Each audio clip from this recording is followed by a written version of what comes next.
the premier online speed chess tournament. A knockout filled with tension, drama, quick tactics, and shocking moments. Oh my gosh! For the last 7 years and counting, the best blitz and bullet players in the world have flocked to chess.com to prove their worth at this format. Excitement reigns every year, with major upsets and intense battles.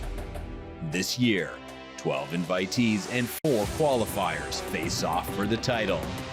Dozens have tried, but only 2 have ever worn this crown. Magnus makes it look easy. He got me over. He wins the Speed Chess Championship 5th in a row. Who will be this year's Blitz King? It's time to find out. Welcome to the 2023 Speed Chess Championship, presented by Coinbase.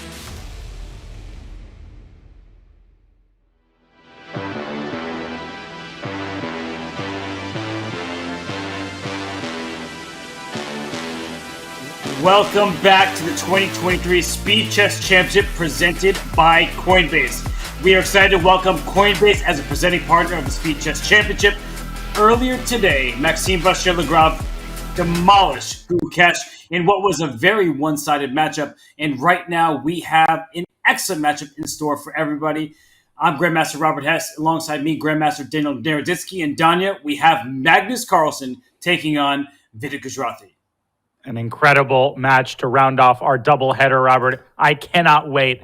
Anywhere we see Magnus Carlsen, we know it's going to be an amazing match. But Vidit, definitely a formidable opponent. He is not just going to fold over and die. He is a blitz player with a pedigree, and he is determined to score the upset of the SCC.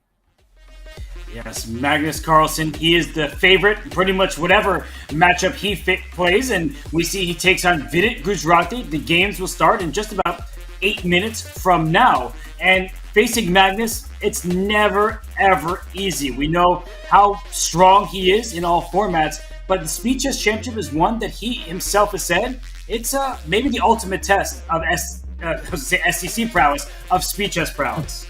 It absolutely is. This is the litmus test. Can you survive against Magnus Carlsen? Not only can very few survive, but very few can even put up more than a couple points on the board. Magnus Carlsen has blown so many people away across all formats. He continues to do so to this day, even as he shifted his focus from the World Cup, which he won, to his incredible domination of online tournaments. We take a look at his resume there. Let me open people up on a secret, Robert. This is not all of Magnus Carlsen's achievements in his chess career, believe it or not. No, certainly not. And in that Super United GCT Rapid and Blitz, in the Blitz, he won all 9 games in a given day. That was something that made him smile, like we see on the graphic in front of us. He's been dominant. He's been exceptional. The only non-first place finish he's had, Danya, was second place in the Bullet Chess Championship. The big difference there, there's no increment in the BCC. Here in the SEC, there definitely is. It's a very different story with increment. Magnus playing very well without increment, with increment, as are the other quarterfinalists. As we take a look at our bracket there, the All-American matchup will be happening between Hikaru and Caruana. We just determined Nihal's challenger. It will be MVL, who blows through Gukesh with a margin of 13. And Ali Reza Firouzja against Wesley So could not get any better than that. And we're not even through our first round matchups. No, we are not. We are going to have Magnus against Vidit starting soon. And of course, we will also have Yana Pomshi, who is a last-second entrant. He replaces Dingley Ren, will be taking on Arjun Aragaisi. But there have been no upsets in the Speed Chess Championship thus far. Donnie, I guess the big question is, when will we see our first, if ever? Well, is today going to be the day? I mean, is Vidit going to be the man to defeat Magnus Carlsen in an SCC match? You know, the advice shared about defeating early world champion Alexander Alekhine comes to mind. It was famously said that you have to defeat him 3 times, once in the opening, once in the middle game, once in the end game. I think the SEC format lends itself to that kind of characterization. You will need to beat Magnus across all 3 formats because he can come back even when he faces a large deficit. He's done that before. This is a scary task. And you mentioned beating him in the SEC format. This is what that looks like. You get your points until time runs out. Traditional chess scoring, 1 point for a win, half for a draw.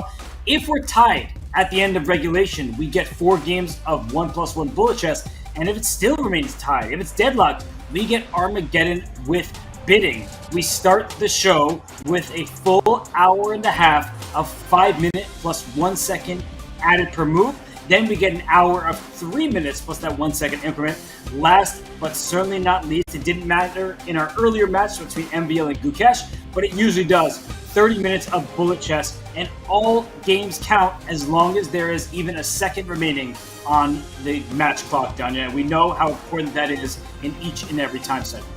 And I'm hoping that in this second match of our doubleheader, we actually will need to reference that rule. As amazing as it was to watch our first match, it was a blowout. It was a blowout from the very first moments. I'm really curious to see what characteristic this match will follow, what kind of arc it is going to have, and is it going to be similar at all to our first match? Well, Magnus Carlsen is taking part in this second match. Of course, a fan favorite, the #1 rated player in the world for so long. It's easy to forget his many accomplishments, but he did not win the Speed Chess Championship in 2022. He's looking to recover in 2023. And let's break down this opening match. We're thrilled to have Deloitte, a leader in their field, as an official partner for the Speed Chess Championship. Their dedication to excellence aligns perfectly with the ethos of chess and with the chess.com mission to grow the game and sport of chess. Deloitte is the official data insights partner of the SEC. Let's dive right now into our Deloitte game analytics. And here they are, Danya. The first thing that pops out to me is that huge rating from Magnus, 3256 blitz rating on chess.com. And it is, I think, at the current moment, the highest blitz rating on chess.com. Obviously, Magnus and Hikaru trade the #1 and #2 spots pretty regularly. But the second thing that jumps out at me is their blitz head-to-head. It is an overwhelming lead for Magnus Carlsen, but still, they haven't played all that many games. 15 sounds like a lot, but not when you consider how many blitz games the top guys play amongst each other, and no bullet games whatsoever. It's a blank slate. I can't wait for the bullet segment. I can't wait for this match overall. Me neither, and it looked like they refused to draw against one another. What they do draw is blood, but no half points. None in their head-to-head matchup in Blitz Chess.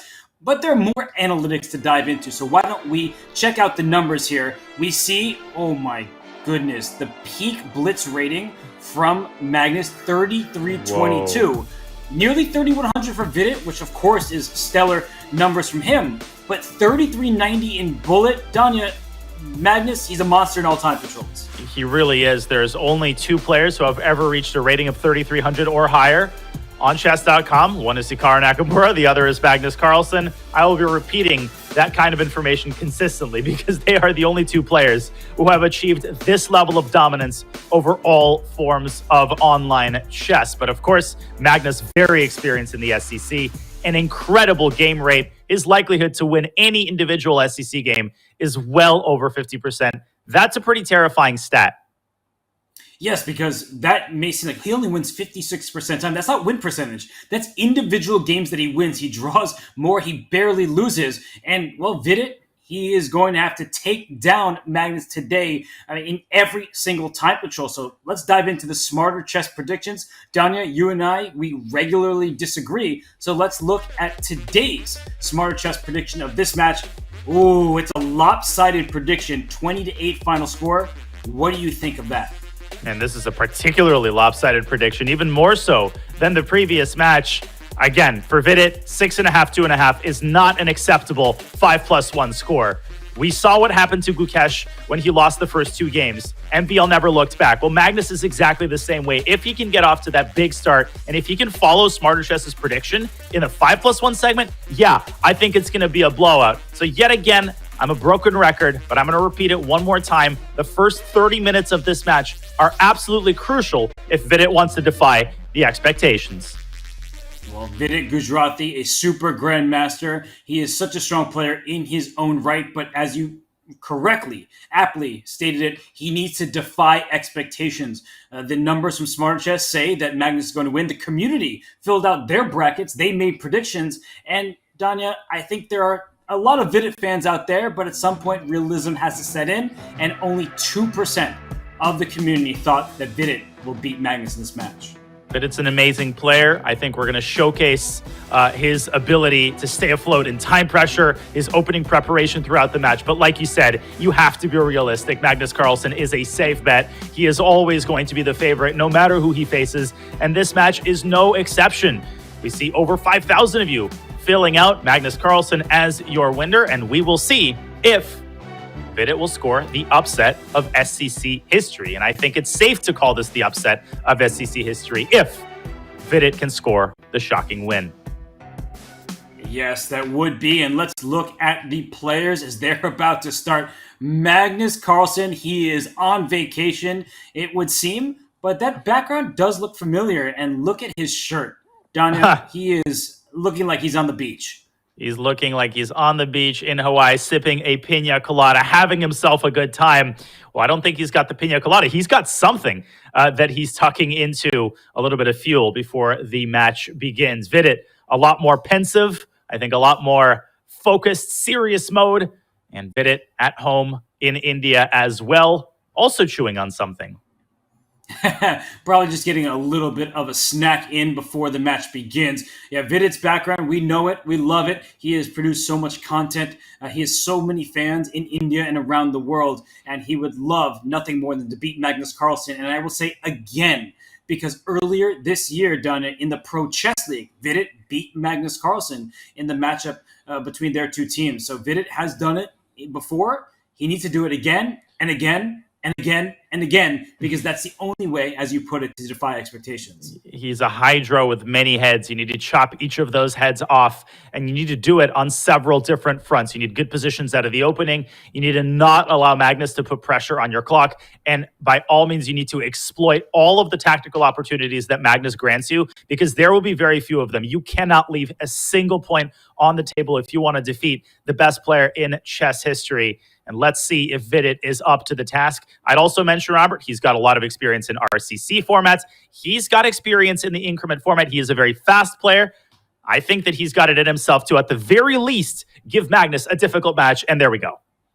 And Vidit has an unhappy recent history with Blitz Chess. He played in Calcutta. He started the event 6 out of 9, a great first day, but then things just went absolutely wrong for him. He was stumbling down the stretch and he did not finish well. So Vidit, he would like to get out in the early stages on a positive note. And we see the black side of an exchange Spanish. It was a Berlin, an anti-Berlin, we should call it. But done in this position, black has the bishop pair, but white has the healthier pawn structure.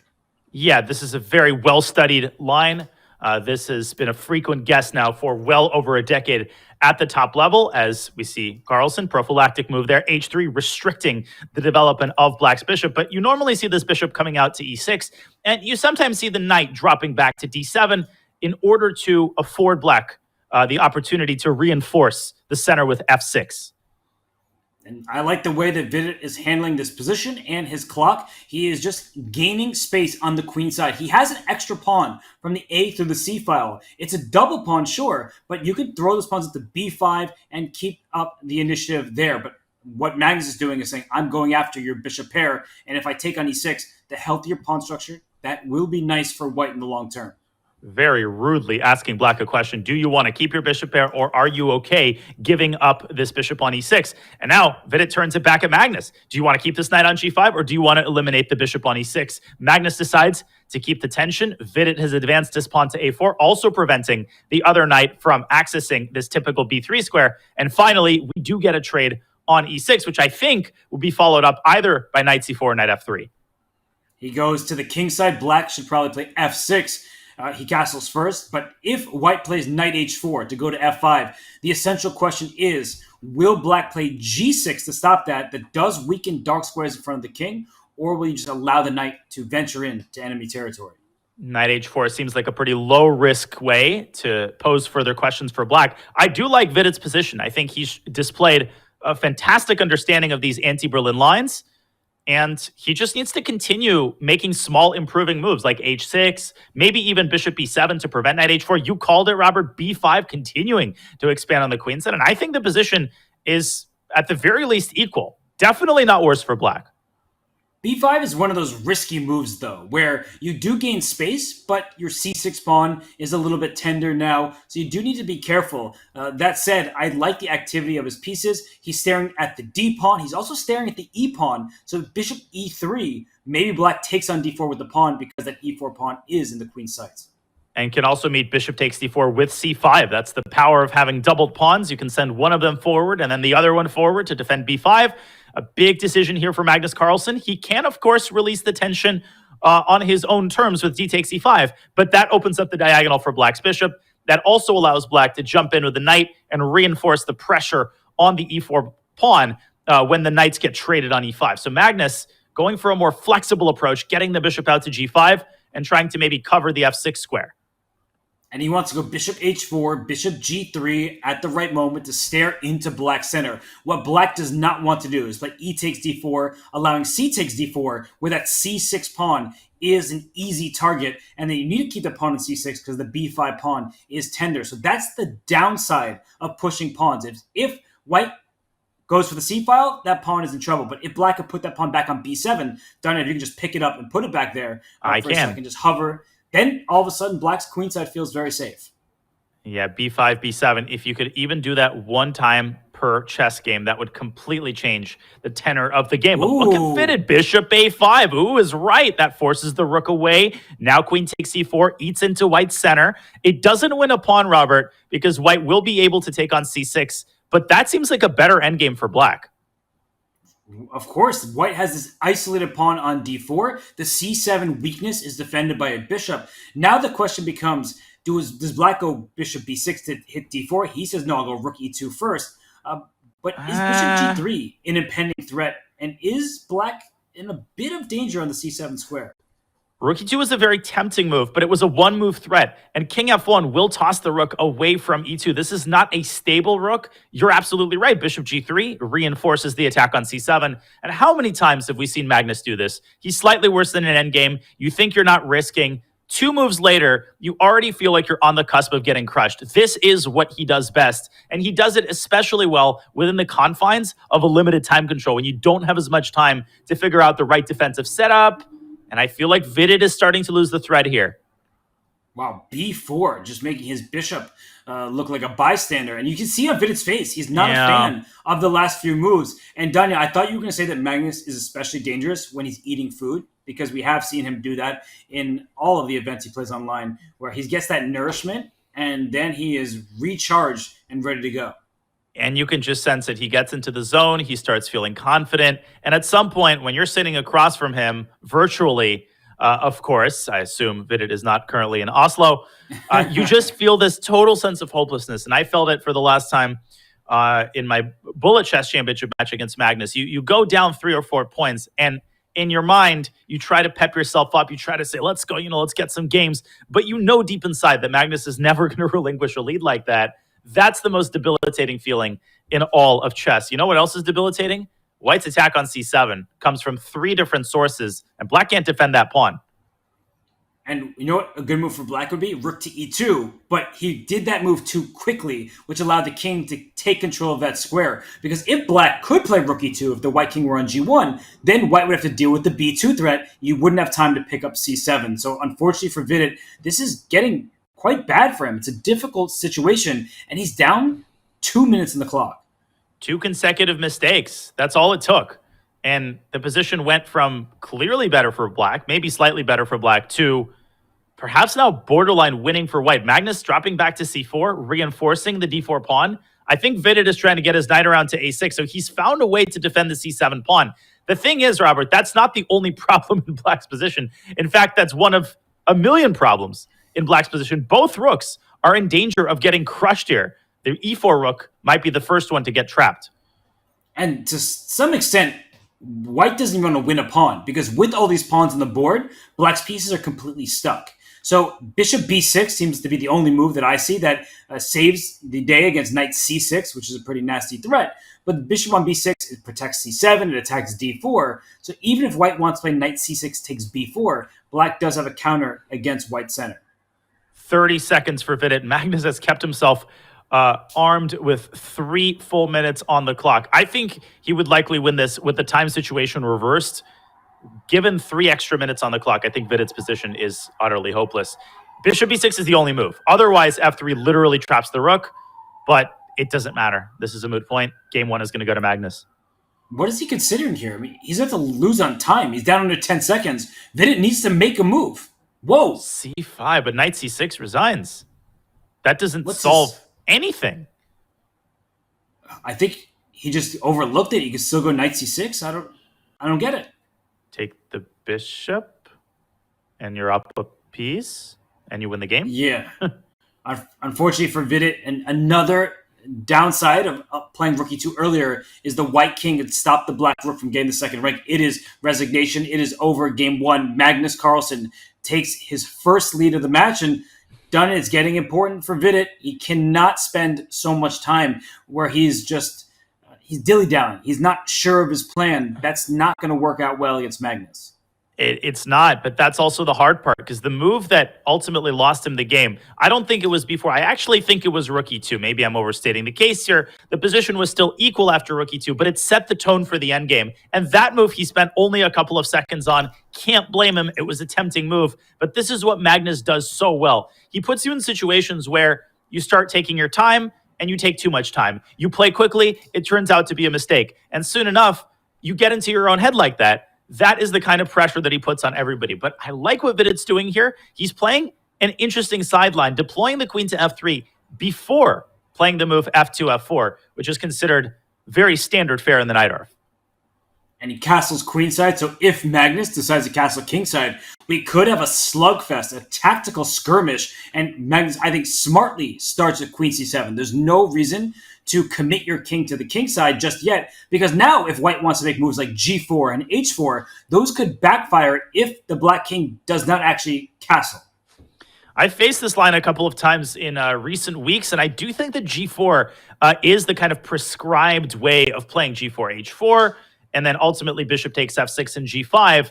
I'm not sure exactly what white gains from, delaying the move f4 or not playing f4 at all, but Vidit doesn't seem too sure of how to continue his development. I guess he's deciding between bishop d3 and g4. And 5-minute time control with that 1 second increment is just how we start each and every match. To some players, that can feel like classical chess, because most of the blitz they play online is 3-minute flat with no increment, or is in Title Tuesday. Wait, say Tuesday, by the way? It is Tuesday. Oh, okay. Well, so in Title Tuesday, which is probably going on right now, it is, or just finished, then these players have 3 minutes plus 1 second increment. So 5 plus 1 likely feels like an eternity to these players. And 5 plus 1 means that, if you have a particularly important situation, you can spend a minute and a half. We've seen some players spend upwards of 3 minutes on a move. Sometimes the position demands it. The issue is that when you're playing Magnus, you want to be very careful about allowing yourself to just sit there for as long as it takes, because you get down below a minute, Magnus will always find a way to put pressure on you and to make you regret it. So let's keep a close eye on Vidit's time management. Both sides here taking their time as Magnus develops his knight to c6, challenging its counterpart on d4. And typically, Robert, knight takes c6 favors black, because after bc, not only do you get the b file for your rook with long-term pressure on b2, but also you're able to grab more of the center with d6, d5. I don't think white wants any part of knight takes c6. I think it's time to develop bishop e2. Then white slides the queen over to g3. And then you could start suggesting that you're going after the black king side. All that said, some of black's moves are quite easy. If you play bishop e2, black plays bishop d7. If you play queen g3, I'm not sure if there's actually that big of a threat at the moment. So is there a threat from that white queen? Like, what is white's next turn? Yeah, that's a great question. I don't believe there is a threat. I mean, bishop f6. Bishop f6, so g7 is not actually under fire. You could drop your bishop back and try to play this like some sort of a Taimanov down a tempo, but a one-move threat against the g7 pawn is not dangerous. Black could even conceivably castle kingside, and white doesn't have all that much beef on the kingside to attack with. So Magnus, he ignores it. He plays bishop d7, and a big moment for Vidit. He has to spin something out on the kingside. And he plays f4. He's going for a kingside initiative. Black can play h6, but then white will slide the bishop back to h4 rather than trading on f6, and then the g7 pawn is really under attack in some of these lines. Look at this. Bishop h4 How is black going to deal with the g7 pawn, as it does appear to be hanging? Well, I've seen rook g8 played a suspicious number of times, which seems terrible because your king is then stranded in the center. Normally in these lines, you do not go queenside. Your queenside is too compromised. But maybe Magnus is trying to quickly shove through the move g7, g5, which is a very powerful positional move. It's also trapping the bishop if the queen remains on g3. But even if the queen were to move, Robert, g5 carves out a very, very nice outpost for the knight on e5, and that could justify the placement of the king in the center. But look at Vidit. Is he going to go, ugh? But why did he go Giving up back? the bishop pair. Bring up the analysis board, because you and I had our head in the same direction. If we can just go back here, knight to b5, it probably doesn't work out, and Vidit is so strong that the Eva board doesn't hate it. But we're just going to take on d6, play e5 after that. There should be some initiative from white. And then you could even follow up with knight takes f7, discovering an attack on the bishop. You've got 3 pawns for the piece. And, the position is wildly complicated. But instead, Vidit makes the tepid move, knight d4 to b3. I thought that Magnus is going to go kingside here because without a dark squared bishop, white's got 0 attacking chances. I'm also surprised that Magnus went the other way. I still think black is a great position, both sides improving the placement of their kings. But this just doesn't seem to be the kind of strategy with the white pieces that's going to win you a game against Magnus Carlsen. There is 0 attack, 0 pressure against the black king, which is safely tucked away on b8. And on the other side of things, that bishop on f6 stares towards that knight on c3. So actually, can black move the knight? Let's say knight e7. Mm-hmm. Isn't bishop takes c3 a pretty big threat? Great call. I think Magnus has this move in his pocket. It's also kind of hard to prevent because black has this monopoly over the dark squares, which means that there's nothing white can do with this knight. He tries to protect it, and Magnus goes the other way. Knight a7, threatening to jump into b5 and apply potentially decisive pressure on this knight. Rook c1, I think, might be forced. Exactly what I was going to say, partner. Rook c1 seems the only way to defend. He instead brings his knight back to d4. That is a pretty clever way of stopping knight to b5, but something about this position feels kind of wrong. Now, obviously, Magnus could repeat the position once, and Vidit would not mind a repetition, but I would be shocked. I would be shocked if Magnus acquiesces to a draw here. A kind of Magnus move would be bishop e8. Magnus likes to make these slow improving moves, keeping the tension, particularly in the context of Vidit's clock, which is now down to 97 seconds. Let's see how Magnus tightens the screws here. I'm really curious to see how he improves his position. One annoying thing about Magnus' position, though, let's say bishop e8, white has a very natural rook h to d1. And that d6 pawn, it is a bit tender. So you're not going to get d5 in. That seems impossible for black to make work. And whoa, bishop b5. Tactics. Damn girl. So if you play knight c takes b5, knight takes b5, unfortunately, white can't take with both knights, because queen takes c2 check will lead to an immediate checkmate. And queen takes b2 there, indeed, is made. But rook d2, a very cold blood. I really like that response by Vidit, just dropping the rook back. Now Magnus could play this move, bishop e8, that we were talking about earlier. And he's improved his position marginally, in that the rook, one could argue, is inferior on d2 versus d3, because now the knight on c3 is under a little bit more fire by the rook on c8. Magnus massaging the weaknesses, applying more pressure, watching Vidit's clock tick down even further. And this queen on e3 is loose. That knight on d4 cannot move. e5 is not a winning threat because the knight can then go to f5, but you need to be careful about these things. I think that shows some good caution. Rook to d3 protects that queen. Great move. And e5 from white's perspective there would have run into an unexpected pin along this diagonal. So Vidit unaligns his rook and his queen, which is good for future prevention of moves like bishop g5. And Magnus, once again, the ball is in his court. He's made all of the kind of low-hanging fruit types of moves. Is he going to start resorting to moves like king a8? Yeah, I say that as he plays it. You called it, but look at this. We have queen to d2 being played by Vidit. He's lining up all of his forces against that d6 pawn. Vidit with some majestic maneuvering here. The way that he's reshuffled his heavy pieces, bringing to bear a semi-Alekhein's gun on the d-file. He's threatening knight b3, and suddenly it's going to be Magnus who's under some serious pressure in the center, not Vidit. The d6 pawn is such a weakness that at some point black may make a move like bishop to e7, but that doesn't look pleasant. Why are you backtracking? And let's look at the clock, Danya. Suddenly, I think for the first time in the match, Vidit is ahead by a very important almost 15 seconds. He's trusted his instincts. He was very careful. And now Magnus feeling some frustration as he lifts his rook up to d7. I think he's preparing to double on the c-file and exert more pressure on the knight. It's still a position where anything can happen. I'm still very worried about the influence that this dark squared bishop exerts in the long run, but Vidit with another good cautious move, closing down the b-file and opening up a direct line of fire against the d6 pawn. And if you play rook c to d8, adding another defender over there, there could be some knight a4 tactics at the right moment. So be very careful here. I like knight a4. And you're going after that b6 square. The queen could slide over to e3, and you could conceive of a scenario where knight b6 is virtually unstoppable, and he's found it. Yes, and the queen slides back to d8, and what's the next follow-up? Queen e3. This is looking scary. Rook c6 might be forced here, but Magnus is on the ropes here. And look at the next knight. Move. And the rook goes back. Unfortunately, I don't see a good discovery. Like knight f5, those type of moves, you just take it. You'll get two minor pieces for the rook. It's not worth that sacrifice from Vidit. It's definitely not. I think he's going to end up going back to b3 or maybe going back to f3. No, he's got f5. He's attacking on the other side. Magnus pushes e5. Is there knight e6 here? Probably not. He goes back to b3. And again, the rook comes up to c6.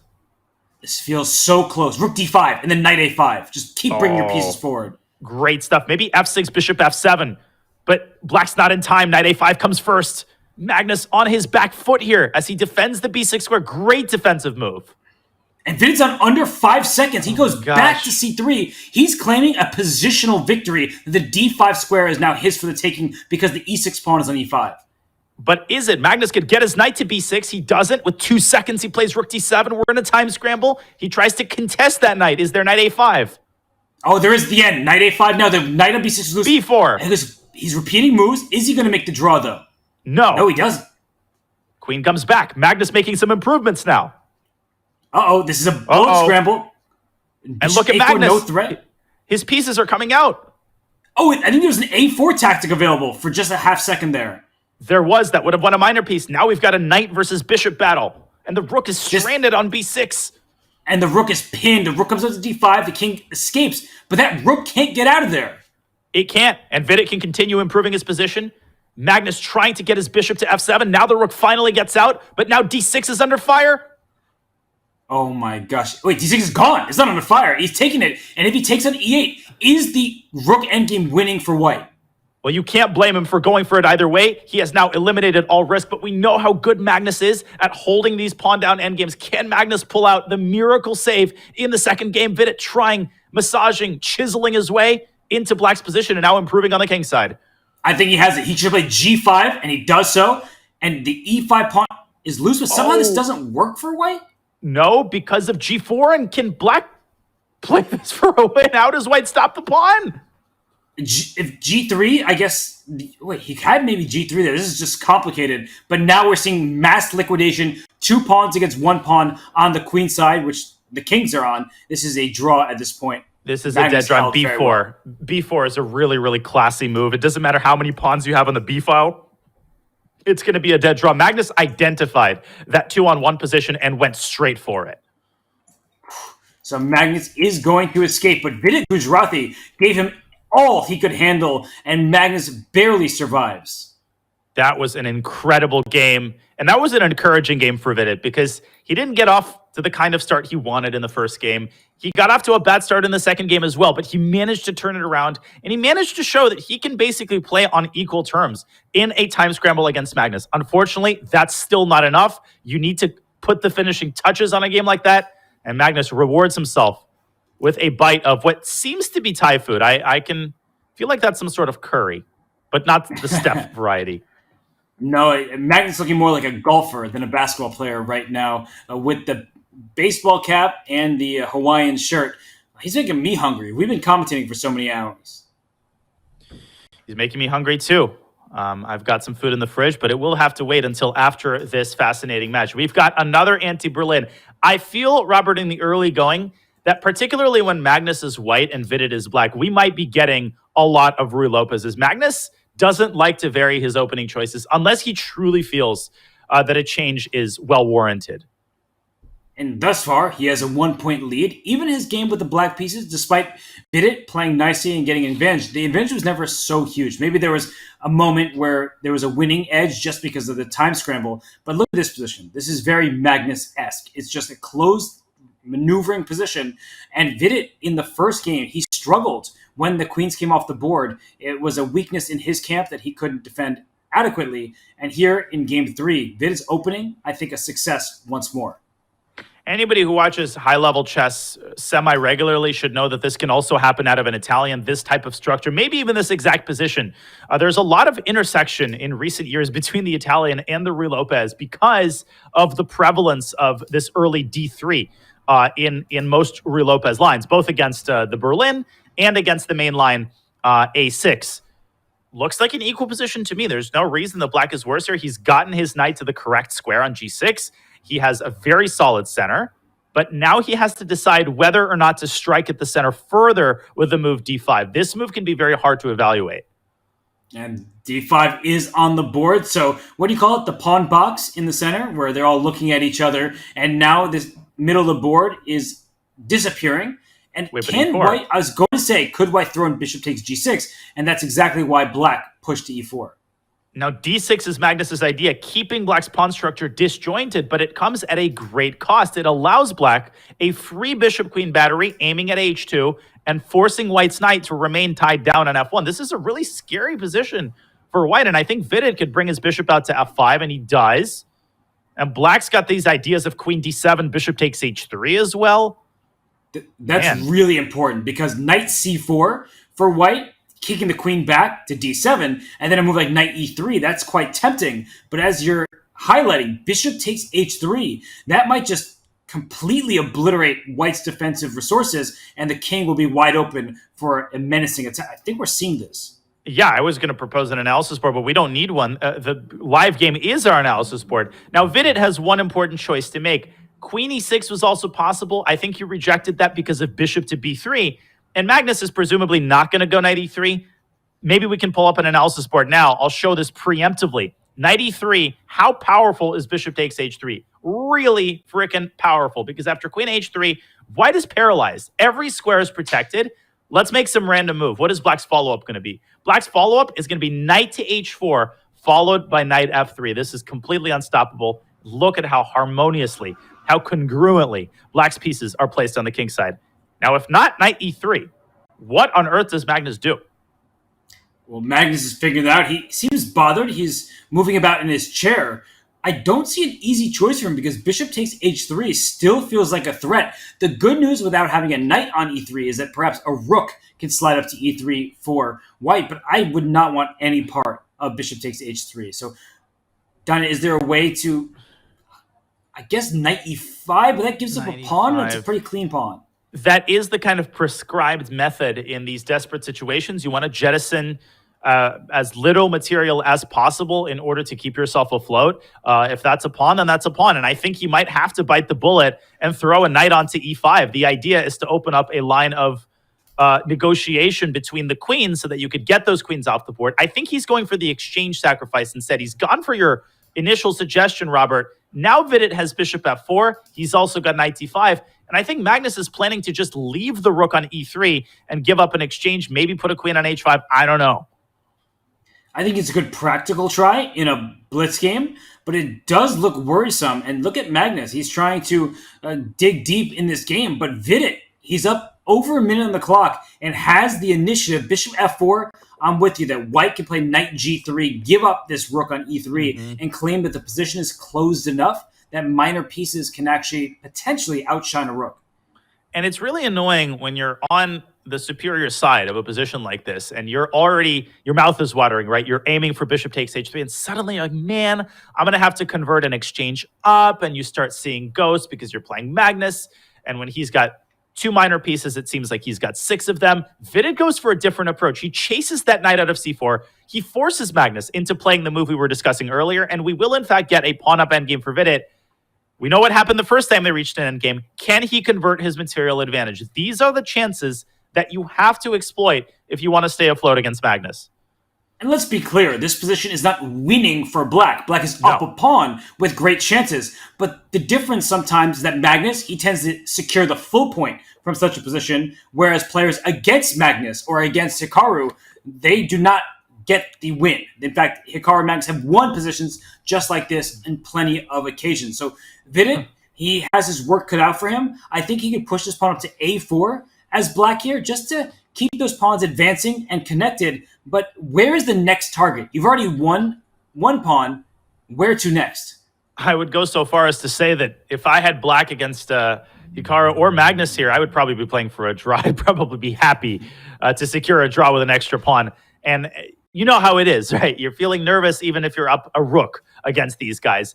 And for good reason, because of how incredibly good they are at manufacturing chances in any position. Now, a big question for Magnus, does he want to exchange knights with knight to e3? Oof. Knight e3 offers a trade on the spot. It's one of those positions done here where Black is up a pawn, so trading, at least how our coaches teach us, that's good for Black.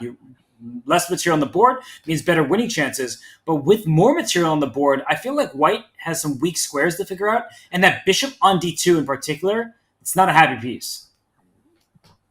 Excuse me, but I think that was another sloppy move by Vidit. I think he's allowed Magnus to play bishop e3 on the board. Why is this move so strong? Well, it attacks the knight, and it vacates the d2 square for White's knight, after which the e4 pawn is going to be under fire, and suddenly White's minor pieces have acquired a fair bit of coordination. Where is this knight even going? Knight c4, you just take it and then play knight d2, hitting both the c and the e pawn. Can Black, he plays bishop c7, so he defends the knight that way. That actually looks like a very good move, and I missed it completely because I'm, like most players, struggle with retreating moves. And suddenly Magnus goes the other way, knight to g3, hitting the bishop, hitting the pawn on e4. And what now? Does he play a slow move like rook e d1? We should also point out the time situation. Magnus under a minute. So still pretty decent winning chances, I think, for Vidit. But it looks like Magnus is the one improving his position. It's important that you point out rook e rather than rook a to d1. Normally you put up rooks in the center, but Black has a4, maybe followed by a3 if the a1 rook is out of there. So I do think that rook e to d1, that is the precise choice. a4 still looks tempting for me from Vidit's side of things. And look at the clock. Vidit is up a minute and a half. Magnus basically burning the rest of his time trying to find the right setup. He does go rook a to d1, and he does allow a4, and it is on the board. And what does he have in mind against a3? I don't think he wants to play b3, but in order to keep his queenside pawns, he may have to.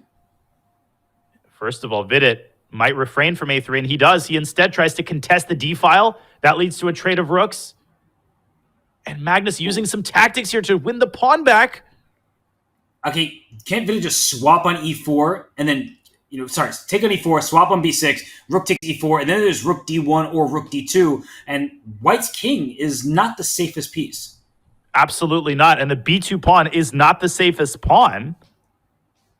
We're seeing just this. Is borderline losing, but knowing Magnus, he's going to find some way to activate his own bishop and get it to f7 before you know it. Yeah, that's the point, is that the black rook leaves the 8th rank. White gets a rook e8 check. Bishop takes f7. So here for Vidit, tough one. Do you play rook d1 check? I like rook d2. It's less forcing because you're not giving a check, but you're hitting b2 and threatening a3. Let's not forget about that little pawn push. And Magnus is Magnus, but with 15 seconds left, defending an endgame that has so many moving parts is really difficult. There's b2, there's f2 that's hanging, and if black captures it with a rook, then he sets up the possibility of a discovered check against white's king. Vidit doing a great job here, pausing, understanding, yes, I have a big choice, and let's see what he ends up choosing. He's now down under a minute himself, and your clock ticks a lot faster when you're facing Magnus Carlsen. Rook f4, blundering rook d1 and bishop c7. And Vidit recently, this is the first win in the match for Vidit Gujrathi. We have a 1.5 tie. Danya, that was good conversion from Vidit. What a statement. What a statement in terms of the game. What a statement in terms of the fact that Vidit won it with black. And in terms of the fact that he's had very comfortable positions out of the opening. One could say in the Najdorf game, he messed up a little bit. But Vidit is able to take these games onto his own terms. That was a huge confidence boost. And I'm sure many people in the chat are rooting for Vidit Guzrati. He has so many fans out there, and he is the underdog against Magnus Carlsen. But on the scoreboard, which does all the talking, there are no underdogs right now. We have a tied match. We do indeed. And we have yet another anti-Berlin. No, you're not seeing things. But yes, the colors are reversed. Now it's Vidit's turn to take a stab at the white side of the anti-Berlin. Let's see if Magnus Fiankeros his bishop. Yes, he does. This is the most ambitious setup against the anti-Berlin. And these types of positions are so difficult for white to assess because you want to play d4, but that makes your e4 pawn vulnerable and also your d4 pawn because the bishop is on g7 rather than sitting passively on e7. So I like these positions from the black side. Donnie, we haven't talked about it yet, but look at how Magnus slouched in his chair. Yeah, now that you pointed it out to me, I'm looking at his camera. And now that you pointed it out to me, he immediately kind of sits back up a little bit. Still getting the sense that he's on the beach somewhere, you know? It's like when you're in school back in the day, in high school, and your teacher tells you to sit up properly. That's exactly what it felt like. I called him out on it, and he knew it was coming. But I think he might be bothered by the light as well. You can see the beam back there. He's kind of having his hand over his eyes. But maybe he has his hand over his eyes because Vidit's play is shining. See, that is an act that I simply cannot follow. That kind of statement. There's nothing for me to say afterward that could parallel the brilliance of that statement. Thank you, my friend. But a lot of your variations have been particularly brilliant today. And we see this position. It's solid. So it feels like Vidit continues to play calm chess. He doesn't want tactical skirmishes, no fireworks on the board this early, but Magnus just played this move a5. So what do you make of that decision to press forward on the queen side? Does that leave behind some vulnerable squares? It leaves behind vulnerable squares. It leaves behind a vulnerable pawn on b5, and Vidit could challenge that pawn with the move a4. And I guarantee you that is exactly what he's calculating. I would play a4. Magnus is likely intending b4. Okay, he does something very similar. He decides to attack that pawn with his piece, with his bishop, and he could still meet c6 with a4. Magnus could still play b4, and he does. And Vidit simply continues with his other bishop's development. Magnus will likely chase the bishop away with h6. But this is a common motif, Robert, in a lot of Ruy Lopez positions. You induce you induce the move h6, drop the bishop back to d2, and later on in the game, you could target that h6 pawn by building a battery with queen to c1. Wow, he plays c5. I was wondering if we would get a d5 push at some point, and the push is there, but it's from white. And now black's best move is c5 back to c6 to challenge for the center, because Danya, in vintage Ruy Lopez fashion, white likes to maneuver the knights, play on the king side. Black needs some kind of queenside play, but if you allow that side of the board to shut down, if white can play c4 instead of black there, then white has a free hand on the king side. I apologize. That was a mouse slip on my behalf, but I was going to say the second best move. Best move is c5, c6. The second best move is b4, b5 in order to be able to play c4 and carve out that c5 square for black's knight. In the Benoni, there's a classic maneuver where white's knight goes from f3 to d2 to c4. Well, this is actually a very similar structure, so it should be pointed out that Vidit does not have to restrict his play to the king side. White can also play on the queen side. Neither flank belongs to neither side, right? Both sides can play on both sides of the board, but it looks like white holds all of the cards here. And Vidit traded on a6. He had two options there. Either trade or play c4 to shut that bishop out of play and to close the queen side, then to focus on the king side. But your idea, that Benoni idea, with knight f3 to d2 to c4, at some point he would like to use that to his advantage. But wow, BC. That surprised me. AC, DC, BC. That is surprising indeed, but it was preferred by the engine. And I think what Vidit is saying is, listen, yeah, my pawn structure optically is not as attractive as it would have been after bishop takes c3, but look at that b file. I'm going to stick a rook on b1. I'm going to get that rook up to b5. Right now, he has secured the pawn on c4, which Magnus has decided to jettison in favor of securing the b3 square for his own knight. But I don't think he's fast enough, is Magnus, because of the vulnerable rook on a6. Exactly that. If black could play knight b3 here and rook a8 at the same time, black might even be better. But now, Vidit can take this knight on c5, and yes, as you're pointing out, black can play rook c8, but that bishop on g7, what bishop? That's a big pawn. It's like in some King's Indians, when the position doesn't open up, instead it's a more strategic battle, you regret that the bishop is over there. That's a total dud of a bishop, and Vidit has just eliminated Magnus's only strong piece. Now I would move the queen away to d3 so that Magnus didn't have knight d7, and you can continue improving your position. Put a rook on b1, potentially play c4 and knight d2, and ultimately your goal is to chase this rook out of c5 and set your extra pawn on the queen side in motion. Magnus is obviously going to try to prevent that from happening by establishing a bind on the dark squares in the queen side. And black might play h5 at some moment and bishop h6 because he hears us making fun of that bishop. That bishop on h6 stops a rook c1, also stops knight d2 from happening. White wants to play rook b4. Okay, I said that, he does it. And play c4, bring the rook to b1, things of this nature. But at some point, I think black desperately needs some play of his own. Absolutely, and Magnus trying to generate play of his own by getting his knight to c5. This move makes a lot of noise, but it's largely a paper tiger. Vidit calmly drops his queen back to c2, and now knight b3 loses a lot of its luster, Robert, because the f3 knight can drop back to d2. You called it. Great call by you. h5 on the board. Magnus trying desperately to maximize the pieces available at his disposal. Bishop h6 is coming next. If he gets bishop h6 and knight b3, then that would have stopped a knight to d2. But that's why Vidit went knight g3, which is doing nothing and dominated by black's pawns. He reroutes it to d2. I saw a featured chat just before that Vidit's positional prowess is on full display. This has been an amazing set of moves from him. Vidit is a positional player at heart. Of course, as a 2,700 plus GM, he is universal. He can do absolutely everything. He can play a mean Sicilian, and he did in their second game. But at his core, he is a positional wizard, but he's gone rook b6. He's going straight into the tactics, and I think he's blundered some sort of knight takes c4 shot after rook takes b6.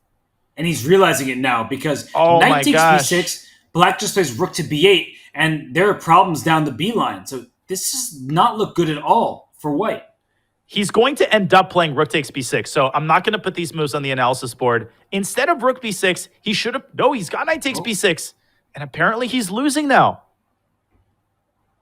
So rook b8, knight c4 back. Maybe you just trade and bring your queen up somewhere, but I don't see it just yet. Queen a6 apparently is a really powerful move, and there's a specific reason why. I'll play the moves on the board really quickly. I think Magnus might be attracted to rook b3, a collinear move. But if we could pull up an analysis board before he makes his move, takes queen a6, and if queen to b4, then suddenly, whoop, knight d3, hitting the queen takes d6, get the knight, and the knight guards e5, knight takes e5, queen takes e4. White doesn't have nearly enough pawns to warrant the loss of a piece. Guess what, Robert? Was there ever any doubt that Magnus was going to spot this sequence? No, and he's so strong that he is always on the lookout for moves that turn the game around. He trades rooks in a pawn down position, queen a6, and you see Vidit, he's like, what did I just do? Queen f1 defends the knight, but it loses sight of the e4 pawn. Danya, black is having all the fun right now, and Vidit is under a minute. Unbelievable how quickly things turned around. It took 4 moves. Rook b6 was the start of it. Vidit should have bit the bullet and recaptured with a rook. That was equal. Now he gives up complete domination. Queen comes into e2. Everything is collapsing. And Vidit is going to lose a heartbreaking game with the white pieces. Does he have any chance to move his knight, and after knight takes e4, play queen b6, covering the f2 pawn, hitting d6, maybe at some point queen a7, so like knight f3 here, I feel like it does give white some hope, even if it should be a winning position for black. Oh, it might give you some hope, but black is going to capture all of the pawns. Okay, I think I've made enough references to that particular quote, and he's doing just that. I think it's the only chance for white. Queen b6, I agree with you.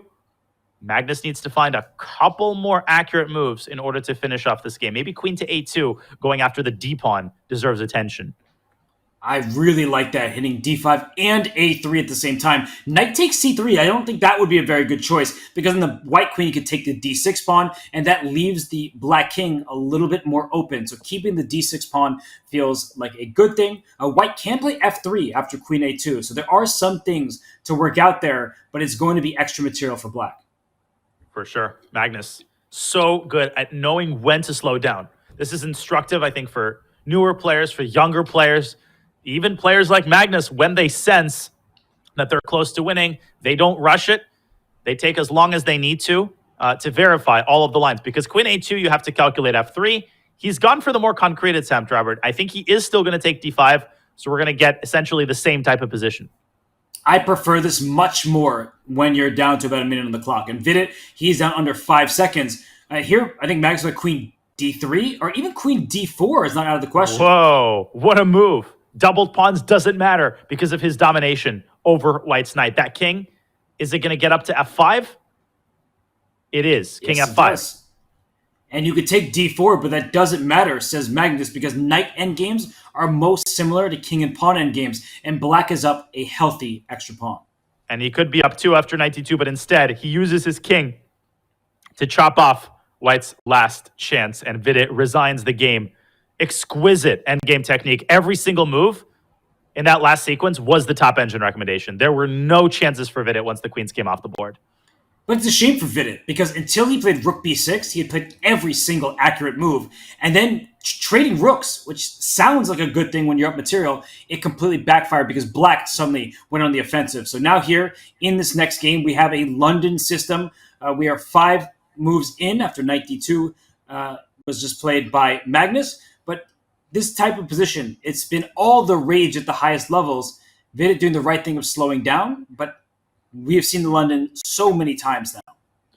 We've had a couple of Londons in the bullet segment of the Gukesh MVL match. In that match, I think bishop f5 made an appearance, and then Gukesh developed his bishop to b5. Let's see what Magnus trots out. He is taking his sweet time here. There are a lot of moves, right? You can play e6. Bishop f5 is the most principled line, though, and I think it's been the choice of most top GMs recently. So we might get a reprisal of the exact Gukesh MVL line after bishop b5. Bishop b5, it goes after that knight on c6. White would like to play moves like after that queen a4, knight e5, and so on. But right now, for Vidit Gujrathi, on the black side of things here, he wants to keep the game as solid as possible. He is doing just that with his queen on c8, and Magnus doing Magnus things, going after the bishop pair. Knight h4. And there are many ways to meet this move. The typical response is bishop g6, but you also often see black dropping the bishop into e4, trying to induce f3, and only then going back to g6. But Vidit taking the simpler approach, bishop g6 on the board. Magnus has secured the bishop pair, and he's gotten yet another one of those Magnus cagey types of positions. Magnus loves these types of positions because there's no clarity, there's no obvious idea from the black side. And now that you're pushing the queen side up the board, you can't follow it up with a rook b8 so easily, and you have to watch out if white strikes with both e4 and b3. He chooses the central approach, Danya. I like the look of this position for white. Only one side has a bishop pair, and that bishop on e2, it will likely slide up to f3 at the right moment and cause some problems. Well, he chooses a central approach. Magnus's play is beyond reproach. I think he's got a solid advantage here as he deploys quite likely his bishop to f3. Now, Vidit is going to get, all of the typical moves in on the queen side. He's likely going to play b4. I think you're highlighting the issue, Robert, which is that it's not enough to advance your pawns. You need pieces to back them up. What exactly is your next move, right? Are you going to play bc? Okay, but who does the b file open? Like you said, you can't go rook b8. I think it only favors white. I think Vidit should just keep the tension and castle himself. But now that white is castled, castling makes sense for black. Until white committed the king, I think it was smart to keep the king in the center because h4, h5 ideas do at least look scary. And for Magnus, one of these big questions. Wow, a4 by Vidit. a3. You need a trade. You cannot play b3 because if you close the queen side, you have no pressure of your own. And the typical idea here is knight a5 and knight b3. You can do it now, but watch out for the bishop on e7. It's undefended in the event of knight a5. So maybe a move like queen d7 to solidify your center and lend an important supporter to the bishop. And he's done it. And now he's ready to play knight a5.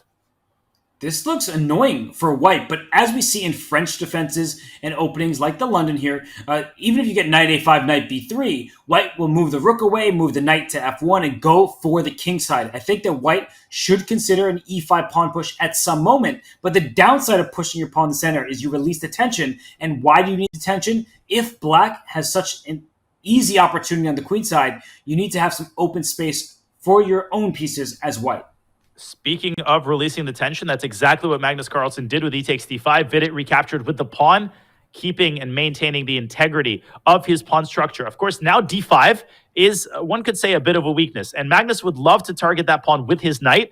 A maneuver that comes to mind now is knight d2 to f1 to e3. It's going to be essentially a battle between white's bishop pair and white's play against black's center and Vidit's ability to generate play on the queen side. I think we are likely to see knight a5. We might also see a move like bishop d6 trying to disarm white's bishop pair. No, we do see knight a5, and here we go. And the rook for black probably has to come to a5 at some point just to keep that d5 pawn safe and sound.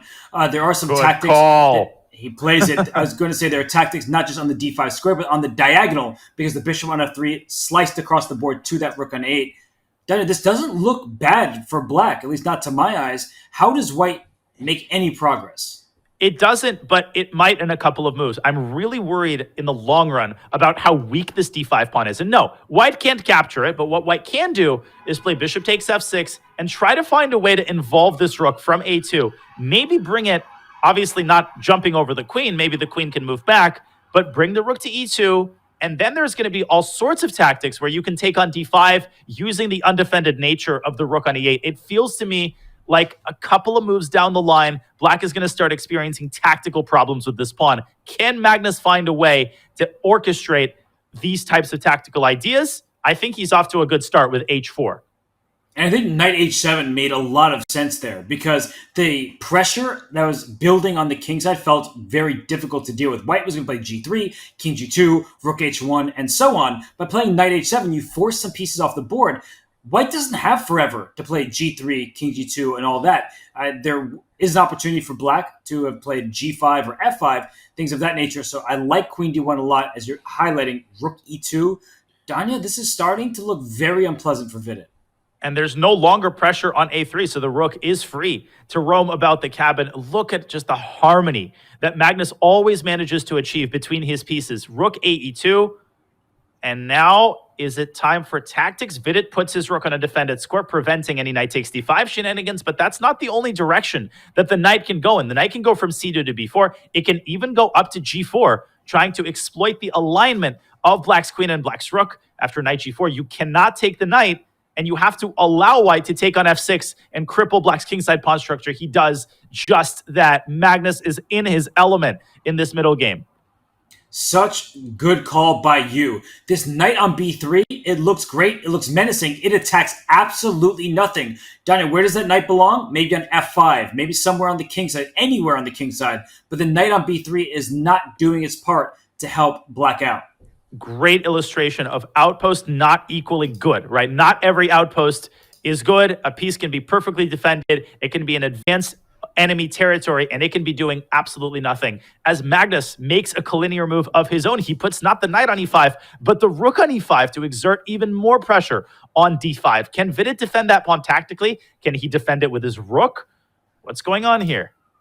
Rook e5, another collinear move. We've seen many of those today. And black plays queen e7. So there is a standoff in the center. Knight takes f6. Black plays g takes f6. So white is not in time to win this d5 pawn. I think Magnus overlooked the move queen e7. I think he thought rook a to d6 was forced, and then he would continue improving his position. He pulls all the stops out on the king side, h5, blasting through black's pawn cocoon. But can Vidit play g takes h5? And after knight f6, still recapture with the g-pawn. That looks right, because the rook on e5 can't go ahead and take on h5 because there's a pin down the e-file. So we may see simplification along the e-line. That should be good news for black, for Vidit, because the black king, which looks open for the time being, there won't be enough pieces to attack it with. In the previous game, the collinear move rook b6 was a mistake. In this game, the move rook e5 was a mistake. Stop making those rook moves toward the center. I guess that's the moral of the story for both players. And now Magnus has to be careful. If he loses a3, Black will be threatening to trade queens shortly thereafter with queen a1. So I think it's up to White to make sure that he maintains caution as he holds half a point here. And what moves come to mind? Because rook e3 and rook takes e6 are the only two. But after rook takes e6, black takes back with the rook on e6, you would like to keep swapping and end up with a pawn out on e6. Then you have this pawn chain that feels nice and protected. a3 is permanently loose. Are we seeing just that? We are indeed. I think Magnus will recapture on e6, f takes c6, and bishop takes h5 is a very important move, paving the way for the white queen to dive into g4, especially in the event of queen takes a3. And this might end, Robert, in some sort of a perpetual check, queen c1, queen f4. White might be the one delivering the perpetual. One way or the other, I'm getting draw vibes from this game. Although, as I look at the clocks, both players, about a minute left, that if the black king starts feeling out in the open, exposed without many defenders, I could see that going wrong. Like, let's say you play queen a3, and white plays queen g4 check, and either takes on e6 or plays queen g6. That does look worrisome. Which is exactly why Vidit played f5, guarding the g4 square with his pawn. But Magnus repositioning his queen to e1, hitting e6, and threatening perhaps to implant the queen on this massive outpost on e5. Your point is well taken. Suddenly it starts feeling again like that knight on b3 could not be more misplaced. And that's why he went queen e1, not queen e2. Because if the queen was on e2, there might have been a knight c1 to d3 rerouting of that piece at the right moment. But the knight is stuck. Black is not moving, frozen. God. And 20 seconds left for Vidit at this point. And he's making that face again, that grimace, right? That disappointed, gosh, I thought my position was better than it is kind of face. And for Magnus, every detail is taken care of. It's like a gourmet restaurant where the positioning of the asparagus is there for a reason. Queen e1 rather than queen e2. Even that was accounted for. As the bishop swings to e8, he's hitting a4. Vidit's getting overextended here. Knight c1. Watch out for knight e2 check. But is a queen e3. Oh, queen g5, Goodbye. queen takes e6 check. You lost the key pawn in the position. And you're going to lose another one on d5, but it's not over yet. Vidit has finally gotten his knight into the game. Magnus continues to capture pawns, but I don't think he's got enough time here to figure anything out. He goes f4 to protect the d5 pawn, and he might have f3 if white isn't looking out for it. The bishop comes back to d1. Clearly, he was looking for it. And he's going to throw in a check, I think, on d7 and try to find the correct way to involve the bishop in a direct attack against the king or not. Donna, you were right that if the queen went back there with check, you would have snaked around to get back to b2. That knight was trapped on a2. It still is, and finally it's captured. And it's captured, and how fitting is it that the knight finally breaks out of prison, only to end up in an even deadlier prison on a2, where it is finally put out of its misery by the white queen and by Magnus Carlsen's wizardry in any strategic situation. Magnus Carlsen takes a bite. He also takes a lead of 2 points heading into this first break. And as chess players do, they stare at the games, what could have been, what improvements were in the air. But for Magnus, 3.5, 1/2 over Vidit Gujarati, you couldn't really ask for that much more, Danya. You really can't. This has been very high-level chess. Vidit should really hold his head up high. He scored a victory. He's gotten very close in all of the games. He needs to do more of what he's been doing. He needs to keep his head up, and he needs to keep his spirits high. I think if he continues playing in this style, we are in for a closer match than we had this morning. I definitely agree with that. It seems like the players, they've given it their all thus far, and they have been close individual games. They come down to the wire, and Magnus Carlsen has just been that accurate. And he'll need to remain accurate if he wants to not just get past Vidit, but win another Speed Chess Championship. We'll find out if Magnus has what it takes. We'll have the remaining portion of the 5+1 when we return to the Speed Chess Championship presented by Coinbase.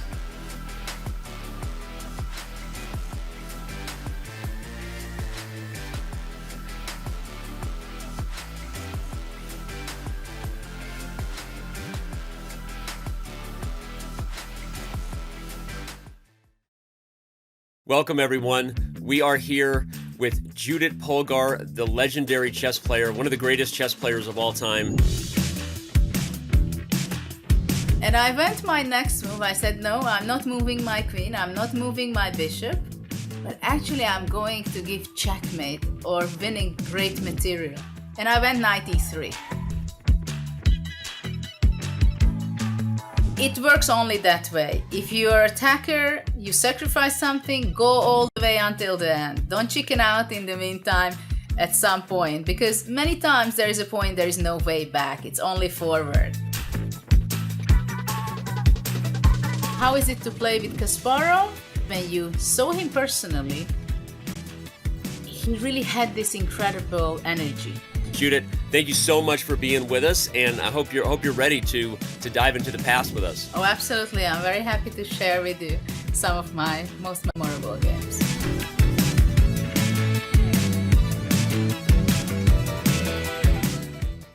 I'm Andrea. And I'm Alex. And we've been playing competitive chess since we were 6 years old.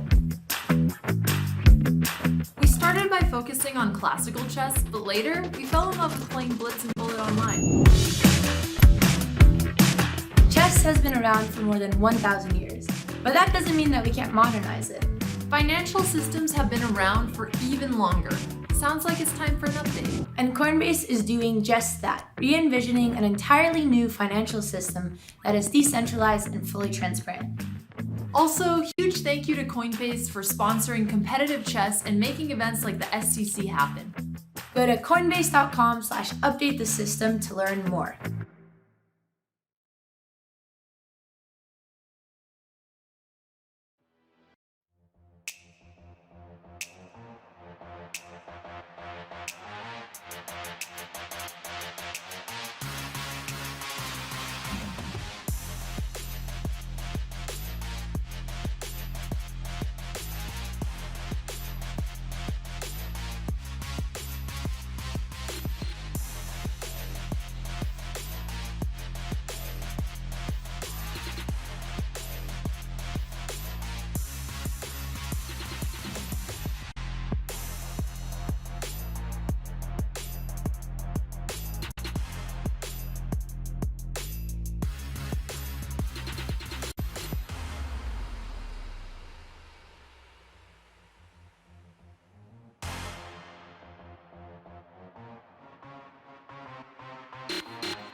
We are back in the Speed Chess Championship presented by Coinbase, but Magnus Carlsen is not back in his chair.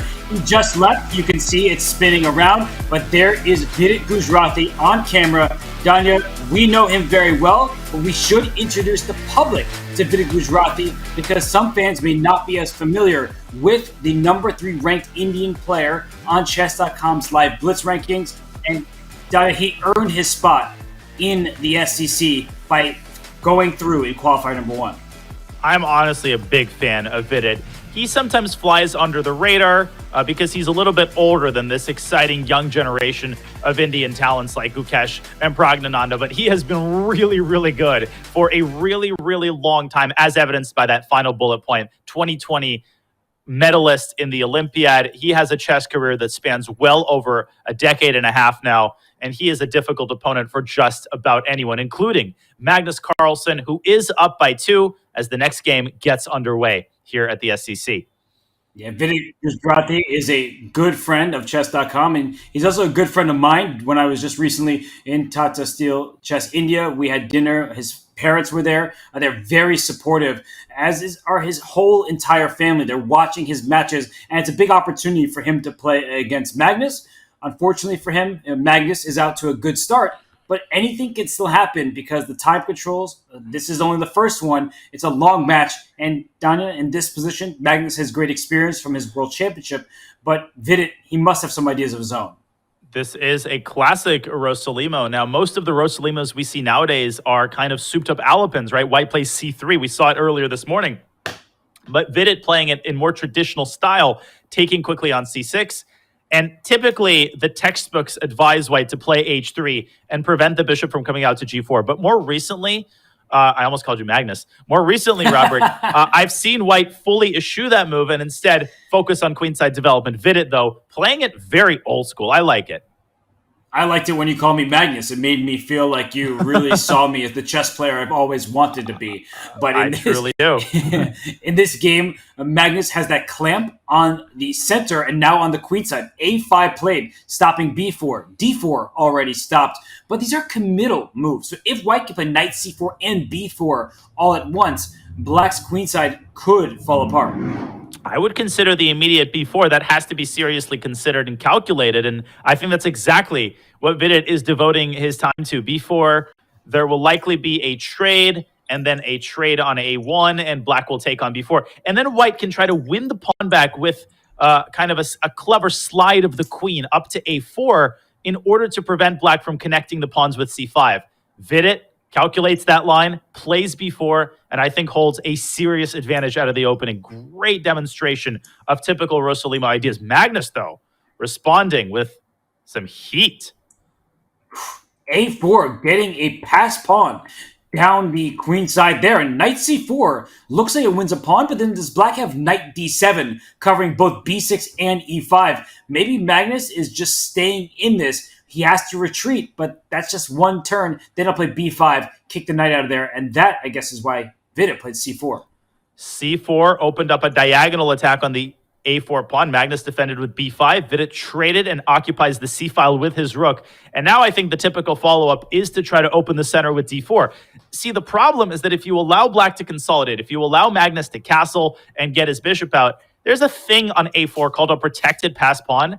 And that thing is going to cause White a lot of problems unless he counterbalances that with concrete play in the center, which is why I really think you should consider either D4 or something like Bishop C5 to prevent Black from castling and developing naturally. Maybe in Rook C5. Bishop C5, there's knight D7 to kick that bishop out of there, to take it so that Black can castle. But Rook C5, that does hit the E5 pawn and the B5 pawn, but knight D7 still may be available to Black. So Magnus seems to understand these positions well, and once again, he's up a minute and a half on the clock. He is indeed. And Vidit kind of at a loss here. Castle's kingside is a threat, and that's a serious threat because Black will then be only one step away from fully consolidating, right, by developing this bishop. And the problem is that you can play D4 and you can make some noise in the center. But big deal, right? Black trades on D4 and castles anyway. And what have you really achieved by bringing your bishop to D4? Vidit instead takes a slower approach. He gets his queen out to C2. But same question, Robert, that I have against every other move. What does he want to do against castle short? And there's our answer. What do you make of this? He earned a question mark 2 turns in a row. I understand the idea, but a queen trade should not help White. A rook may land on the 7th rank, but unless you're winning E5 by force, that outside pass pawn looks way too much. And even if you do win E5, you open up the bishop on G7 to help escort that pawn to the other side. So Donna, the the last few moves have clearly been in Magnus's favor, and Magnus is just thinking, do I trade queens right now on c7, or do I, say, move my knight away from f6 to d7 or to h5, which looks more active, and allow white to trade on b8? Either way, I think Black's position is fantastic. With every piece that disappears from the board, the power of the a-pawn merely increases. I think Magnus is probably looking for a move in this position. Of course, he finds the top engine line with the rook d8. Was there ever any doubt? And the point is that knight takes e5, I think, runs into knight takes e4. Very typical idea in a lot of openings that involve fianchettoing the bishop, right? You expose a discovered attack on the knight, you recover the pawn, and you recover it with a lot of interest. That pawn will then only be 2 steps away from promotion. Knight takes e5, the move you want to play, but as you pointed out, knight takes e4. I was thinking knight d5, but you are tactically alert that knight takes e4 is available to black there. And you don't want to open up the bishop, so what other moves come to mind? Rook f to c1, because the move a4 to a3, wow, he took on e5. He is really playing with fire. I think that's, I don't want to say a tilt move, but I feel like he's in too deep, right? He has to go down the principled path. Your move, knight d5, looks excellent as well, because this position isn't about recovering the pawn. That's not the important thing about the knight moving away. It's to open up the diagonal for the bishop so that the a-pawn can be properly supervised. But if you can win a pawn back while you're at it, then obviously why not? And now I think Magnus will stick the bishop on b2 and the game will largely be over. If he played bishop g7, white plays d4, but he puts the bishop so that nothing can get in its path. a3, a2, a1. I don't think you can quite pre-move it, but what can white do to possibly stop it?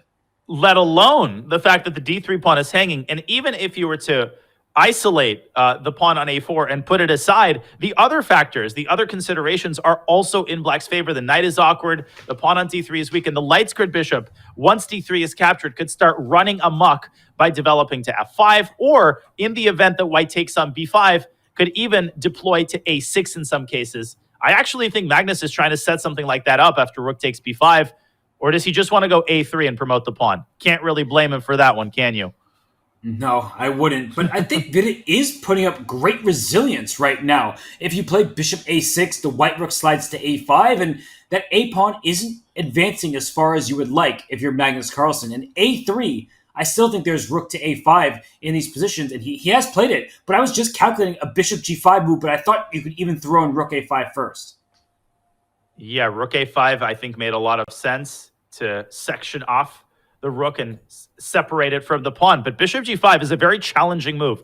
It hits the rook, it opens up the rook on f1, and it's not entirely clear what Magnus does, because rook e8 runs into knight f6 check, as does rook d7.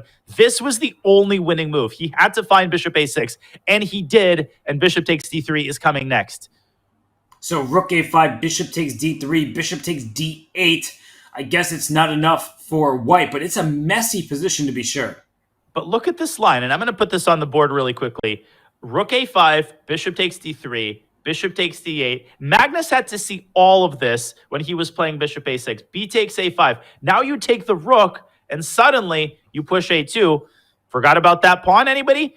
And the pawn is completely unstoppable, supervised by this bloodthirsty bishop on d4. There's just nothing that white can do about it. Bishop takes a5 doesn't actually change anything, because a2 is still coming, and obviously, this kind of thing is not going to help because the knight will get chased away. So, impressive calculation by Magnus. He has plenty of time on the clock, and he's going to win this game to get to a 3-point lead. Is there anything that can be done here? So, rook a5, bishop takes d3. This looks very forcing. He takes this rook on d8 first, but after bishop takes b5, he wants some kind of bishop f6. This is clear what he's going for. But I don't think it's going to work out. Can black play bishop b2 here? Say, please take me on that square.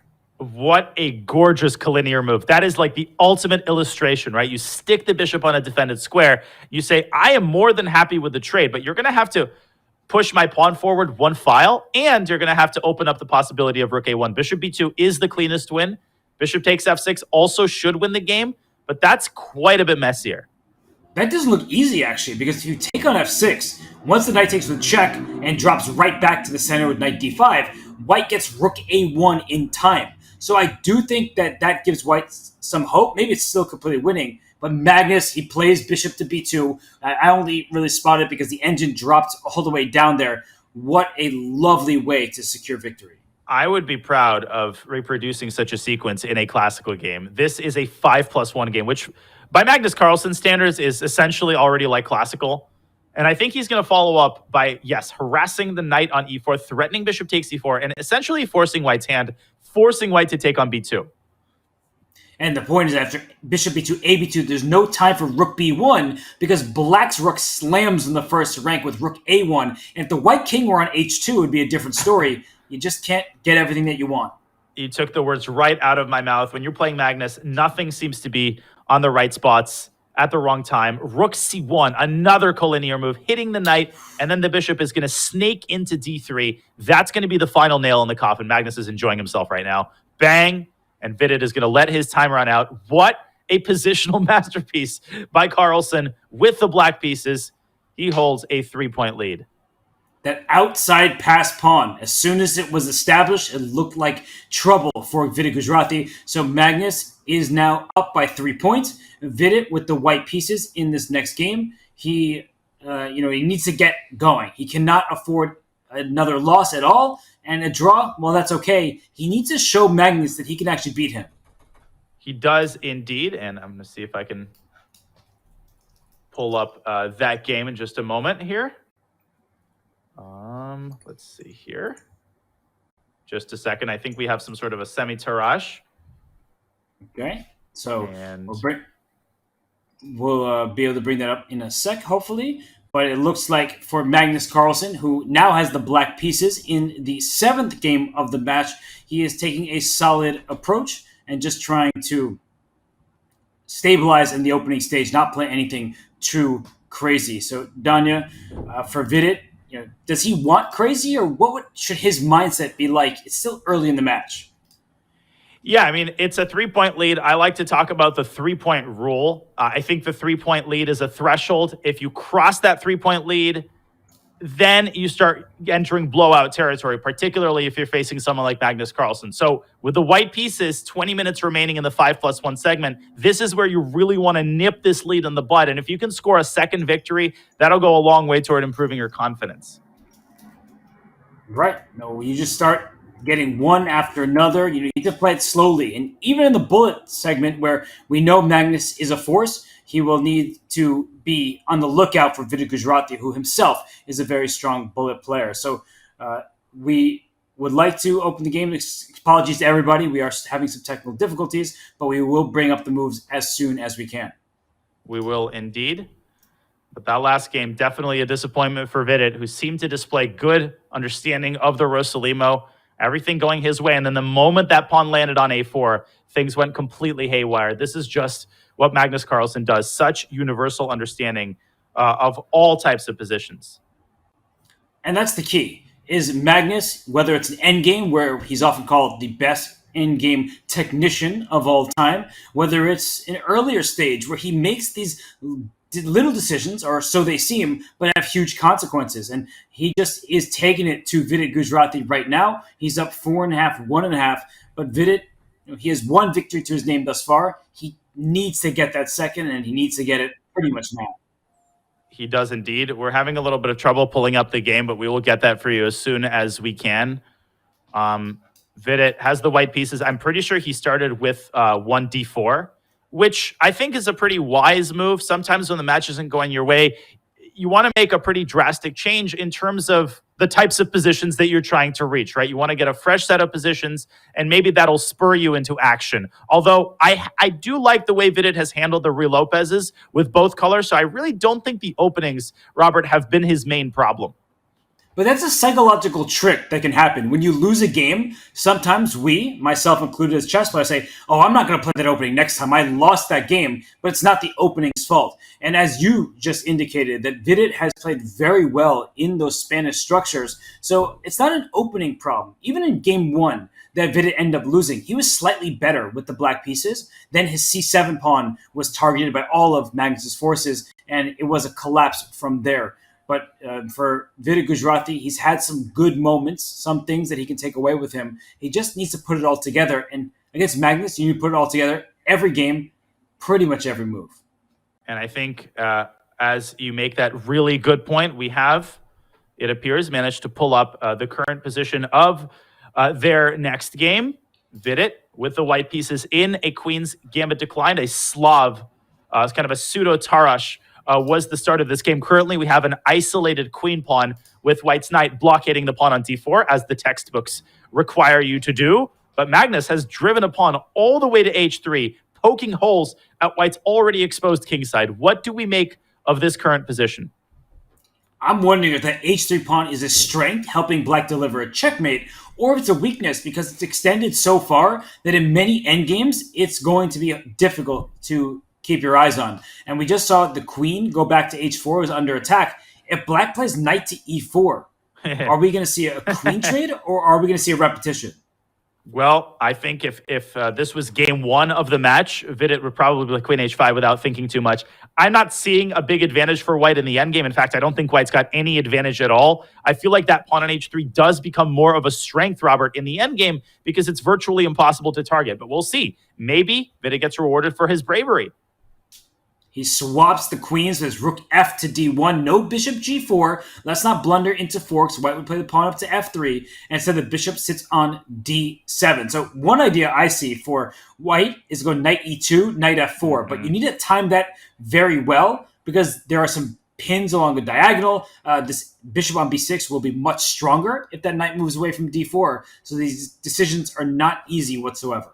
Not at all. And instead, Vidit plays kind of a more flexible move, bishop from h1 to f3, maybe trying to reshuffle it toward the center to e2. And at some point, you do want to chase this knight away from e4. Magnus could try to prepare for that eventuality with bishop a5. He could try to set himself up with the possibility of knight c3 if the necessity arises. Bishop a5 is a really high-class move. It doesn't look like it threatens anything, but you are trying to improve the opportunities for your pieces, namely the knight going to c3, as you mentioned. There could be a piece landing on d2. But right now, for Magnus, if the clocks, they seem accurate, he is down a minute on time. He's the one with the isolated pawn. He's the one with the lots to figure out. Absolutely. He's down to 90 seconds on his clock.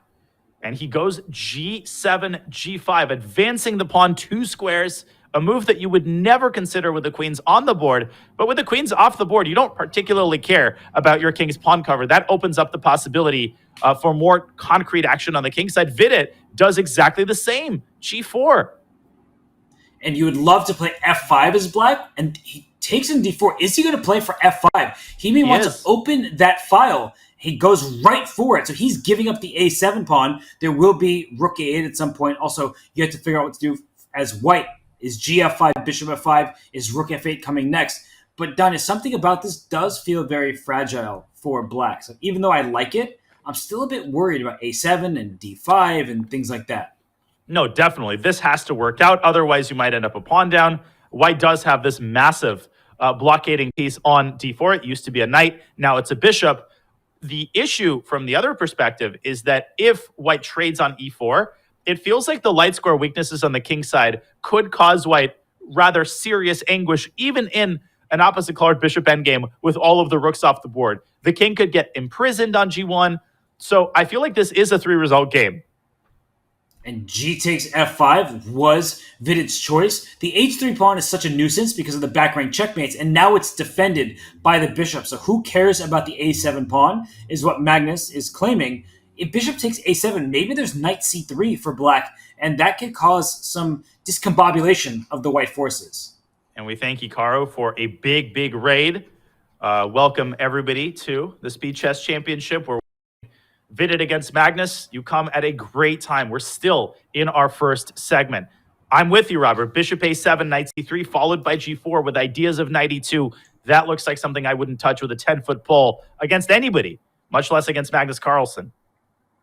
Vidit down on time. He's at about a minute left, and he hasn't come up with an idea. So he plays bishop back to e2, retreating there. And Magnus says, I'm not retreating. I am pressing forward. Look at the bind on the king side. And it was crucial to play g4 when he played it. Otherwise, white would have played f3 and tossed that knight out of e4 and gotten the king to an excellent square on f2. And the black king is on an excellent square on e6 in a moment.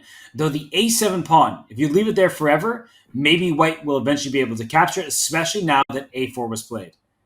Indeed, bishop takes, okay, there we go. A6 played by Magnus, both sides improving their pawn structures, and bishop sinks its teeth onto b6.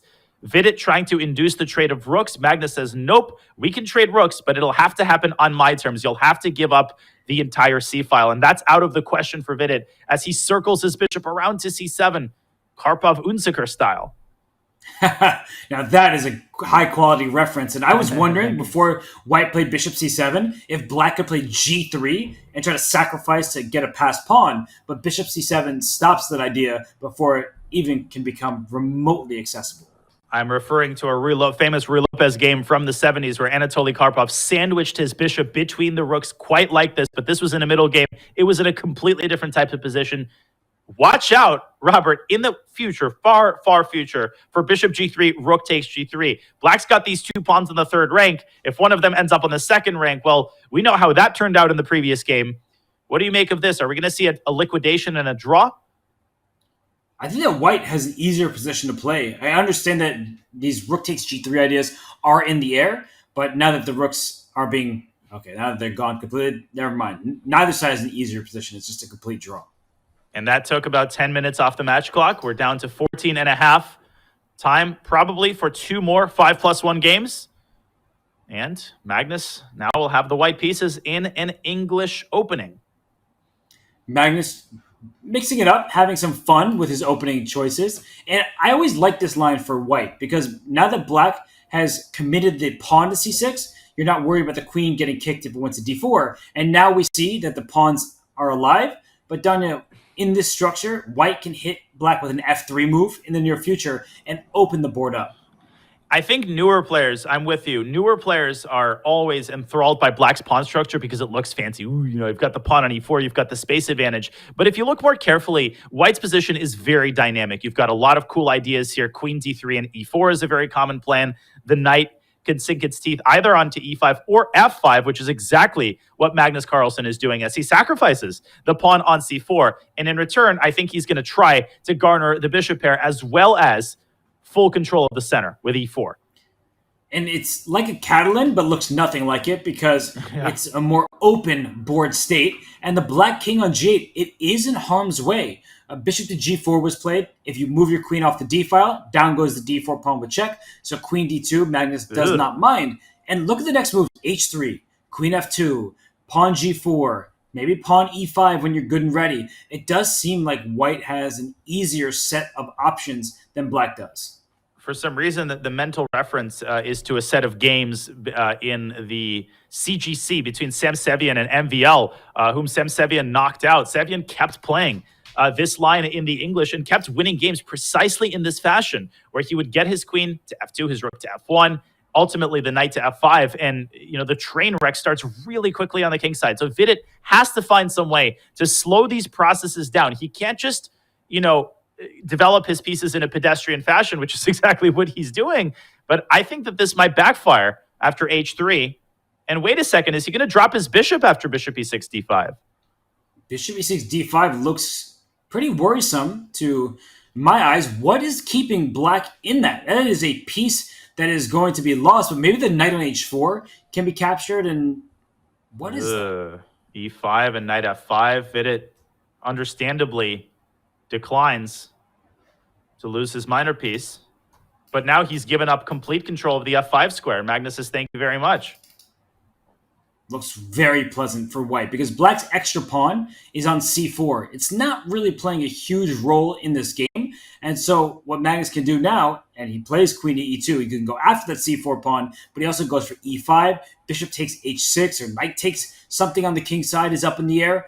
Black's position is very precarious. Man, isn't it amazing when you're watching people like Magnus, how each of his pieces appears on the right square at exactly the right time?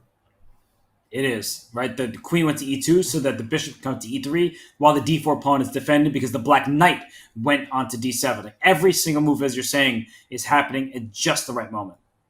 And the c4 pawn is falling at just the wrong moment for black. And black's pieces are already passive and overextended. I don't think that Vidit can afford to create more weaknesses with b5. That would walk right into e5. Feels like Black is clearly worse here. He's also down 2 minutes on the clock. Black needs to generate active counterplay. But against what? Against the d4 pawn? Well, we've been down that path. White just plays bishop e3. There's some sort of weird knight h5 idea trying to attack g3. That doesn't seem realistic either. I don't really see a move. Vidit tries to strike at the center, and Magnus could meet fire with fire here if he wants with e5. And I think e5 he'll force the black knight to h5, and there will be tactics. So both sides need to calculate carefully, because if you play e5, knight h5, suddenly bishop takes f5 is a threat. That's exactly what is happening here. The g3 pawn is tender. Whoa, knight to d5. Bishop takes f5. Yeah, because knight takes g3. Magnus rushed it, and he's blundered. Bishop takes f5. He forgot. I think that either the g3 pawn is hanging or that the bishop can drop back to g6 with tempo, and White's center suddenly collapses after c takes d4. Magnus is upset. Look at him. Look at him. He just grabbed his head like, what am I doing? Because c takes d4, even if that queen went back to d1 or g4, you can't take back with your queen on d4 because of bishop c5. Incredible. And c takes d4 on the board. You really don't want to give up this knight if you can avoid it. Magnus using his only remaining asset in the center, pushing the pawn up to e6, but the cold-blooded knight f6 diffuses White's remaining initiative and solidifies a big material advantage and a monster center for Vidit. He might be technically winning here at this point. And many players would see this and think White is better, because look at that pawn on e6, look at that queen on g4, knight on d5, but Black is up a couple pawns, and after knight f6, which you've indicated is the best move, then you're starting to trade off most of White's attackers, and there's nothing left to go after the Black king with. Fantastic presence of mind by Vidit, knowing to pause at the right moment. His time situation is a little bit worrisome, but I think he's got enough to figure his way out of this position. Now Magnus can take the bishop with check. He can take the knight with check, but neither of those moves is appealing. I would take the bishop. I think that's the lesser evil. Grab the bishop pair, at least eliminate the d4 pawn, and try to keep playing and keep extending the game as long as you can. I think it's the best decision by far, because if you take on f6 and Black gets to keep those bishops, I would not like the look of a d3 coming to a theater near you. So he takes on f7 first. So if the rook takes on f7, there's queen takes bishop on g6. That would be a huge blunder. So if you're going to take on f7, you must do it with the bishop. I don't think you can take with the king. That looks way too silly. So bishop takes f7 by process of elimination, but h6 looks like it's hanging. It's so easy to blunder something here for either side. For a second, I forgot the queen was hanging, and I was going to propose bishop takes h6. Vidit could even play king h7 here. That sounds like a brazen move, but it's actually totally sensible. The king is very safe on h7. There's no sacrifices on g6. That doesn't work. It doesn't do anything. And Magnus's initiative, his short-lived initiative, completely fizzles out. He has to acquiesce to the trade. And Robert, he can't even take the bishop anymore. That ship has sailed. He might have to play queen takes d4 and allow bishop takes f7, or take the knight on f6, and that theater near you is going to feature, I think, the move d3, very likely. Great call by you. Even better play by Vidit, playing king to h7. What kind of calmness do you need to just put your king on the rim, protect that bishop that was under attack, and eliminate knight takes bishop on e7? Really great presence of mind. And if queen d4, bishop f7, I think that Vidit, he'll be up a pawn, and he's going to have a very easy time with it. Technically, White can restore material equality for a very brief period of time. And I'll put these moves, well, never mind. Magnus will put these moves on the board. I was going to say queen takes d4, bishop takes f7. Very important for Vidit to respond by taking that pawn with his bishop, forcing the exchange on f6. Then Magnus could take on d8 and take on b7. The thing is, in that resulting position, Black's bishops are going to be so powerful, coupled with the rook on the open file, that Magnus will just sink under the weight of all the threats. Let's see if Vidit can correctly recapture on f7. Rook takes f7 was worse. Instead, an even more cold-blooded move, rook c8. It was given a question mark, but I could see Magnus blundering at this stage, because he plays bishop e3, everything is loose, so there's no bishop c5 somehow, because knight takes f6 check. That's pretty huge. But actually that line continues, right? GF, if bishop c5, knight f6 check, gf, you can't take the queen on d8. Maybe we could bring up an analysis board to show that ever so quickly, that you could get fooled in such a line. Absolutely, because after queen takes d8, I'll put this all on the board. Black plays bishop takes e3 check first, then recaptures on d8 with the rook. There was even, after knight takes f6, the avenue queen takes f6, queen c5 was winning for white. Anyways, we're past that because instead of all this, knight takes d5, queen takes d5, much simpler line that they're going down, and bishop c5 by Vidit, forcing the trade of dark squared bishops. But it looks like Magnus is starting to improve, not even starting to improve his position. Is black even better anymore? I don't think so, especially given the clock situation and the fact that a passed pawn sits on f7. So Vidit, he needed to be accurate. He was not. And now he needs to avoid a loss when he is 13.9 seconds on his clock. This is ridiculous. Magnus takes these lost positions. Vidit didn't take on f7. And now, not only is he regretting not taking on f7, he might never be able to take on f7 in the future because Magnus is going to cling to that pawn with his teeth. Uh-oh, and he made a losing move. So bishop c5, rook c5. What does he want? Rook e8. Rook e8. Rook e8. He wins. Magnus wins. How did he do that? I was going to ask the same question. Vidit, I'm sure, is asking that. And Vidit makes a move with just 1.2 seconds, and rook h8 check, and a new queen appears. And a bishop disappears. That's it. This is too easy. There's too many pawns for there to be any talk of a fortress. Unbelievable. Now, if you can't win these games, you're done in the match. And that is just a total heartbreaker for Vidit, who played so well to diffuse Magnus's initiative, get a winning position, and then he didn't take on f7. Guess what, Robert? That pawn ultimately became a queen.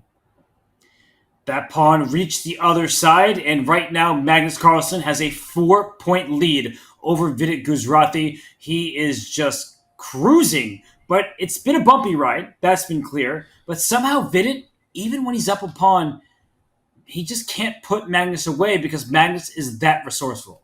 He really is. And even when it seems like he's blundered or he's lost, he's still always up on time. He always has at least one thing going for him in a particular position. If he's worse subjectively, then the position remains complicated. If he's worse subjectively and the position isn't complicated, then his opponent has 2 seconds. Something always goes wrong for you when you're trying to convert an advantage against Magnus Carlsen. I love what I'm seeing, a King's Indian and a structure that I am very well familiar with, kind of a Marozzi bind against the King's Indian. And the bind means that black can't easily play b5 or d5, but that e4 pawn, it does stick out, and black can target that. So here in this position, white, I think, typically plays f3 just to keep the center firmly under his control.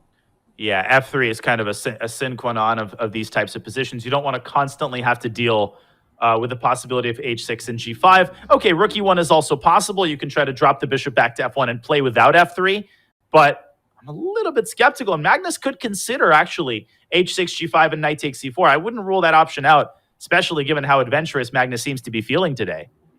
I think that's a very legitimate try for black, and h6 was indeed the choice.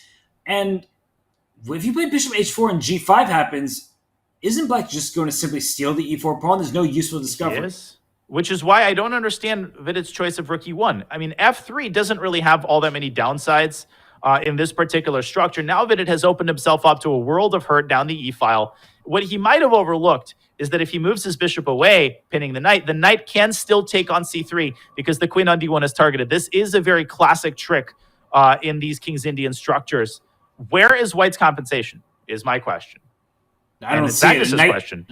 Knight takes e4, queen takes e4. That queen is in danger on the e-file, but the d4 knight is loose, so you'd have to spend a tempo saving that piece, in which case you are in big trouble. So right now, Vidit is calculating, but Danya, I hate this position for white. You're going to be down a pawn, and you'll be lucky to have full compensation.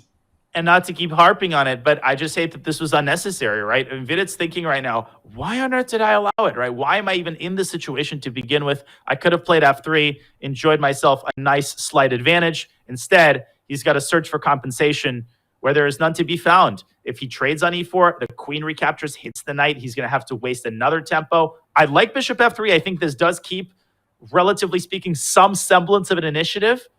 Magnus's piece is still disjointed, but the rook has to escape the 7th rank now and move back to a far more passive residence on e3 or e2. That's sad because once the rook drops back, black can play rook d8 to defend the d6 pawn, which is under threat, and eventually get the bishop out of c8. So black is up a pawn. White has more coordination for the time being. I'd rather be up the pawn, though. Absolutely. And Magnus has a lot of ways that he can continue improving. He can play knight c7. And you know what the best thing is about being up a pawn? You can give it back at the right moment with interest. So even if you give d6 back at some point, it doesn't mean you're going to be worse. Ooh. Maybe you're even going to be better. What do you see? Is there bishop takes d4, knight c2? Actually, that is tricking yourself. I think we should show this. a3. Yes. Do not play bishop takes d4. Rook takes d4, knight c2, rook takes d6. Beautiful. And you pay the price for not having your rooks coordinated. Whoop! And white wins. And look what's happening in the game. He went knight b4, and after a3, he dropped his knight back, Danya. So this is not what Magnus really signed up for. Why would you bring your knight to b4, only allow it to be kicked back? Suddenly, Vidit has the upper hand. Apparently, c5 was the only way to justify the placement of the knight, but that's such a difficult idea. Then knight c2, knight d4. This is computer stuff. Magnus instead brought his knight back, gave Vidit 2 tempi, and Vidit uses these tempi to shut this knight down, forcing it to seek an alternate pathway. But Vidit could now continue to increase the queenside pressure with b5, really making the most out of these tempi that he's been granted. Oh, b5 is such a nice move, and it was just played by Vidit. If black plays c5, now you have this permanent weakness on d6. The bishop on f3 stairs all the way through to b7. The rook in the corner is not helping out. So c5, knight b3, you threaten to win the c5 pawn directly. Knight b3 is such an important move. I think a lot of people would get really wide-eyed at the possibility of getting the knight to d5, and they would play knight c2, but that's not the best use of your resources. The best use of your resources is to threaten knight takes c5. It's to target black's pawn chain with everything that you got. And Magnus's position for the second game in a row is essentially starting to crumble. Vidit has to capitalize this time. You see Magnus right there, he's annoyed with himself. He didn't see this coming. Now knight takes c5 would be a free pawn. The d6 pawn is hanging directly. You can't play b6 because your rook is hanging on a8. So I don't really see a very attractive move from Magnus. Maybe he just has to give up the d6 pawn, but he does it in a way that also gives up b7, it would seem. Now, what does Vidit start with? Bishop takes d6 is the instinctive move. It hits the knight. You save bishop takes b7 for a rainy day, or for the next move, depending on what black does. That rainy day has arrived. It actually is. It was drizzling earlier today, but not anymore.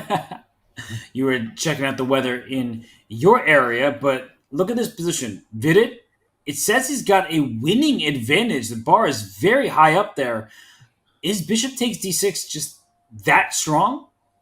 I guess it is time for the knight to go to the bar after bishop takes d6 because its days are probably numbered. I think the point is after bishop d6, knight e8, the other bishop captures b7 and the tactics work out in white's favor because you're going to take the rook in the corner and black's other rook is going to be overextended between having to recapture the bishop and having to defend the knight. So I think Vidit is probably devoting his time to calculating bishop d6, knight b5. But even there, you might have bishop takes b7. He takes with the rook instead. And a lot of his advantage has left the eval bar, so not the right move from Vidit, but also I think it's hard for Magnus to deal with this because white's pieces still look very strong. No, there's no question that white is still much better. Black has to decide whether and when he's playing this tactical move, knight takes b5. If you do it now, you're allowing white to take on e6 and get 2 pieces for a rook. That looks very unappealing to me, although black will get a passed c-pawn at the end of the line. So that's one option. Another option is to first take on d6 and then take on b5. That leads to a mass liquidation, which has to be properly assessed as well. Although that could be the same thing with white playing rook takes e6 to remove the bishop from the knight's diagonal on b3. So it's going to get complicated here. The good news for Magnus is he started the turn up a lot of time, but Vidit, he is calculating quite intensely. Man, people don't talk about Magnus's time management enough. It literally seems like he has more time than his opponent to begin the game, right? He's spending less time than his opponent, putting it to better use, and then you look up and he's still up on time, even though it appears that he's spending 2 minutes a move. It's crazy. It's like when you've got Lionel Messi on your team and you feel like you've got more than 11 men on the field. It's the same kind of effect. Well, having more than 11 men in the field is cheating. That's what I've true. learned. And I see that this feature chat is also true. The problem is no matter what you do, Magnus's counterattacks are unbelievable. He is very strong at that part of the game. And look at this. He counters by retreating, and it takes this pawn on c4. So bishop b7, rook to d8, only save square. Only What happens next? Where bishop c6, retreating, defending, attacking on e8, but Magnus involves the knight to d6. Crazy tactics here with 1 minute for both sides. Knight a5 comes to mind. Bishop takes b5? Oh! Bishop takes d6 and bishop e7, I think. Oh, goodness. That is... No. That's an incredible line. And we might see that line on the board. Sorry. That's so easy to overlook. And I think Magnus has overlooked it. Bishop b5, bishop d6, bishop c6. And Magnus thinks, I'm safe. If you take, I take. But bishop e7 first. And only now do you take on c6. Boop, boop. Black is going to drop an exchange, and Vidit missed it. He was winning on the spot with bishop takes d6. But and what this wins here? a piece. What's going on in the game? Rook d1, knight e4. What is happening? So all of the pieces are hanging. The bishop on b5, the knight on e4, the knight on a5, and the knight on e4 attacks the bishop on c5 for good measure. But white could only capture one piece at a time, right? The same piece was attacking two different minor pieces. So black was not losing a piece. Black is losing a pawn, though. And Vidit now has, I think, excellent chances to convert this outside passer on a3. Finally, we can take a breath. And I think that white needs to play bishop c5 to b4. I do like the move g4 from Vidit. He is trying to keep black's kingside pawns in check. And now he should probably bring his bishop back to c2, start pushing the a-pawn. I agree. I think that's the top priority. He prioritizes something different. He brings his king up to the center. Magnus says, nope, you are not going anywhere past f3. h5 is a great heads-up defensive move, simplifying the situation, and now blockading the a-pawn. Feels like Magnus feels like a 50-50 position. Yeah, because bishop d4 check, that seems to be unacceptable for black to allow, so he plays f6. But after bishop d4, the black bishop retreats. And how does white finally make progress? You need to get your king towards the c2 square so you can trade light square bishops. Yeah, and king d3 itself alone is not going to do anything. Obviously, Magnus wasn't born yesterday. He's going to keep both of his bishops on the board, unless he feels that a bishop endgame is drawn, which it's not. I think he's going to go bishop b2 and try to anchor himself to this a3 pawn, making it as hard as possible for white to make any sort of progress. And so the king goes to d3 now and is going up to c4. It does feel like white's making progress. Bishop b7, bishop a6, bishop b5 comes to mind at the right moment. It feels like there's going to be some sort of maneuver, either bishop b4, bishop c2, or this bishop b7, bishop a6 thing if white had instead gone to c4. But look at Magnus, king t6. Uh-oh. And can he now trade? Ooh, that's so difficult, especially with no time on the clock. And he made that move with 0.8 seconds, Danya. And he pre-moves f takes c5, giving himself a little bit of cushion. Apparently this is winning, but it's so hard to figure out. Vidit also doesn't have any time. No, how can you figure out a win in this position? There's only a couple pawns remaining for black and 3 for white. But king b4, just Magnus will not take this pawn on a4. Because that would lead to a lost pawn endgame. He will only take this pawn if he can take it with his king. And he bishop is c2. Not allowing the white king up the board. That is essential. That was gorgeous, Robert. First, the bishop was on d5. Then it landed on c2. In either case, the square that you always want to control is e4. If you control e4, the pawn controls d4. And the rest is obvious. He mouse slipped. What did he just do? Oh, he allowed the king up. Why did he go bishop e3? He made him and now he's losing. Mistake. Yeah, he's losing because the white king just gobbles up the pawns. And he resigns. Unbelievable. And Vidit Gujarati just unleashed his potential. He steals an endgame from the best endgame player of all time. And Magnus Carlsen still leads this match, but instead of leading by 4, it's down to 3. That was incredible persistence from Vidit. He missed a win earlier in the game, but it didn't matter.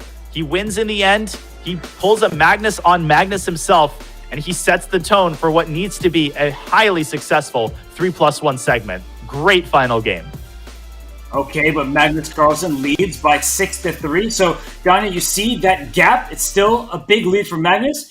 Who do you think is feeling particularly good about how that segment concluded?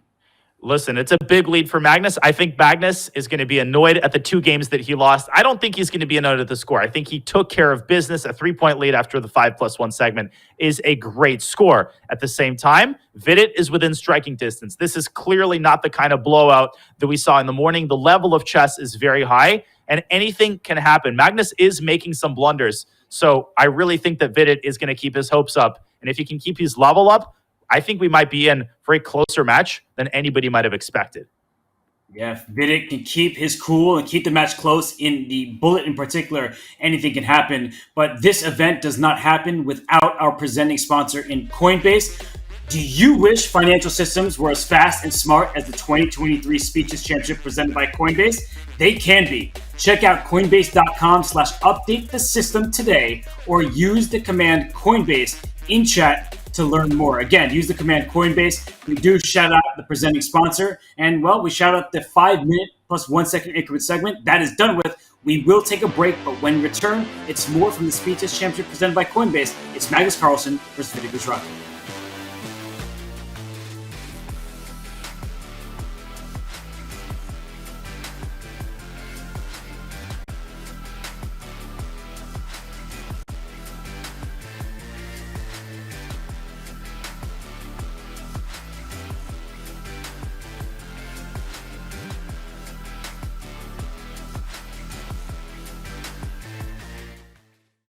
God, it's the same thing every time. Why didn't you en passant, bro?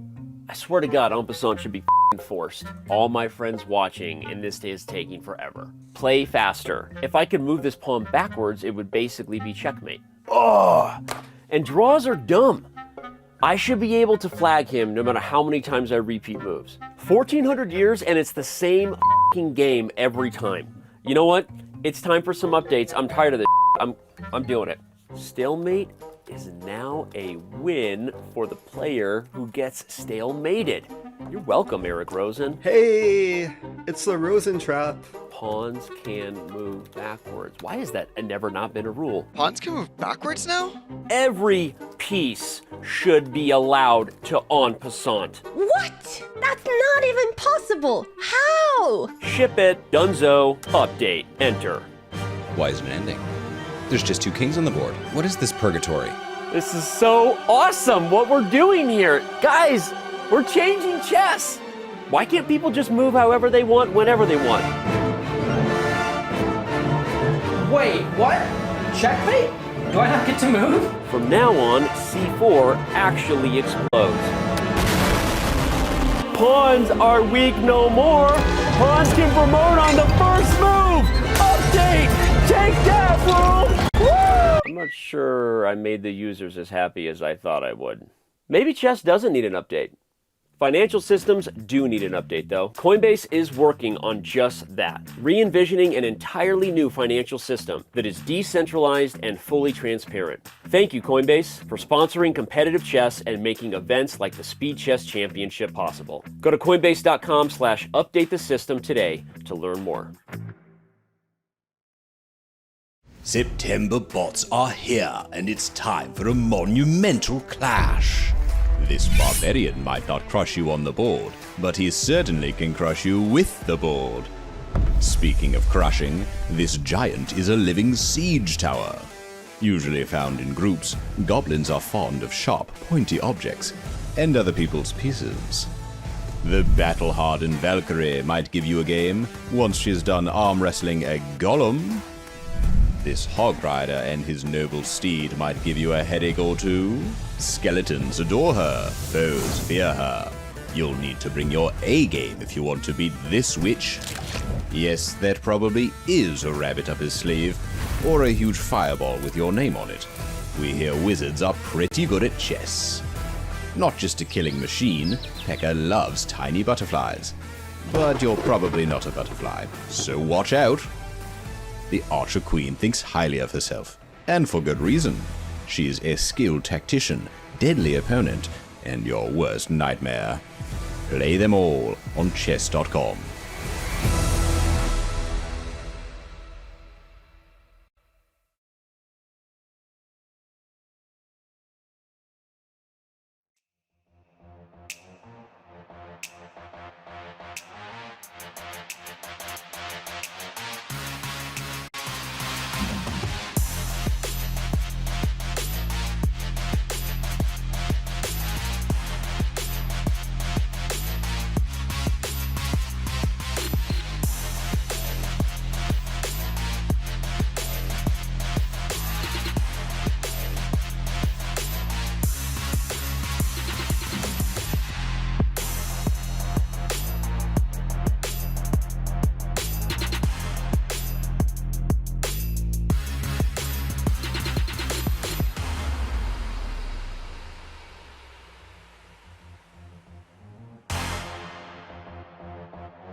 the premier online speed chess tournament.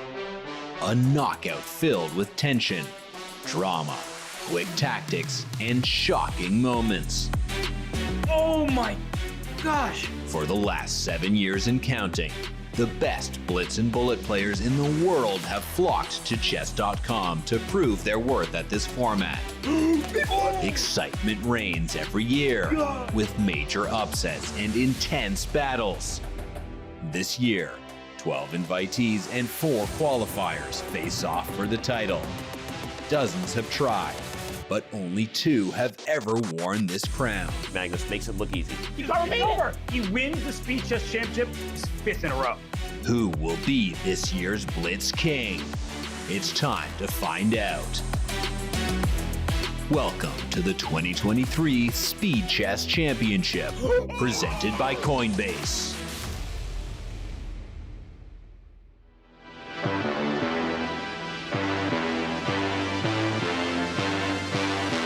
Welcome back to the 2023 Speed Chess Championship presented by Coinbase. If you thought this is just another event for Magnus, think again. He is the 2-time Speed Chess Champion. He may be getting a little doze in there, getting a little nap, but when it comes to the Speed Chess Championship, he gives it his all. Danya, when Magnus was interviewed, he had this to say about the SCC. The Speed Chess Championship is by far my favorite event on chess.com. It's sort of the pinnacle of speed chess and a tournament that shows who's who. I'm excited to be participating again, and we'll try to do even better than last time. We know what happened in 2022. Hikaru Nakamura defeated Magnus in the epic finale. Danya, Magnus wants to do better. He's off to a great start. It's honestly great for, the best player in chess history to say these things about the SEC. If Magnus takes the tournament seriously, then everybody is going to take it seriously, and they do. And Magnus, he's irritated and annoyed at every game that he loses in the SEC. He wants to win this tournament, and I think he's shown that drive in the first 90 minutes of his match against Vidit. But he's got a lot more work to do as the 3+1 segment gets underway. Let's dive right into the action as Magnus Carlsen leads by 3 points. He did let an endgame get away from him. He had the right drawing defense. He had a fortress that he doesn't even believe in to begin with, but he should have made a draw with proper play. He slipped, Vidit takes a win, and now it's 6-3. So, Danya, heading into the 3+1 here, do you think that Vidit's going to mix up his openings because he can't keep the status quo? I think he should. In general, I always err on the side of mixing up the openings and trying to get different positions, particularly if you're on the losing side of the match. If you're Magnus, he can play literally anything, and he is playing literally everything. We see a type of opening that we haven't had yet this match, a type of structure that sometimes happens in the London, but this originated out of a kind of Catalan-Slav mixture and a big decision in the early going. Typically, you do not see black trading queens in this version, I think. No, queen a6. That is a good move. Usually, I was going to say it's a good move, but the engine gives it a question mark, so what do I know? I think the problem is that white hasn't castled yet, so white can play bishop f1 right now, and e4 is a monster threat. Do you think he finds that move? Bishop f1, threatening e4? I think he does, because normally the white king is castled when black plays the queen out to a6. He goes for it. Now, wait a second. This is a very serious threat. And the problem, to add insult to injury, if black sticks the knight on e4, white can still extract a lot of the benefit of that discovery with e3, and the queen cannot depart the b7 pawn. And if black plays b5, you bang on b5 with a fork coming in with the bishop. This is, seriously bad for black.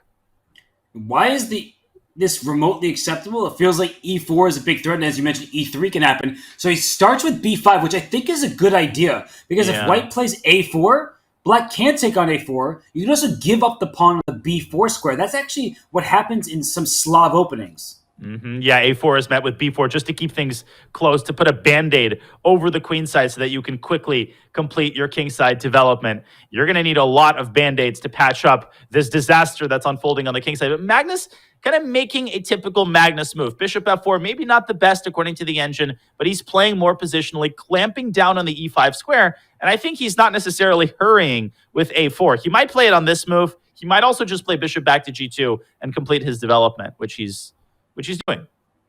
Yeah, so he's claiming, perhaps, that there's a positional plus, that the pawn on b7 made c6 feel safer. But for Vidit, now that there's no threats on that diagonal and he brings his queen back, he can always protect his pawn with a6 if he really needs an extra defender there. He can play b4 to gain space if white plays a4. And of course, black can play bishop e7, castle kingside, and then play g5. Get that bishop off the b8 square. Wow, Vidit's just going forward with a5 first. I don't see why he's worse anymore. He's not. And a4 has lost all of its luster. In fact, it's counterproductive due to b4. And white is going to have problems keeping the e4 square under wraps. I actually would go so far as to say that I kind of like Vidit's position now. I'm with you, because that bishop on f4, it's going to get kicked at the right moment. Not a single pawn has been traded. Let's repeat that. Not one pawn has been traded in this game, which makes the board feel very clogged. So what are the plans that you see, Danya, for white in this position? Well, there's only one, right?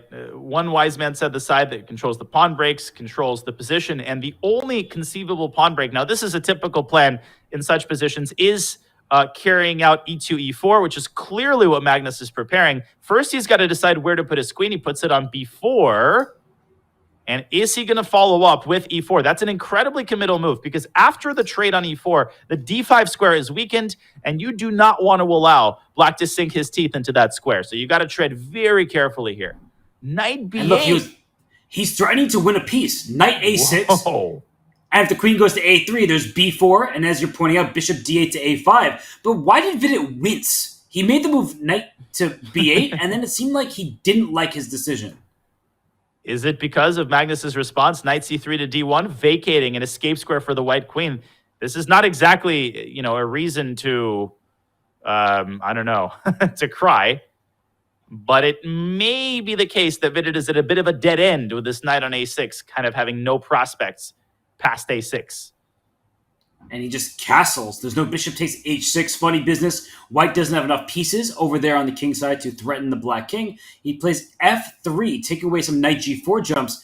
Danya, when is this board going to open up? We still have 0 trades. I really feel like Vidit should have tried to prepare e6, e5. You can get that move in and white's position starts to crumble. The thing is, Magnus's knights are incredibly passive, but I think Vidit is going for the more long-term strategy of doing what exactly? Preparing bishop f6. And ultimately, I think he is going to prepare e5. There was a crazy tactic there with bishop takes e5 and d4 trapping the queen. That was insane. That was insane. I was wondering why the eval bar went crazy. That is really nasty. Look at this. And I'm going to I have to show this. Rook d5, and the knight on a6 finally has its moment in the sun. Finally has its moment in the sun in terms of protecting the c7 square. The queen is trapped, and white basically loses on the spot, because once this pawn disappears, your entire center essentially crumbles. This doesn't help, by the way. It's exactly the same type of line. I guess here the queen can go to c7. But anyways, black is winning in the end. Let's go back to the live board, though. We've had quite a few moves. You know why that wasn't on Vidit's radar is because before the knight went to f2, the queen had that spot. But look what Vidit's doing anyway. He is just moving forward. Now there's this pawn on a2, which is a long-term weakness. It's essentially both sides are up a pawn, but in different parts of the board. That's a great way to put it, and Vidit continues to break apart white's control of the center. Now the rook on e8 is sitting pretty. Black's control over the e4 square is impressive, and Magnus is, again, struggling to create chances on the other side of the board. He's got 2 seconds on his clock as well. He's losing. Look at Vidit go. The e4 square is juicy. Just drop a knight in there right now. He does just that. And c5 is an opportunity as well for black, or bishop c5 if you allow it. And now bishop takes f5. Snap that knight off the board and find a spot for your dark-squared bishop on the long diagonal. Instead, he's gone queen d7. He can take twice on f5, but that would entail giving up the c6 pawn. Vidit down to 8 seconds himself. Can he keep his composure and time pressure? Magnus with 0.8 seconds. Barely getting the moves off, and that king on g2 looks open, but he finally takes that knight on f5. This looks great for Vidit. And the moves are easy. c4 is possible, but with 3 seconds on the clock, I wouldn't stir the pot. He plays these calm moves 2 seconds again. f5 was missed there, winning the exchange. All-out time scramble. This black has all the control. E4, en passant, take that thing. He didn't take it. That thing. He didn't take it, and he's allowed Magnus to establish a pawn chain in the king side, and now the situation getting more complicated. Oh my goodness, now it's completely pandemonium. But the F5 is loose, and he goes D3. What a shot! Oh my goodness. He cuts the queen off from the F5 square, and now E6 and he drops. Takes E6. Black's up 2 pawns. And this should be a technical win now. Still not over, though. There's a pin along the E-file that Vidit has to solve, and he solves it with a check. But now Magnus's king is walking into the center, and it's still not over. No, it's not over because Black needs to get that king out of there. And how do you push your pawns? Maybe you just got to go for the king side now. Yeah. King F6, walking out of the checks and advancing his pawns. I think you called it, Robert. I think the right idea is just to advance these pawns methodically, carefully, without blundering anything. But with all of his pieces on dark squares, there we go. That's it. Finally, Magnus succumbs. And what a win to start the 3+1 segment. 2 in a row now for Vidit Gujarati. And he just took a bite of a much-deserved snack, as now he has won 2 in a row. The deficit's just 2 points. And Magnus, he got outplayed in that game. Vidit really showed some great technique. Yeah, and after Bishop F1 in the early going, I thought that Magnus was likely to score a quick victory, but I think he dropped the ball on the opportunity to play A4. And by the time he realized what had happened, Vidit had closed the queen side, had started operating in the center, and it was a dominant display by Vidit. Yeah, there was some mess in the time pressure, but that's to be expected. Great win, confidence booster. Guess what? It's a 2-point match. And look at this, knight e8 from Magnus. He's trying to trade the dark square bishops. And in this position, if black tries to get active with c5, you're left with an isolated pawn. So, Donnie, I don't know this very well. I've never really seen this knight reroute from e8 to d6 this early. But I can't say I dislike Vidit's position the slightest. It looks very healthy for him. It looks healthy, and this is a very healthy plan that has been around now for many, many decades. You play f3 and then e4, and you want to play this move very carefully because the moment you play e4, you're also weakening the d4 pawn. Obviously, you can't play it now because the knight will hang, so you have to kind of massage your way around those problems. With the queens off the board, who benefits? I think that white can just push forward on the king side, but that's why black decides to strike against this knight on f4. If you have to go knight back to e2, then black may throw more pawns forward with f5, claiming much-needed space on that flank. But if you take on e6, f takes e6, black will play e5. The bishop on d3 stares into thin air, and I prefer the knights. G5 is one of those moves. You look at it, obviously, he's just chasing the knight away, but there's actually a lot of nuance, a lot of positional depth that hides behind a move like G5, knowing exactly when to advance your pawns, when white is prepared to play E4, and beating him to the punch is Magnus Carlsen. I think he solved all of his problems, and by move 20, he stands with a very comfortable position in the endgame. Vidit trying to needle at him with H4, but I don't think that there's all that much going for white on the king side. Is there a knight e4 check coming that white needs to be careful about? Like, just watch out. Your king is on f2. It's not going to get checkmated, but it might fall into a tactic. No, it's absolutely a big problem for white, actually. Knight e4 check possible even here. Presumably, Magnus is going to spend a little bit of time calculating that. Because if he can make it work, then it's definitely the move that you want to play. And I think he's going to play it. I think he's going to do it. And he does.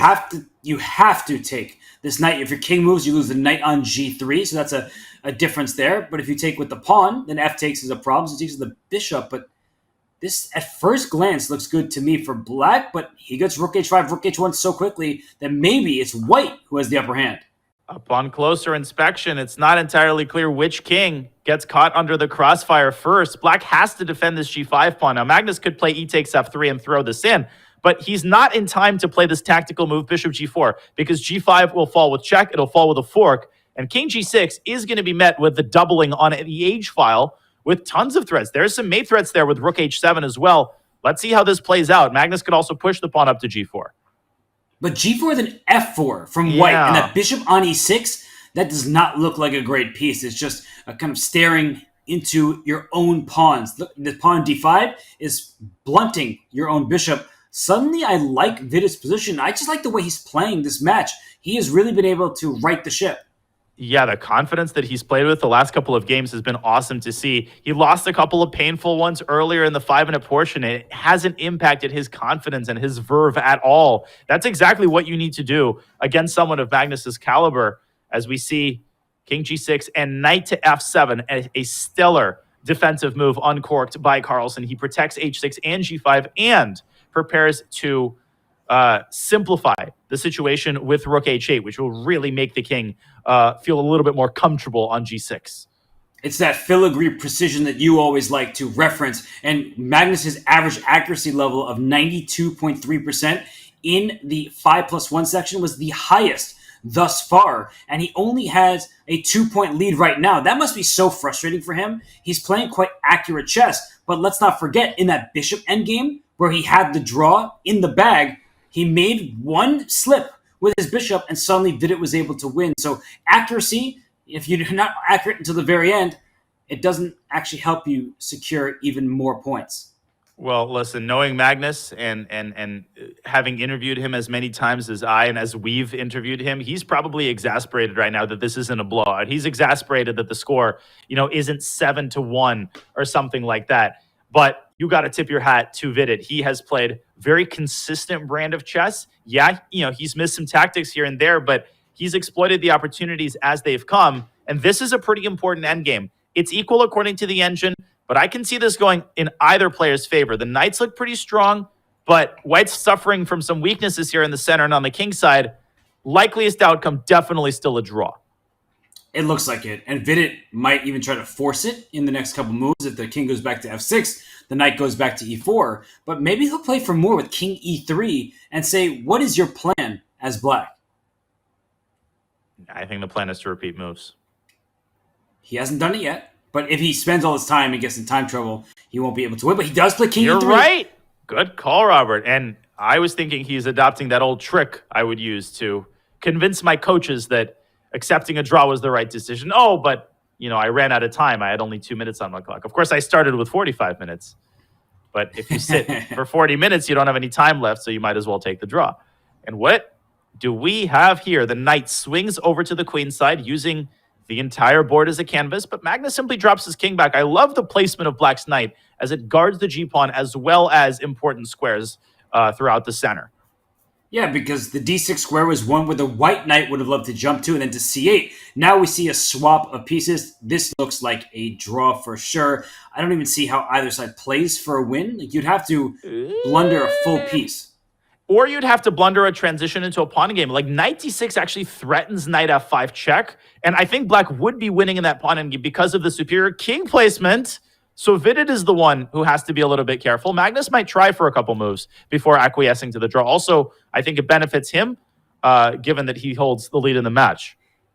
Really good observation about the knight trade with the more active black king that could have spelled disaster. But now the knight just reroutes itself to c3. If the knight goes to h4 for black, the white king slides to e3. We could see a repetition in that way as well.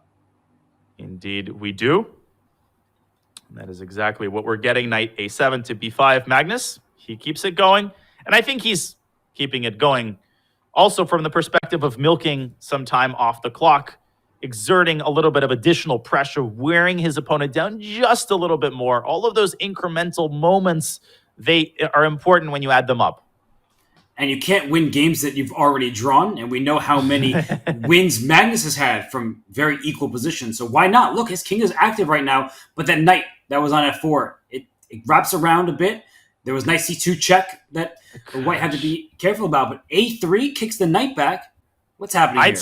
I'd still be scared if I was playing Magnus. In fact, I'd be scared for either color. Knight c2, things suddenly getting a little bit of tactical here.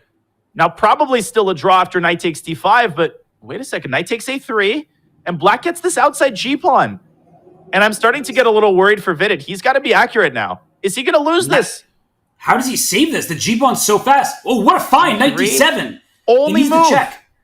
That was great by Vidit right there. Not over yet, though. Knight g4, another accurate move. And another one. He's found only moves to hold the game. Still not over. No, not over at all.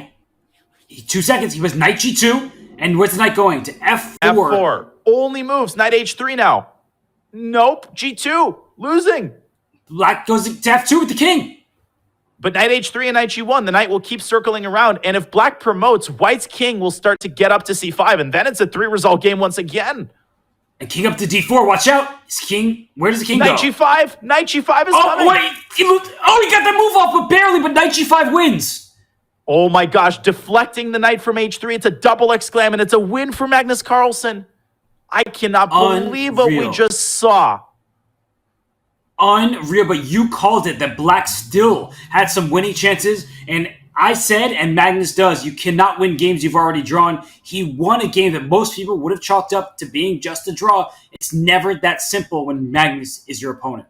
You know, people reported this while watching Michael Jordan play basketball. Even season ticket holders from the Bulls kept marveling every time he took off from the free throw line or put up a 50-point performance. I've commentated Magnus Carlsen for most of my commentary career, but every time I see him winning an endgame like that, it's unbelievable in its own way because he's not playing amateurs. He's playing amazing endgame players in their own right, people who themselves are capable of squeezing out an equal endgame against players like Naroditsky.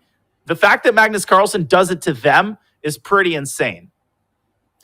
It's a much-needed win, too, because Vidit had taken 2 straight games, and Vidit won an endgame against Magnus. That was crazy. I agree with the featured chat there. This position, look at this, completely symmetrical in nature in terms of pawn structure. Black can play c6, and these are the types of positions that Magnus plays for a win. Oh, absolutely. And white's slightly better.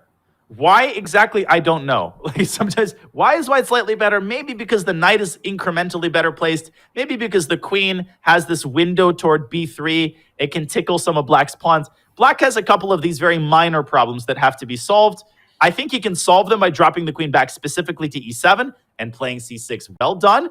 But still, Magnus has the e-file, and as long as he holds the e-file, he holds at least some minuscule chances. And maybe even c4 can be considered. There's only one open line, and white's rook controls it. That said, there are no targets to go after, and that's why you're mentioning c4, that if you can trade on c4, the bishop gets out there, f7 feels quite vulnerable. But c4 is one of those moves that you can't take back. Your d4 pawn will be a clear target. So I'm not sure if Magnus plays c4 here, or if he plays some kind of rook e3 quiet move, but I don't think white can play for a win without your choice. Yeah, with a 3-point lead in the match, having won the game that he just won, I don't think Magnus is going to take on any unnecessary risk. C4 doesn't strike me as a particularly risky move because you could liquidate in the future by pushing the d-pawn up to d5. I can guarantee you that that is exactly the kind of wheels that are turning in Magnus's head right now. He's contemplating c4. He might resort to a move like h3 or a move like knight e5.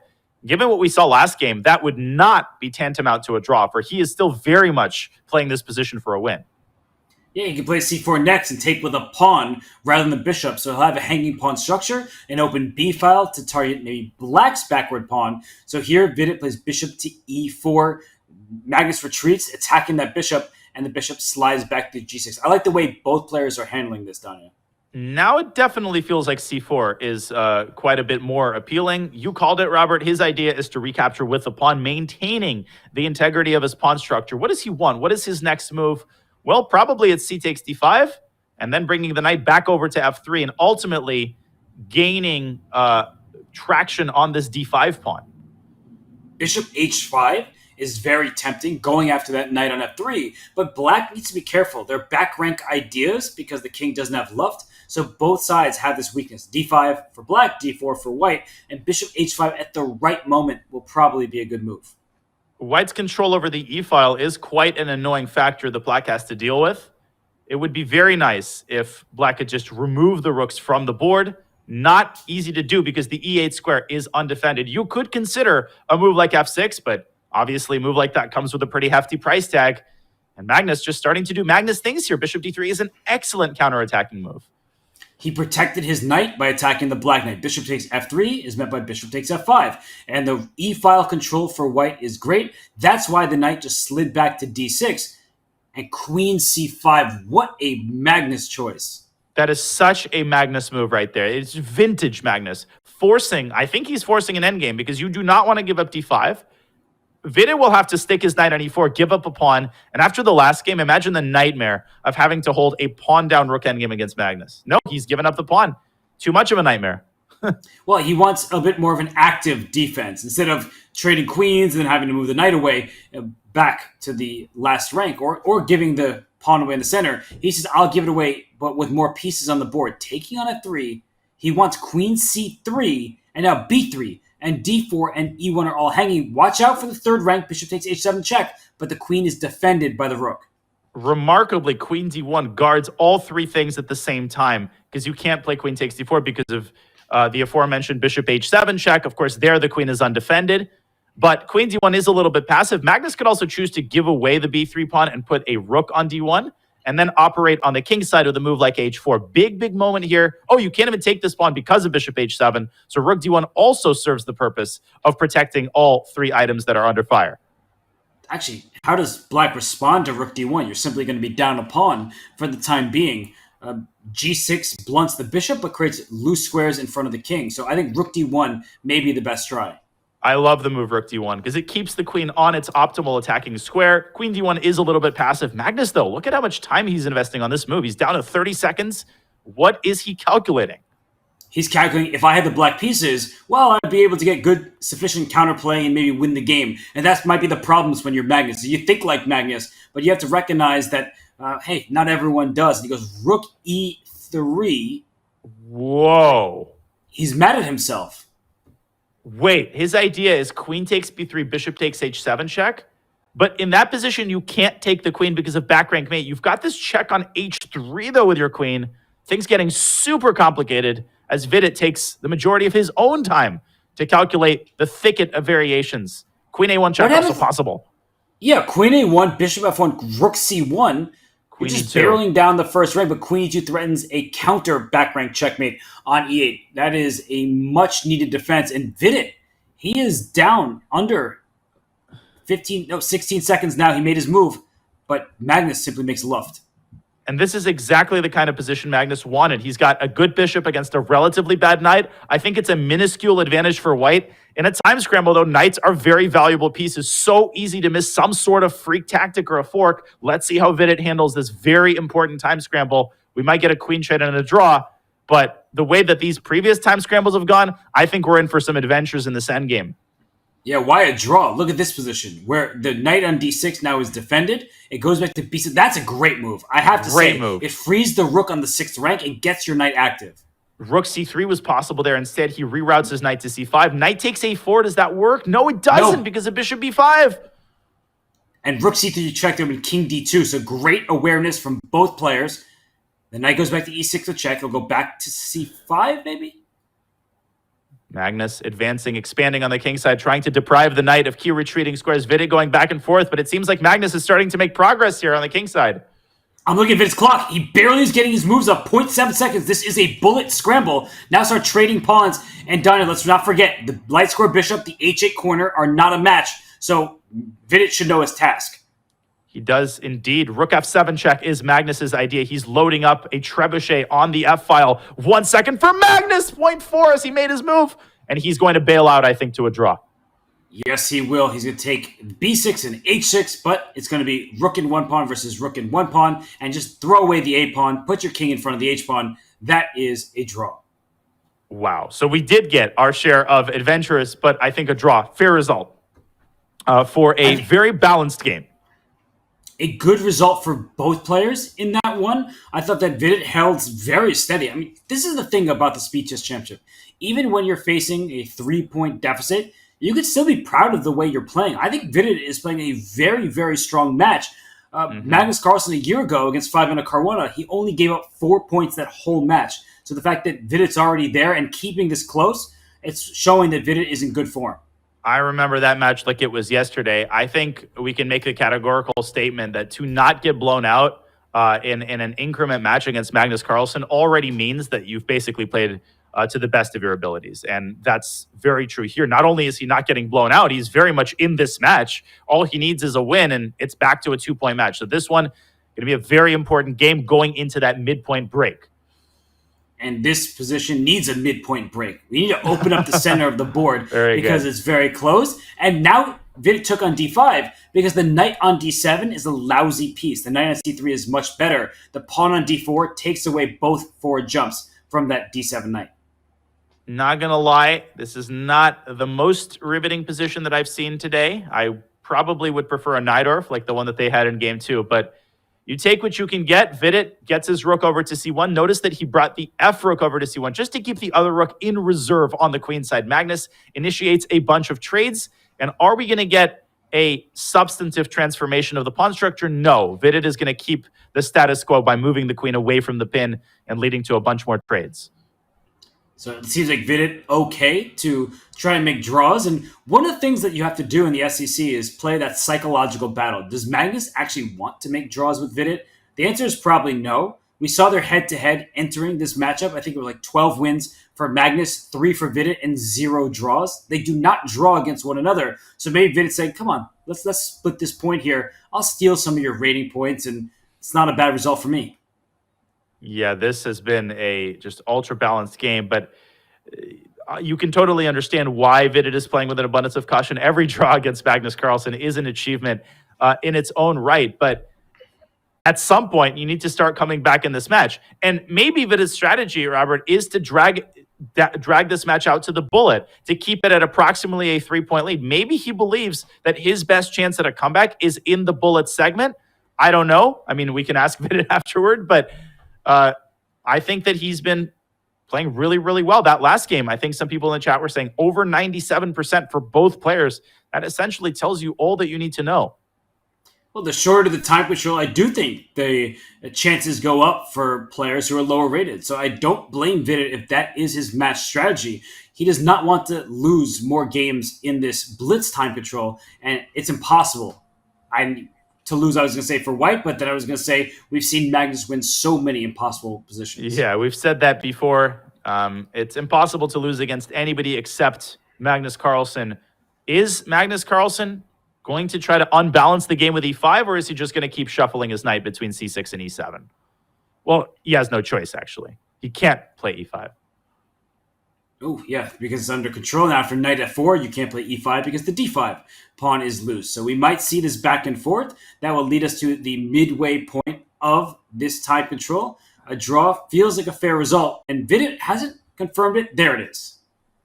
There it is indeed, and we reach the exact midpoint of the hour allotted to the 3+1 time control. The lead remains at 3. The match just kind of hanging there in the balance. This game will be aborted, I'm pretty sure, because we are at the halfway break. Or not. Looks like, yeah, it hasn't been stopped just yet, but we are exactly down the middle of the 60 minutes allotted to this time segment. But hey, if they play, let's commentate on the game that's happening here. By all means, I'm more than happy with the way this game is unfolding, especially because they actually have an e4 opening this time. They have a bishop's game, something relatively fresh. So we'll keep watching as long as this game doesn't get aborted. Yeah, this game, well, let's look at this. It feels like I'm in my childhood, and you love openings like this as well, where you just play a little bit of a slower approach, and you see that white temporarily has the bishop pair, and maybe he's going to keep the bishop pair, or at least keep a bishop versus knight, quote-unquote, edge. What a weird sequence of moves there. Knight a5, knight a4. Knights on the rim are amazing, clearly, as our elders taught us. The smoke has cleared somewhat. 2 pairs of minor pieces has been exchanged. I like what Magnus has gotten here. He's got the uncontested dark squared bishop. It could come out to g5 at a moment's notice and harass the knight. Instead, he takes the positional approach and expands on the queen side with b4 and b5. Magnus playing very adventurously to start this game. And that black knight just kicked around. It was an a5, now back to c6. Now it's to move again. Maybe knight d8 to e6. I feel like that's quite standard. Or, as you're pointing out, knight e7 to g6. They're 2 different options. I like the knight on e6 because it takes away d4. At least it makes it less appealing. But it also, knight on e6 closes down the e-file, and the rooks don't get such open lines. And to that end, after knight g6, you could potentially consider d6, d5. Of course, given that white is the one with the bishop, that could be counterproductive, because if you play it at the wrong moment, you allow white a free attack on the e5 pawn. So maybe resisting that temptation and playing a slower move like rook fe8, or something relatively calm like h6, or maybe even c6 to chip away at white's pawn chain. I feel like that is more congruent with the demands of the position than, a flashy but ultimately flawed d5, which he's just played. I guess we'll see. Maybe there is no flaw after all, but the e5 pawn now becomes a target. At least white can go after something, but the rook can come to e8. So by putting the knight on g rather than e6, it allowed black to strike in the center. But wow, look at this move, c4. He wants to kick that queen away and then play moves like bishop b2, especially if the queen goes to e6. Great move. Again, showing that concrete considerations transcend general principles. There is a backward pawn on d3, but that queen could not have dropped back to d6 because of bishop to a3. It has to go back to this very awkward square. Now Magnus is very close to being able to play d4. He can't quite do it yet because c4 will fall. Maybe a calmer move like queen d2 should be considered, but Vidit is heading for c5. And black could end up better here, Robert, if white is not careful. If that pawn on b6 was back on a7, then I think white would be better. But because the pawn is doubled, inherent to having double pawns means open files. The semi-open a file hitting a4 is very promising for black. Queen b4 becomes a threat. Knight c5 is on the agenda. And h4, played by Magnus, he does not care about that a4 pawn. I just wanted to point out, I love the way that Vidit maneuvered his queen first to e6, and then he did shift it to d6, but only at the moment when white moved the rook away from a1. So bishop a3 is no longer a consideration. Now it's time to bring the queen to its optimal square. He reinforces the e5 pawn, trying to take the sting out of the subsequent movement of the h pawn. I think now he is ready to meet h5 with knight f4, and so maybe Magnus took the words right out of my mouth, considers g3 to cover the f4 square, and now h5 is much more appealing. But f6 was appealing for black because white doesn't have a light squared bishop. If that bishop could go, say, out to a2, suddenly the light squares would feel vulnerable, and Magnus strikes with d4. I think that black can just trade. Danya, I am worried about this pawn on a4. That's such a weakness. It's definitely a worrisome pawn, especially in light of the knight coming to c5. Big question here, what is Magnus going to recapture with? If he takes with the bishop, knight e6 seems obvious. I would not go for that. If he takes with the knight on d4, maybe still knight to e6 in this position? If you can trade off a pair of knights, the knight c5 becomes even stronger. At that point, white will run out of options when it comes down to defending that pawn, because rook a1 obviously can always be met with rook a8. We do have knight takes d4. I do like knight e6. Maybe knight f5 there stirs the pot a little bit more. Let's see what Magnus comes up with here. The only thing I don't like for Vidit is that he's down under a minute. He has had some struggles, though he did play well under the duress of the time trouble in some of the previous games as well. But knight e6 played. Why does that get a question mark? Did the eval bar even change? Well, it's because it's not the eval bar, it is the evil bar. And we already know that. It's very cruel. I think very cruel for Vidit would be a well-timed h6. Magnus should really consider throwing that move in to soften up some of these targets on the king side. Instead, we do see knight f5, as I pointed out earlier. But after knight c5, I honestly think that the worst is behind him. Maybe h6 there, I don't know.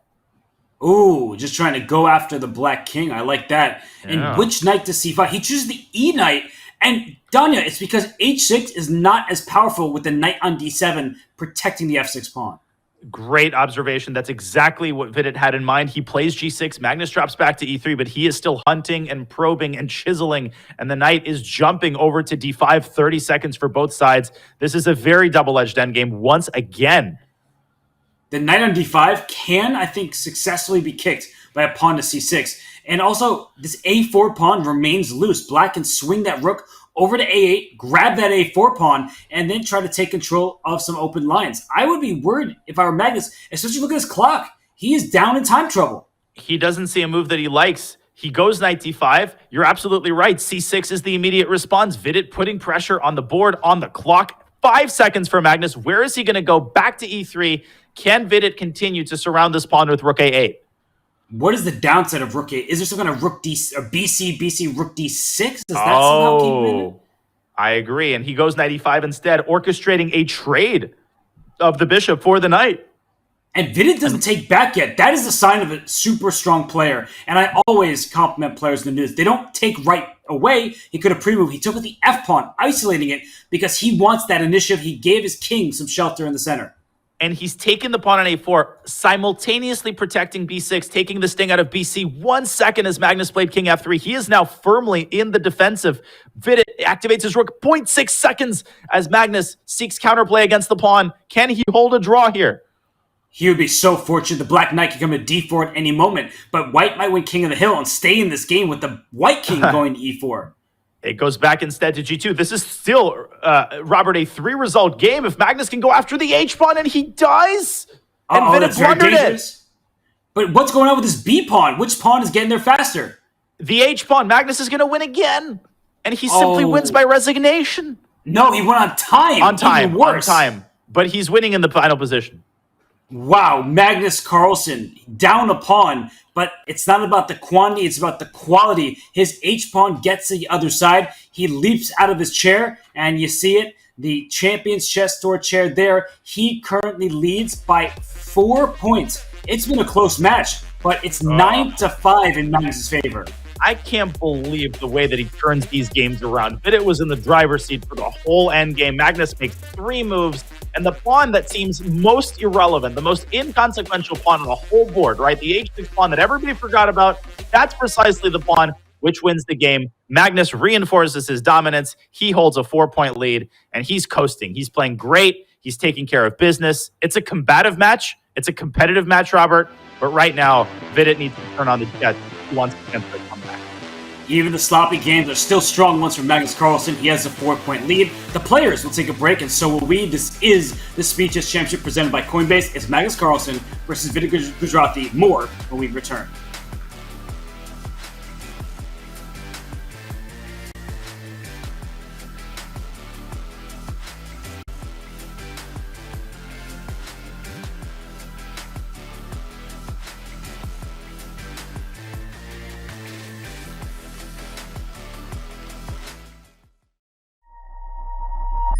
Chess.com's game review recently got a major update. Here are 4 key notes.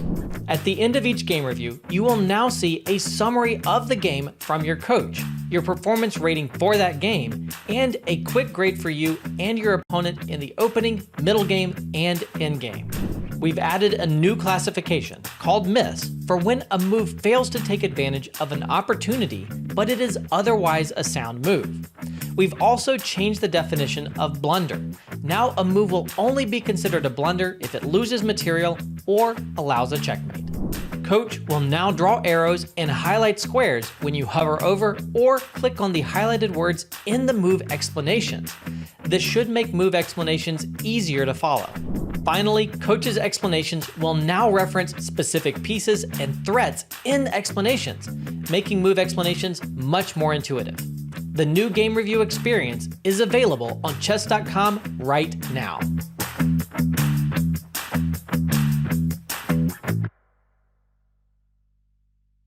What's the best way to follow any chess event from the Champions Chess Tour to the Candidates, Speed Chess Championship, Title Tuesday, FIDE World Championship, and so much more? Chess.com/events has all of the top chess tournaments played both over the board and online. Analyze and review games from the world's greatest players with live commentary, cloud analysis, opening explorer, and table bases. Find all the key event information, including schedules, prizes, results, news reports, player bios, tie breaks, and more. Even compete by voting for your predicted results. Explore chess.com/events today on web or with our iOS and Android apps and experience chess like never before.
Welcome back to the 2023 Speed Chess Championship presented by Coinbase.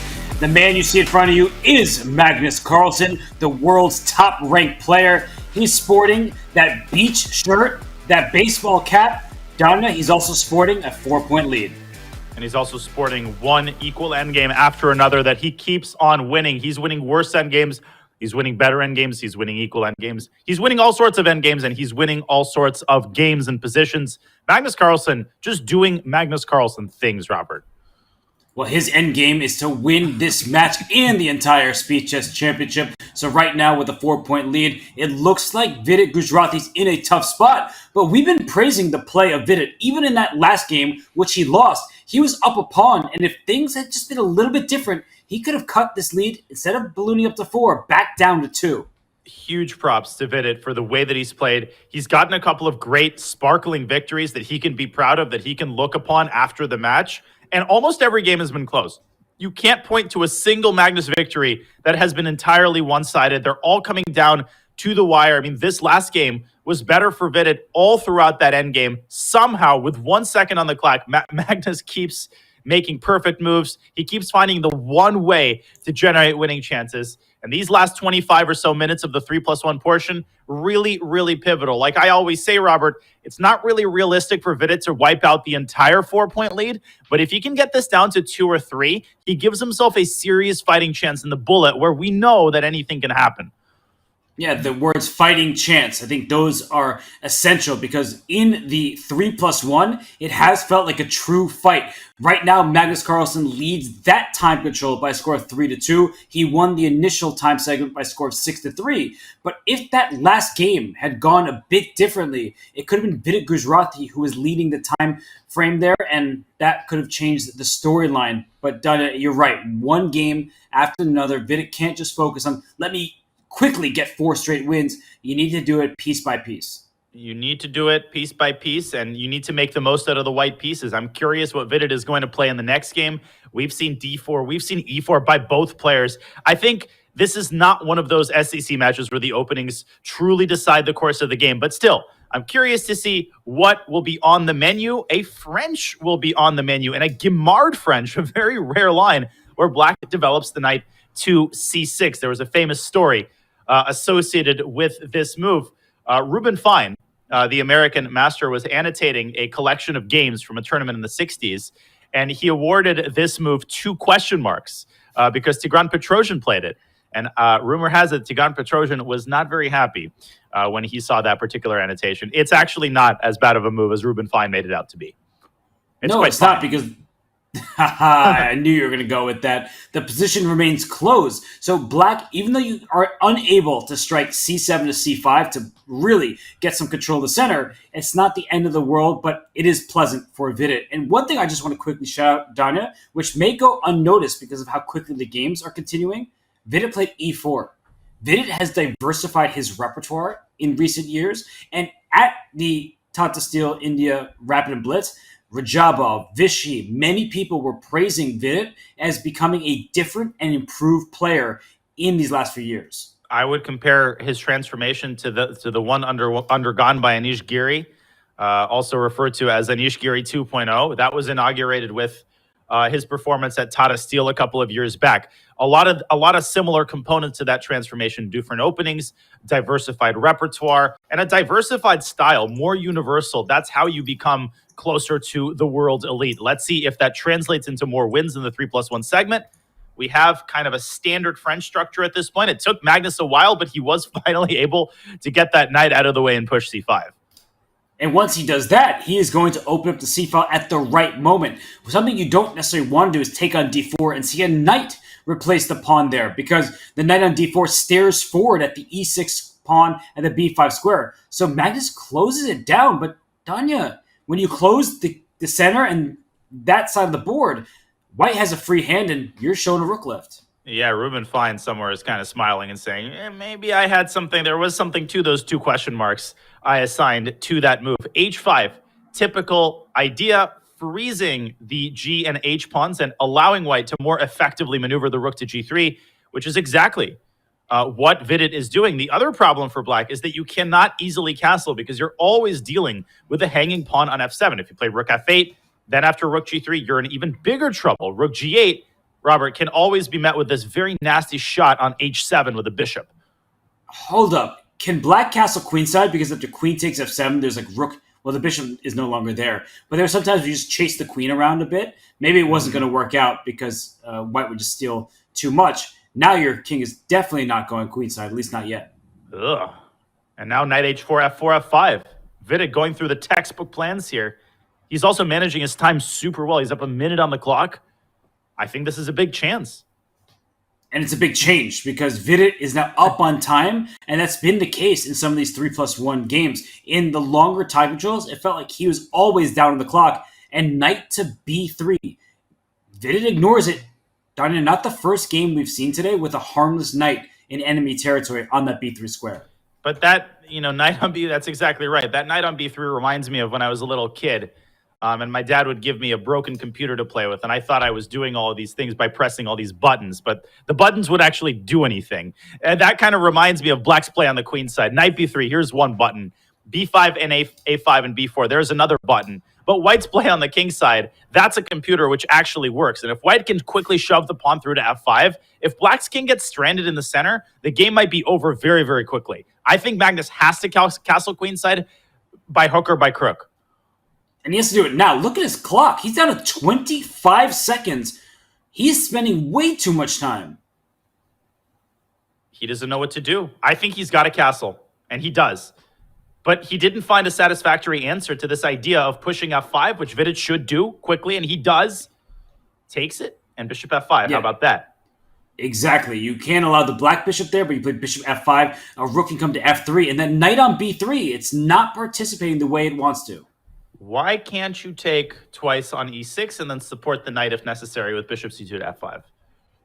That looks very complicated, though, because the bishop will be loose on f5 after bishop takes h4. So you have to be really careful here. Maybe knight g6 right now, knight h4 to g6, and that way you're hitting the rook and the bishop. And maybe you don't need to win material. You just continue to improve your position move by move, piece by piece, and I don't see a plan for black. Well, piece by piece is exactly how you do it. Rook h3 will swing over to f3. And I think you called it. White doesn't really need to hurry. I mean, as I said earlier, black does eventually have this idea of b5, a5, and b4, but that takes so much time. Look at Magnus. He sacrifices a piece. And that's a great practical idea. Bishop takes b2. He's going to pick up a bunch of pawns. And at the very least, he's going to develop some intrigue in this game. Great decision. I think it's the only try he had where he felt like he had a puncher's chance. And you look at this position, 2 extra pawns for black, but an extra knight for white. But b5, a5, b4, those moves happen very quickly. You need to be careful if you're Vidit. God, that bishop is like a cockroach you're trying to kill. Well, that cockroach just got stepped on by Vidit's flip-flops, except Magnus sacrificed it and tries to set his pawns in motion. He's not fast enough, though. That a7 pawn is going to disappear, and so is the queen after rook a6. Yeah, this was not the best game from Magnus. I liked bishop c1, but after that, it was very convincing from Vidit. So those pawns, they may look a bit scary, but white has what? A queen and 2 minor pieces for the 2 rooks.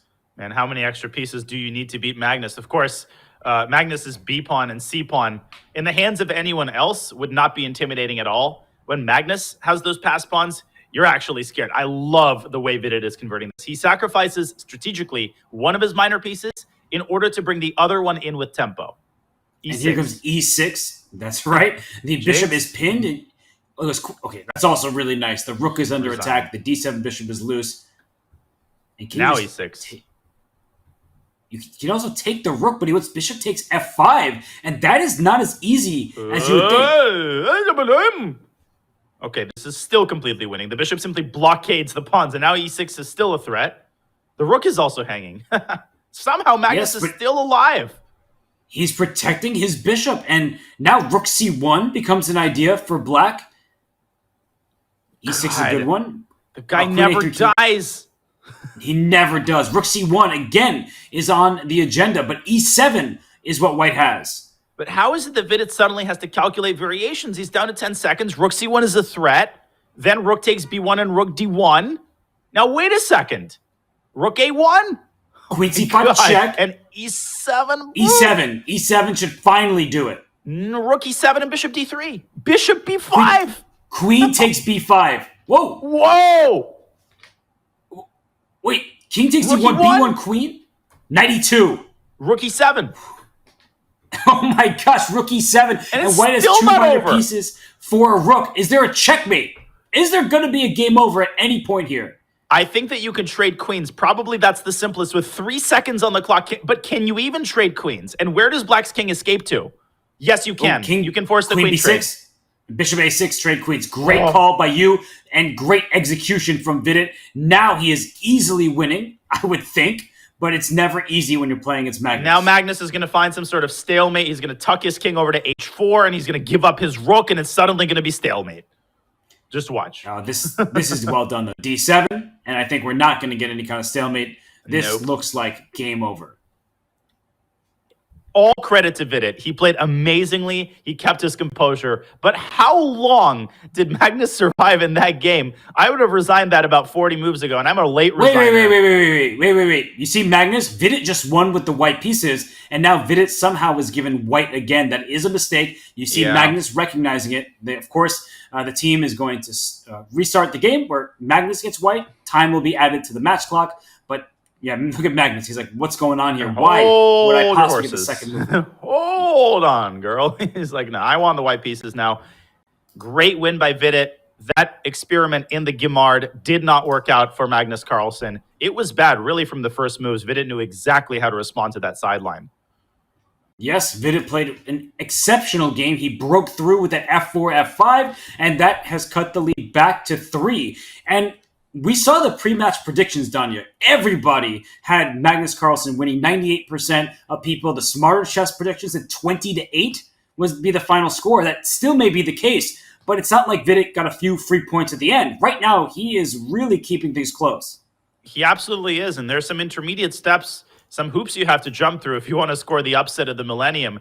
The first is ensure that it's not a blowout. Sow the seeds of doubt and the seeds of frustration into the mind of the stronger player, which I think Vidit is doing. Magnus has shown a little bit of frustration, irritation perhaps, with some of the games that he's left on the table. And of course, the second step is to make sure that you stay within 3 or preferably even 2 or 1 going into the bullet segment. Okay, well, Vidit is within 3 at the moment. We do have a London system out of the gates in this game, and Magnus keeps going back to this. So he likes the London. It was played in the World Championship match that he did not take part in Dingley Ren against Jan Nepomniachtchi. But when you look at this Queen B3 stuff again, what do you make of this, and whose position would you rather have?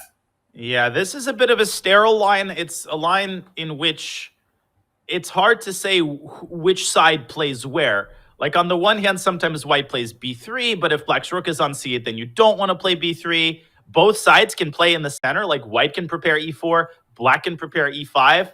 So I'll be honest, I don't really understand these types of positions. I don't know exactly who's playing for the advantage. As a kid, I would probably choose black because of the space advantage on the queen side, but the computer always seems to assign a slight edge to white here.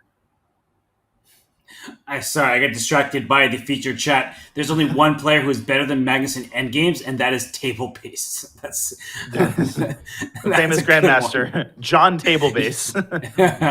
That was a really good one. So in this position, we don't have an endgame. In fact, we've had 0 pieces traded. It's all locked up here. White may try to go for e4, especially if they move rook e1, and black may play for b4, but you can't play rook b8. That's the one thing holding black back, is that bishop on f4 is a nuisance. And you don't want to play b4 prematurely. That walks into the very thematic tactic. Knight d takes c4, and the knight on c6 is loose. And that is exactly what Carlsen is trying to set up. Vidit says, I wasn't born yesterday. He goes a6, leading to our first trade of the game on move 17.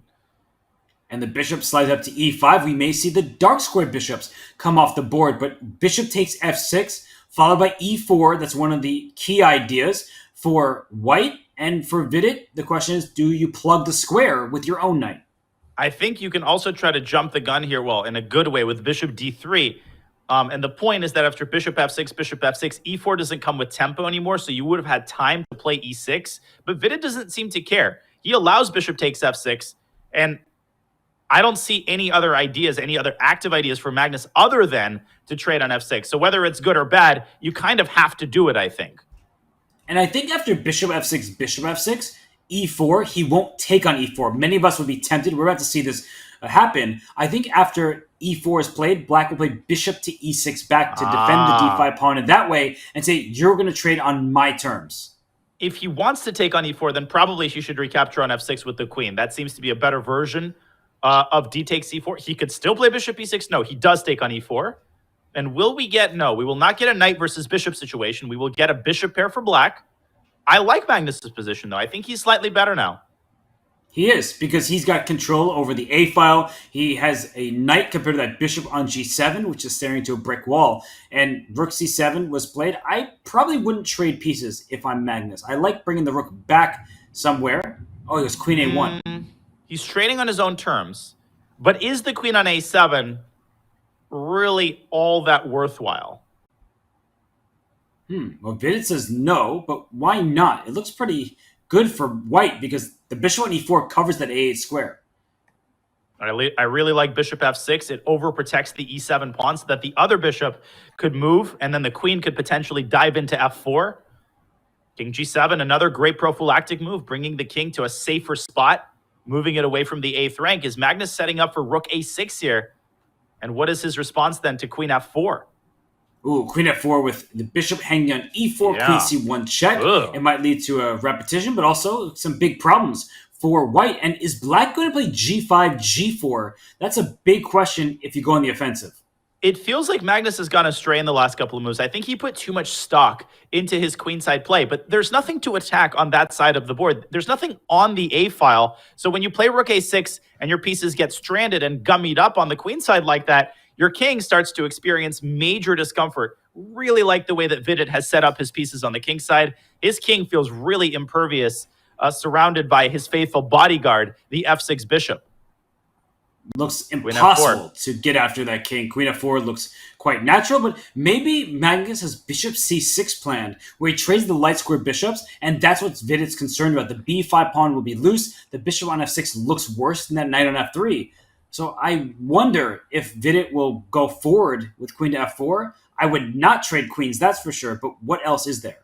Great call, and that's definitely the reason he stepped back to c7 to keep the c6 square protected. Now don't go back to d6 and blunder the rook. That's an easy blunder to make. Queen c8 might allow knight e5, and so Vidit decides to change up the nature of the position to what I'm sure is Magnus's great relief. Now he no longer has to worry about the safety of his own king, and once again, it feels like white's position might be a little bit preferable.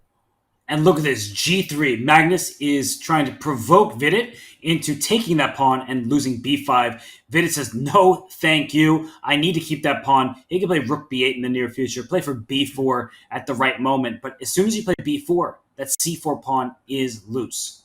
And that knight is jumping around like a fish out of water, except it's quite a bit more dangerous than a fish out of water. It feels right at home, in fact, in this type of position where you can chisel away at some of black's weaknesses. But look at Vidit expanding on the king side, maybe bringing his king up toward the center. 20 seconds on the clock. That's my greatest concern for Vidit, is his clock situation. And he plays f4. So, wow, rook a7 is a pin on the 7th rank. The king escapes that. Well, the king's in the center now. I feel like Vidit has accomplished something.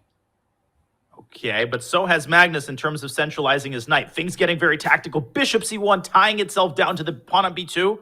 Does Magnus calmly play b3? Or does he seek tactical complications with bishop e6? I like b3 of that sort. Yeah, bishop e6 is the type of move you want to play, but it actually doesn't carry any sort of huge threat. So b3 seems to offer a trade. Then after the swap, bishop b2 for black anyway. c3 is loose. I feel like Vidit is handling this very well. That under 20-second, that is the thing that is worrisome. Bishop to c6, which is essentially the same as bishop to e6. We might get a trade on d7, and knight takes b5. And that, I think, likely will lead to a draw. It should. And we see a swap, rook to b8 now, or maybe rook d5. He plays the more active move. Great call. Everything's coming off the board. Yep, we're going to get liquidation. And Magnus has to find suitable arrangements for his knight, but that knight has plenty of squares. It's essentially a dead draw once this knight evacuates back to white's side of the board. which it just did. And G3, is he going to take it? No, he's too smart for that, because you could take it, and that's a theoretical draw, but that also will waste a lot of time off the match clock. And a big question for you, Danya, is does Vidit want another 3-1 game, or would he rather get straight to the bullet? I think he would rather get straight to the bullet. I don't know. It feels like Magnus has been really at home in this game, and I think Magnus is the one who wants as many 3+1 games as possible, because Bullet is very unpredictable. You just never know how it's going to go. You could be the greatest Bullet player in the world, and something could go wrong on that particular day. I think Magnus wants to build up the maximum cushion going into the Bullet, which is, I don't know, maybe not. He's shuffling his pieces back and forth. Just going to see a draw by the 50 move rule, I imagine, unless he plays G5. That's the only way to avoid the draw. But then the black bishop will take that pawn when it gets there. So this is a time-wasting strategy from Magnus. It's perfectly acceptable. It's part of the rules, and we've seen players like Hikaru use it to their advantage, so why not Magnus? And now, Vidit gets the white pieces done, and this is probably the final blitz game of the match. If Vidit can win this, he'll only be down by 2 points, and he will have a legitimate shot at the world number 1. Huge game. Just think about the difference between a 4-point match and a 2-point match. It's night and day. Can Vidit step up to the plate? He's got the white pieces. He's got Rui Lopez that he's felt comfortable and increasingly comfortable in the last couple of years. Let's see what he can bring to the table against one of the premier experts from the black side in Magnus Carlsen. And look at this position. There's an open A file. So white's rook on the queen side is probably the best piece on the board, at least relative to its counterpart. But black plays this solidly. You have an open file. So what? What are you going to attack over there? I think that white needs to trade a few pieces. We see the start of that with that knight to d5. But Danya, this reminds me of a certain world championship match, not Ding versus Nepo, but Magnus versus Nepo. Yeah, I don't remember that match very well. Who won that match? Was it Nepo? Yeah, it's kind of hazy in my mind. But look at just the comfort level that Magnus is displaying in all of these Rui Lopez structure. He knows exactly where the pieces belong, when they should get there. And I already think that he solved most of his opening problems. Vidit trying to institute some more problems with d4. And we're going to get something really tactical here as Magnus immediately trades on d4. What do you make of this committal decision? And how is white going to recapture? If you take with the pawn, black plays c5. And this is, I think, what we're about to see. Where now black can claim, I'm up a pawn on the queen side. You're up a pawn as white in the center. And this is why I try to avoid saying it's even material. I think that doesn't explain things very well. But black has mobile pawns on the queen side. White has stuck pawn in the center. And I've harped on this before, but this is, once again, kind of like a Benoni structure. You get this out of a modern Benoni, and a lot of the evaluation in such position hinges on who controls the e5 square, who controls, this dark color complex along the long diagonal. That answer is very, very clear. It is clearly Magnus Carlsen. He's aiming at b2. His knight can jump to f4 or to e5, and the bishop on f8 later on in the game can join society via e7 and f6 once the queen moves, of course. I really like the way Magnus is handling this. If white plays queen c2 at some point, bishop takes h3 is also available. So you have to be careful in all directions. b3 was a smart move. That pawn was under attack. You can place a bishop on c4 at the right moment to stabilize. Now I think that white should play bishop c4 and say, well, what weaknesses do I really have? But this bishop b7, bishop f6 maneuver, it's now become a reality, and perhaps even an immediate reality. As Magnus tries to find a way to wrest control of the A file from white, right? If white trades on A8, which he just did, that's a major, major concession that Vidit has just made for free. And he is trying to cover all of the important infiltration squares down the A file. But look at Magnus clamping down on the F4 square, preparing to fianchetto his bishop. He is completely in command of this game right now. That move definitely deserved that exclamation point, because you're pointing out bishop e7 to f6. He says, I'll go to the same diagonal, but let me take control of that f4 square. So is white going to be able to play f4? I don't think it's so easy. Bishop g7, f4, there's always a queen d4 check to throw in. The white king also gets in some danger, and the open A file is clearly a good thing for black.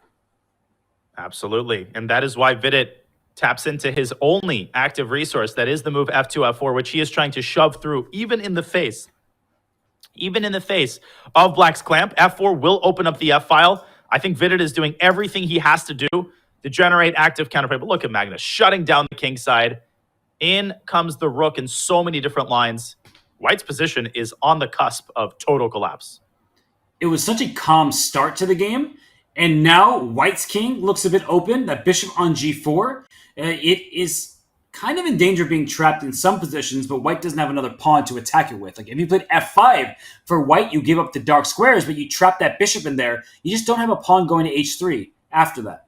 That's a great point. That would have made all the difference. The presence of h3, g4 would have made it a very dangerous idea indeed. And this is where Vidit, I think, is going to pay the price for giving up the a-file. I think it's a perfect opportunity to involve the rook via a1, pinning the bishop to the other rook, and creating threats on all sides of the board. Of course, technically, White could move the bishop in response to that, but man, rook a2. Whoa. No, he didn't. Sacking the exchange. That is sick. He gives up his rook for the bishop because the bishop protects so many important pawns and squares. Wow, what a find by Magnus there. Can I say that is sexy? And it is also the best move because the rook is hanging, the pawn falls, the other pawn falls, and the white king is going to get caught in a massive attack orchestrated by all of Black's pieces put together. I would just grab e4 and enjoy my life here if I'm Magnus Carlsen. Whew, what a move Rook a2 was. A2. Oh. And how easy is this position? Because the eval bar is saying that Black is clearly for choice.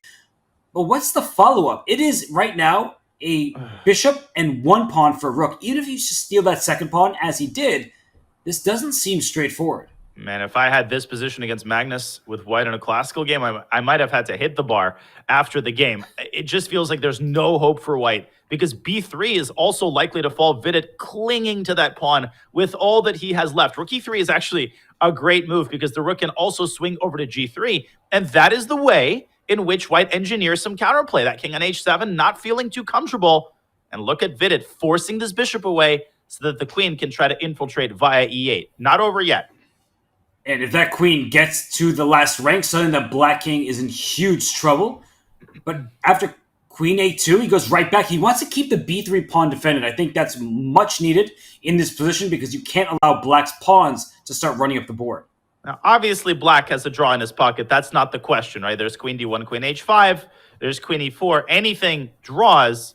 How does Black nail the final nail in the coffin here in terms of getting to this b3 pawn or getting to White's king? Maybe a move like h5, maybe covering the g-file with bishop g6, but those are pretty hard moves to play because they're kind of amorphous. And Magnus investing most of his time advantage into calculating c4. Here we go. He gave away most of his objective advantage as well, but he wants to push his passed pawn. But White goes queen a8, and watch out for queen g8 checkmate. But don't go queen a7. He plays the right move. It's the only good square for the queen. There's a draw in Magnus's pocket, but will he go bishop g6 and take the plunge? No, Isn't the bishop is hanging. Yeah, we both I think he might have forgotten about that. And then there's b2, so that does keep the position very interesting. But is the white rook even able to stop that pawn? Because rook b3 walks into a fork on d1. I would play bishop g6 here. I don't see a move for White. But there's bishop d4 at the end of that variation, I think. Oh my gosh, and there's queen h8 mate. What's going on here? What is happening? He does get a queen, but now it's an extra pawn for Black, but opposite colored bishops that should leave White in a position where you can draw, but don't play bishop d4 now because queen f4 check. I was going to say still a little bit of work to do for Vidit, but he has done that work and he has held the draw. A huge result for Vidit. Improbable. And Magnus exasperated there despite the brilliant exchange sacrifice, despite the heroics in the opening. He can't pull out the win, and he will have to satisfy himself with a 3-point lead going into the bullet. This, Robert, is a close match. It is indeed. 3 points separate these two. And Magnus, he expects the most from himself. He did probably expect that Vidit would be a fighter, but 10-7, I don't think our community could have expected this. This going into the bullet really gives Vidit a legitimate shot. Dude, Vidit is playing out of his mind. Yes, he's down 3 points against Magnus, but the fact that he's in this match going into the bullet, the fact that he has, as I put it at the start of this segment, a fighting chance tells you all you need to know about the kind of effort and the kind of resilience that we have seen from Vidit today. Can he cap off an incredible comeback in the Bullet, or will Magnus continue to do Magnus things? Well, I guess there's only one way to find out, isn't there? There is, but the players, they'll get a much-needed break before the action continues. We'll do the same, but before we get to our break, I want to give a shout-out to AG1, because AG1 is a new partner of the SCC. It is your daily support of key health functions from mental performance to energy and the immune system. It's the one product that does the work of many. To find out more, visit drinkag1.com/chess or use the command AG1 in chat. Thank you to AG1 for sponsoring the SCC. Thank you to AG1 for putting Danny Wrench on the graphic. Thank you, everyone, for watching. We will take this break along with the players, but when we return, it's more from this matchup in the Speed Chess Championship presented by Coinbase.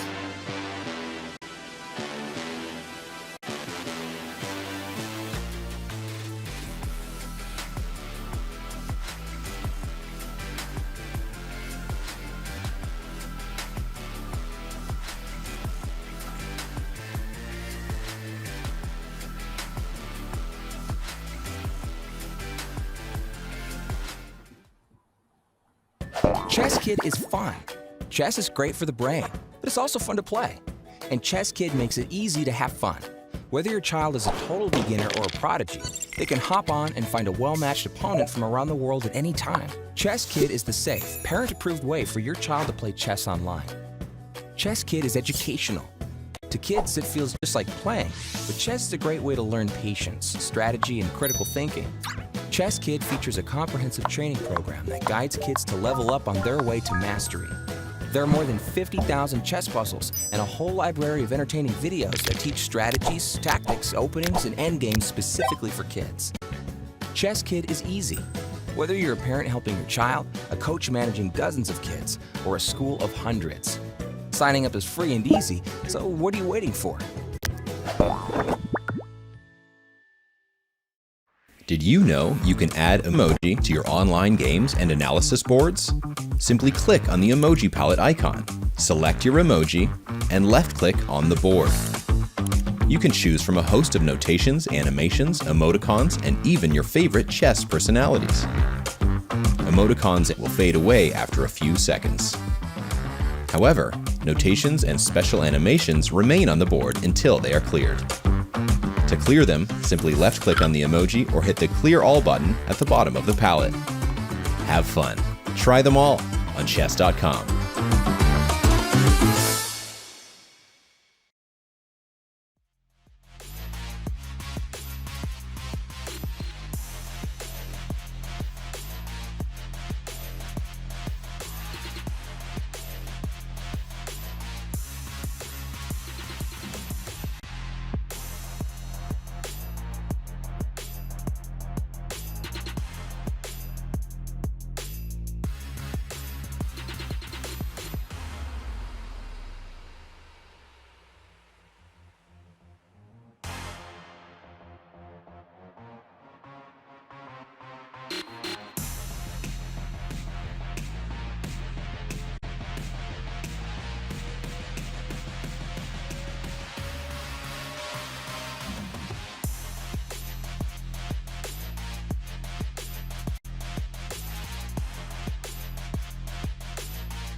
We are back at the Speed Chess Championship presented by Coinbase. We are watching none other than world number 1 Magnus Carlsen play in his match, but his opponent, Danya Vidit Gujarati, is giving him all that he can handle. Absolutely. Major props to Vidit. Really, from move 1 of game 1, he has put his heart on the line in this match. Magnus has been doing Magnus things. He's won a couple of sparkling endgames. I don't want to overthink it, Robert. I think the best way to categorize this match is just a bunch of really high-level chess. It has it from both sides. Vidit, he is unleashing his potential against the top-rated player in the world, but Magnus Carlsen is number 1 for a reason. He has won so many events. He's actually won 4 of his previous 5 events heading into this competition. The only event he didn't win was a second-place finish in the Bullet Chess Championship. Hikaru, of course, won that one. Now, Vidit, not as experienced of a bullet player as Magnus has been in recent years with all of his bullet brawls and all of his long bullet matches. But Vidit's not bad. He's fast, he's tactically sharp, and he has a lot of experience in time scramble. So do not count out the Indian talent. Do not count Vidit out, especially with the way that he's been playing. We're underway with a Grunfeld Slav and one of the most boring openings in all of chess, Robert. It really is. And you see both sides bring their knights into the center, but the pawn structure has changed. Earlier, you asked me, I actually think that was in the Maxime against Gukesh match, but I'm losing track of things. It's a doubleheader. Whose pawn structure do I typically favor? This is now symmetrical. Both bishops are staring down the B file, so no rooks can join the party. Danya, what's the plan here? Well, it's very uncomfortable for both sides because neither side can put a rook on B8, and you're just itching. You're just itching to combine the rook and the queen.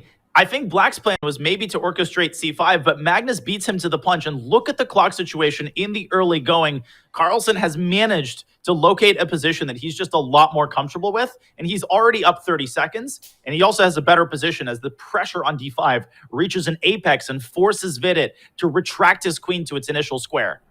But that's a great move from Vidit because c5 is a lot less tempting if it doesn't come with tempo, and then Black can strike with e5 at the right moment. So look at this. g5 was an idea. That bishop on f4 was running out of squares. Great awareness from Magnus himself. I've noticed that in recent months, Magnus has accelerated the pace of his bullet play. We noticed this in the Bullet Chess Championship. He plays really fast, even with the increment, and that's an incredible way to put serious pressure on his opponent. 49 seconds. And e4 blasting through the center creates massive pressure on the e5 pawn. Of course, he sees it. He is a beast in bullet. But it doesn't actually win material, so I'm a little bit surprised that the evaluation is so high. F5? Yeah, f5 and e4, and that d4 pawn is a problem. Oh, apparently there was an exchange sack on e5 that Magnus could have explored, but instead he is exploring a queen trade and forcing a queen trade. And he wants that pass pawn. He does, and he's going to get it. Uh-oh. Danya, this looks really good for Magnus. It's the fact that Black can't put a rook on b8. This is killer. It's killer because now Magnus is going to grab the b file. And there's nothing that Vidit can do about it. He grabs the b file, the 6th rank, the pass c pawn. What exactly does Black have in return? Pawns all in light squares. Ugh.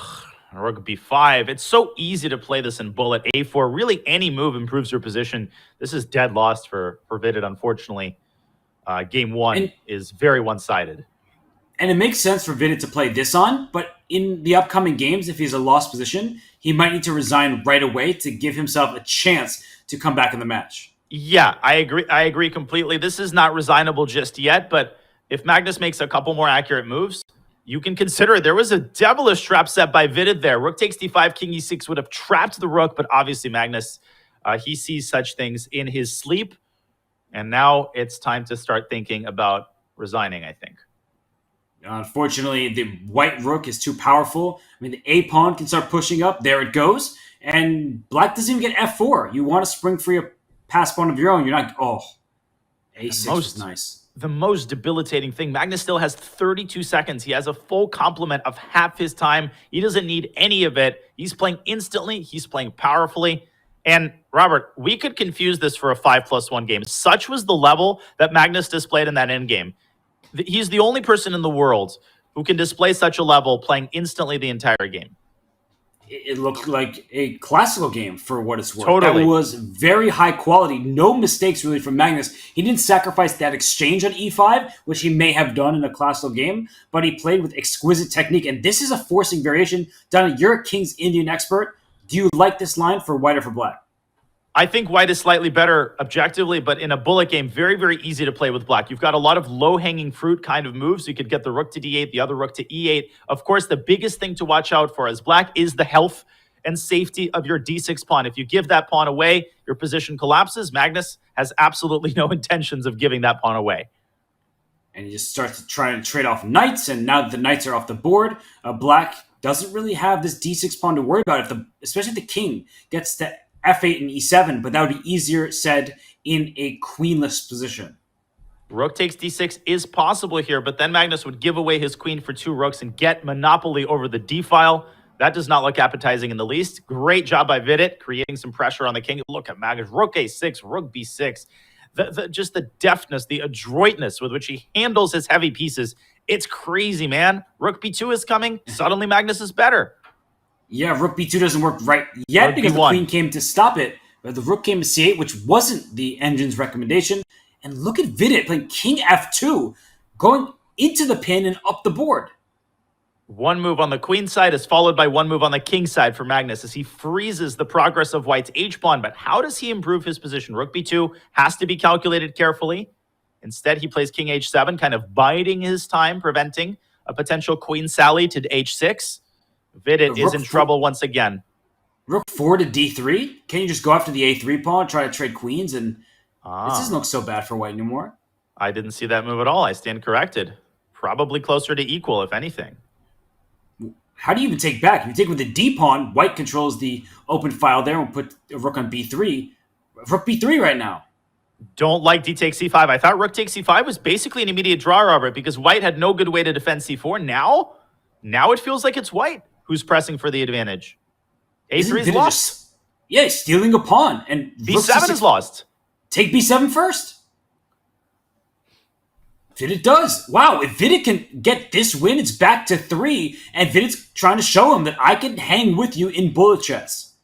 But he's got to continue playing accurately, and Magnus is activating his rook. It's going to get scary, Robert, with the rooks, the piggies coming to the second rank. Magnus is probably going to recover at least 1 pawn, and he's going to have practical drawing chances here. Good ones at that. Oof, those rooks are on the second rank. Their g2 falls. h4 could fall in the near future, and many of white's pawns are gone. But is that c pawn quick enough? Push him, baby. Rock him, cowboy. c5 coming. Rook a7, blockading from c7. Magnus, bishop c8. No pasaran. But can Vidit nail in the coffin here? Does he get his king up to d4? What's the right approach? He might try to go rook b8 and rook takes c8 if he can get c7 in time. But I think the black rook would slide back through h1. And now it's both players. I mean, look at this game. White has chances with the more advanced pass pawn, but black can go after the white king. Magnus is going to win this game, it feels like. Vidit has faltered. He's brought his king all the way back to its most passive square. Everything back. I think Vidit's fighting for a draw now. He is, but at least he has stabilized all of his pieces, defend one another, and the white king can sit safely on h2. Trades are good. Pawns. Uh-oh. Watch out for rook d2 coming if you move your rook on the c-file. King f2. Vidit holding on. He's playing super accurately to hold on. Magnus could throw in h3, but he's saving that move for a rainy day. Whoa, Vidit is down. His moves. Oh, he's barely getting his moves off. Oh my gosh, and that pawn is still stopped. King g2, gotta move. No, he flagged. He flags. He needed his king over on g2, but Danya, he couldn't move his mouse in time. Oh, man. What a heartbreaker. What a great positional game by Vidit to start that endgame. And then suddenly, snap of a finger. I can't snap, but if I could, I'd make the snapping noise just to symbolize how quickly Magnus is able to turn these endgames around. He plays worse endgames for a win, and he is the only player in the universe who does that with total regularity across all time controls. He's incredible, and he is now up by 5 points. Vidit has been incredible in this match, but in those key moments down the stretch, it has felt like Magnus was just a little bit more accurate and a little bit, I don't want to say hungrier because both players want to win, but there's something about Magnus where he's ready to pounce no matter the position. No, completely. And this is a watershed moment in the match. There's still 20 plus minutes left in the match. This match is not over. You've got 5 games to play, but you have to start winning right now. And you have to start taking serious risks, but calculated risks. And I think he is. Wow, this is looking good for Vidit. This is the type of chess that I think Vidit fans wanted from him the whole way through. Don't be afraid of your opponent. Play the position. What is this? Is it a draw by force? It's a draw. And this is a classic technique, but a double exclam in a bullet game. Should I show this? I guess we'll wait for Vidit to execute those moves. He can sack his queen on b3 or an a1. Ooh, if he sacks his queen on a1, we have a game there. I think Vidit should go for that. He absolutely has to go for it. You can't really afford a draw at this point, particularly if you've managed to get a double-edged position. But it's much easier for me to say in the comfort of my warm office than against Magnus Carlsen. It's true. We don't have to play down a queen for some material. But Vidit, he makes the draw. He wants the white pieces, and he trades queens. So this variation is all the rage. But Danya, is it a good bullet opening? I think it's okay. I mean, if you know all of the typical ideas for white, if you know exactly where the pieces belong, I think that white can play this in bullet. I'm a little bit worried, though, because Magnus knows absolutely everything. And this g5, g4 idea, I think, is recommended by Erwin Lamy in his Chessable course on the Karo. So Magnus clearly showing that he's done his homework here. Magnus looking at chess games? Who would have thought it? If you ever watched the documentary on Magnus, he devours all material on the game of chess. It sort of shows based on his skill set. But look at this. Just bringing a knight to f4, controlling these dark squares. What does white have in this position, as black will, of course, play h5? Nothing. Knight g2. Whoa. That's such a good move. He wants bishop h6. Wow. Incredible. No, but this is positional mastery in a bullet game. And this is unprecedented. The way that Magnus has improved, if you look at his bullet performances over the last couple of years, how much faster he's gotten, how much crisper at bullet tactics, it's insane. He's threatening checkmate, right? If the bishop moves and a rook gets to d8, gosh, the white king has no moves. That's vulgar. Get that out of the commentary. We've got kids watching. Wait. He can play it anyway. Well, bishop e6, the knight can take. That's the good news because it covers the d8 square. But then how are you going to cover it after that? And if knight takes b7, you just go rook b8. But Magnus going very, very positional here. Can't really blame him. He wants to play with an abundance of caution. He's still much better because of his monopoly over the dark squares all over the board. This looks great. Bishop pair, open space. That knight on c3 completely dominated by that pawn on c6. I think that it's nice to play bishop e6 when you're a commentator, but it would have shattered black's pawn structure, whereas this position, there is no harm, and everything is looking good for Magnus. God, his piece is operating in concert like a practiced Philharmonic symphony. It's crazy. Every piece fulfilling its own role. Rook g2 apparently wins the game with a beautiful sequence of bishop checks. He's going to find it. You know it. You know it. No, he doesn't. Still winning. Not that easy to spot in a bullet game, but this looks great for black. You're just trying to weaken, to loosen the pawn chain and go after the base pawn. And what we take for granted so often in Magnus's play is I really like to draw attention to how he plays on both sides of the board. It produces an aesthetic effect even to someone who barely knows the rules of the game. Look at how one move is on the queen side, then the other on the king side, then the other in the center. He uses the board as his canvas to produce beautiful paintings, whether it's bullet or blitz or classical. And look at this checkmate on g4. That is sick. Amazing game. And you were being so descriptive. I felt like I was watching that be painted. And that final move, that final position, it's a photo finish. It's picturesque. It's another win for Magnus Carlsen. Diego Velasquez would be proud of that one. That belongs right in the Prado Museum. Magnus has got to be proud of that game. No, you were doing so well until you threw in that pun. Chat, come on, get involved. What do you think of Danya's pun there? Be honest. Let him know. But Danya, that game was seriously awesome. I think Chad is enjoying that. I mean, it's just such a beautiful thing to have a checkmate stem from an attack like that. Every move consecutive, every move part of a larger strategy, and it all ends in a checkmate in the end game. Just a treat to watch that. A treat for everybody except for Vidit Gujrati, who has seen a 3-point match.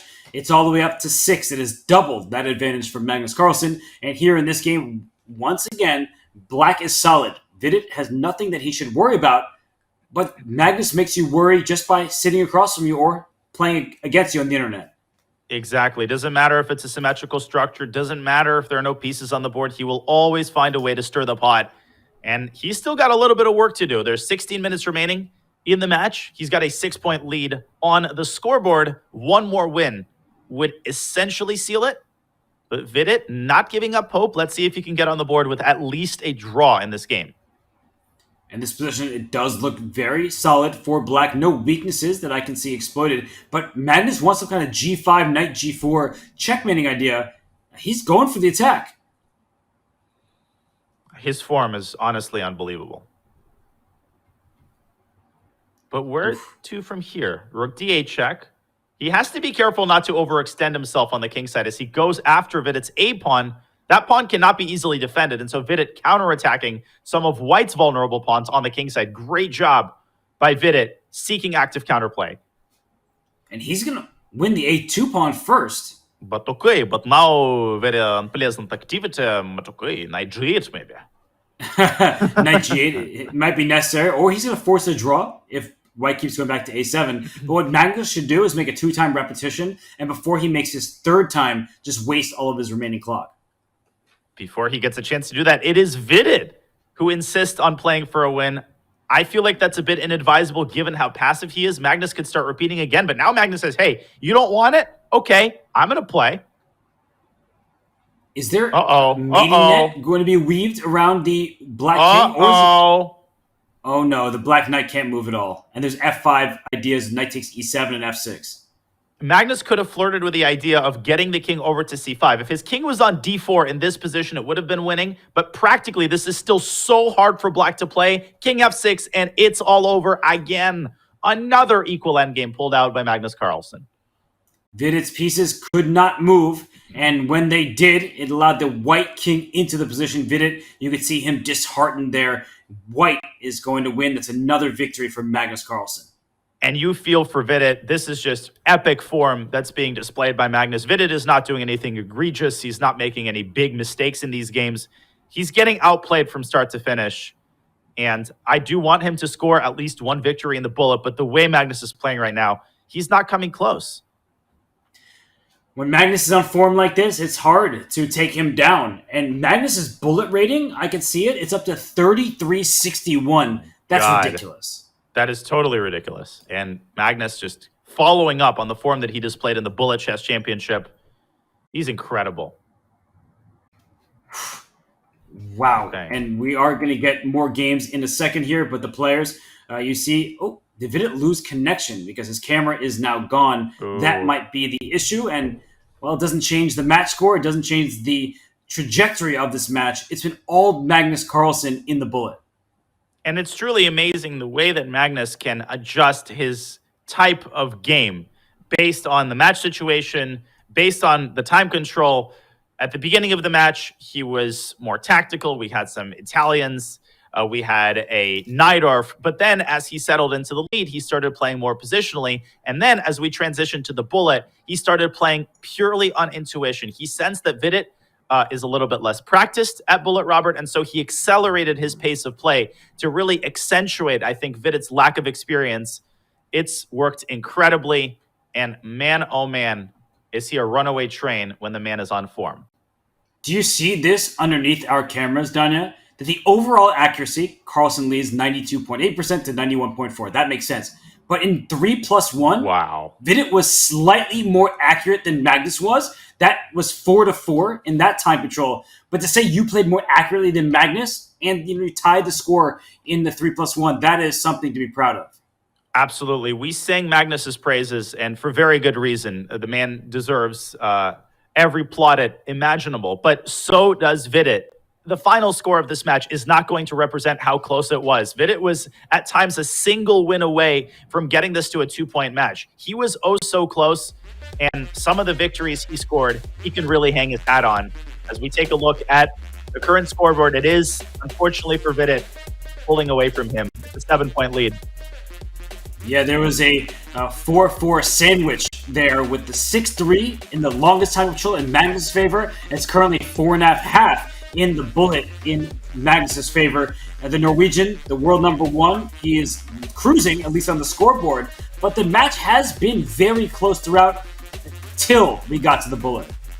I think it's amazing how this year already in the SEC, we're seeing some players in sparkling form. I think in years past, sometimes the form has been a little bit topsy-turvy, but let's identify a couple of players who've shown sparkling form thus far. Magnus Carlsen, obviously today.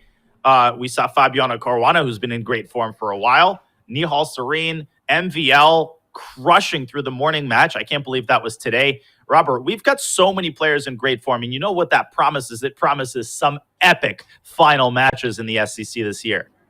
Well, I think the standout performer of the opening matches thus far has to be Maxime Vachier-Lagrave. The way he dominated Gukesh, it was never close. There was not any shakiness to Maxime's play, but we have seen other great performers make their way through to the quarterfinals. Magnus Carlsen will be a quarterfinalist, it would seem. Only 13 minutes remain in the overall match clock, and with the score, a 7-point lead for Magnus, he would have to lose every game and lose some pretty quickly for Vidit to be able to mount a comeback. It's mathematically possible. Magnus is certainly not planning to take his foot off the gas pedal. Moreover, his openings are becoming more and more combative as he trots out a Benoni. Benoni, one of the best bullet openings because it's so easy to play. There's so many tactical ideas. And the main idea, of course, is to prepare B6, B5. But you always have to watch out for the health of your D6 pawn. This is the main drawback, Robert, of the Benoni. This major, major long-term weakness on D6.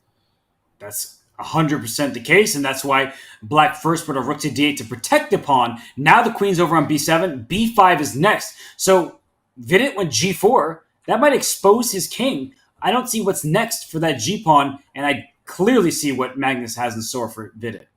Man, and once these pawns start to roll, it's like a roller coaster going down the hill. There is nothing in this world that can stop those pawns from steamrolling white on the queen side. You're going to see Magnus soon enough, I think, pushing C4, creating a little envelope for his knight on C5. He knows all of these ideas down pat, and he's got 56 seconds on his clock as he's doing that.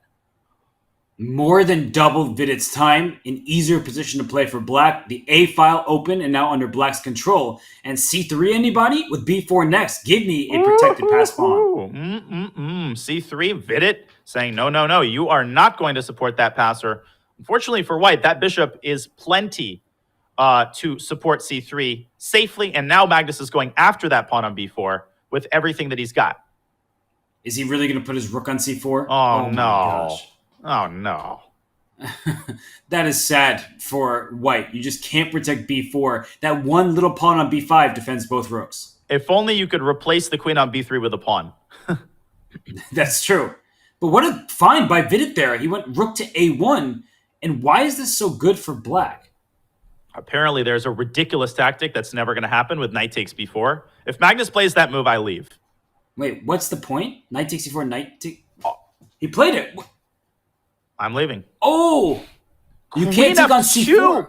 No! Because Bishop C4, Queen takes F3. And now Bishop D4 sets up the mate threat on G1. He's found that too. And Vidit has to abandon the knight. And that ends the combination. Wow. Queen E3. The queen has only one escape square, and it's enough. Rook B2, and it's over. This was a masterpiece. Like, we were talking about how great some of the other games were. This one, sublime. That would have taken me 30 minutes, and there'd be absolutely no guarantee that I would see that move. Knight takes B4. Are you kidding me? And Bishop C4 would have gotten mated like this. Black doesn't even need the knight. Who needs the knights? Who needs anything except Magnus Carlsen's brilliancies? I'm speechless. That was so exceptional to play in that tactical sequence to deliver a mating attack against Vidit's king. Wow, wow, wow. And he didn't even need any time. He ended the game with 30 seconds on his clock. Magnus is in sublime form, as you put it. And a Jababa London. I like what I see. That was just a brilliant. I can't get that out of my head. So we are know. into this next game. I'm going to force myself to move on, just like many people in the chat in their relationship. Oops, sorry, I shouldn't talk about like things like that. But here we see that the position is one that resembles it did resemble a Caracal for a moment. Now there's a pawn on c6, and Danya. I mean, this match clearly in Magnus's favor, but Vidit, he will try to fight for those last few games. He will indeed, and I think chat is holding me to my promise of leaving the commentary. I honestly did not mean that for dramatic effect. I thought there was no way Magnus would find knight takes before, because we saw that it was the best move, and at least speaking for myself, I still didn't understand it. So how can somebody find it within the confines of a bullet game and calculate it out? Well, that is why there's only one person on the planet named Magnus Carlsen. Actually, there's probably more than one, but there's only one of these Magnus Carlsens. Yeah, Magnus Carlsen, #1 rated player in the world. What a find that was by him. And Vidit is still playing well. Despite the match score getting away from him, the level of play from Vidit has been really high. It's just unfortunate for him that he's playing as Magnus Carlsen. Absolutely. And Vidit should hold his head up high. Like I said, he scored some victories. He was completely even with Magnus for 60 minutes, 60, in the 3+1 time control. He was just lacking a little bit at the beginning of the match. And obviously the bullet has been all Carlsen. There is just nothing anybody can do when Magnus displays this kind of form in the 1-minute time control. And in this game here, we see that it's even material. Both sides have bishop, 2 rooks, and 6 pawns. But Magnus is trying to spring free a passer on the queen's side with a move like b5 and then perhaps c5. And just to quickly round off the topic, someone in the chat said that resembled a Mikhail Tal game. Absolutely. Tal did have a couple of brilliancies in the modern Benoni. So I really think that is a good parallel to draw. Tal would definitely be proud of that one. Yes, and we often say Mikhail Tal when we see a tactical game, but as you mentioned, an opening that he was fond of, he had some great successes in. And in this game here, Danya, we have an end game where it's 2 rooks, bishop, and 5 per side. The center is opening up. I'm starting to like Vidit's position in the end game. I'm liking Vidit's position as well. You can take on e5. That's a check. That gives you a tempo to escape the possibility of a fork. Vidit activates his rook a2, threatening bishop g4, threatening bishop takes b5, and forcing Magnus to drop his king all the way back to its initial square.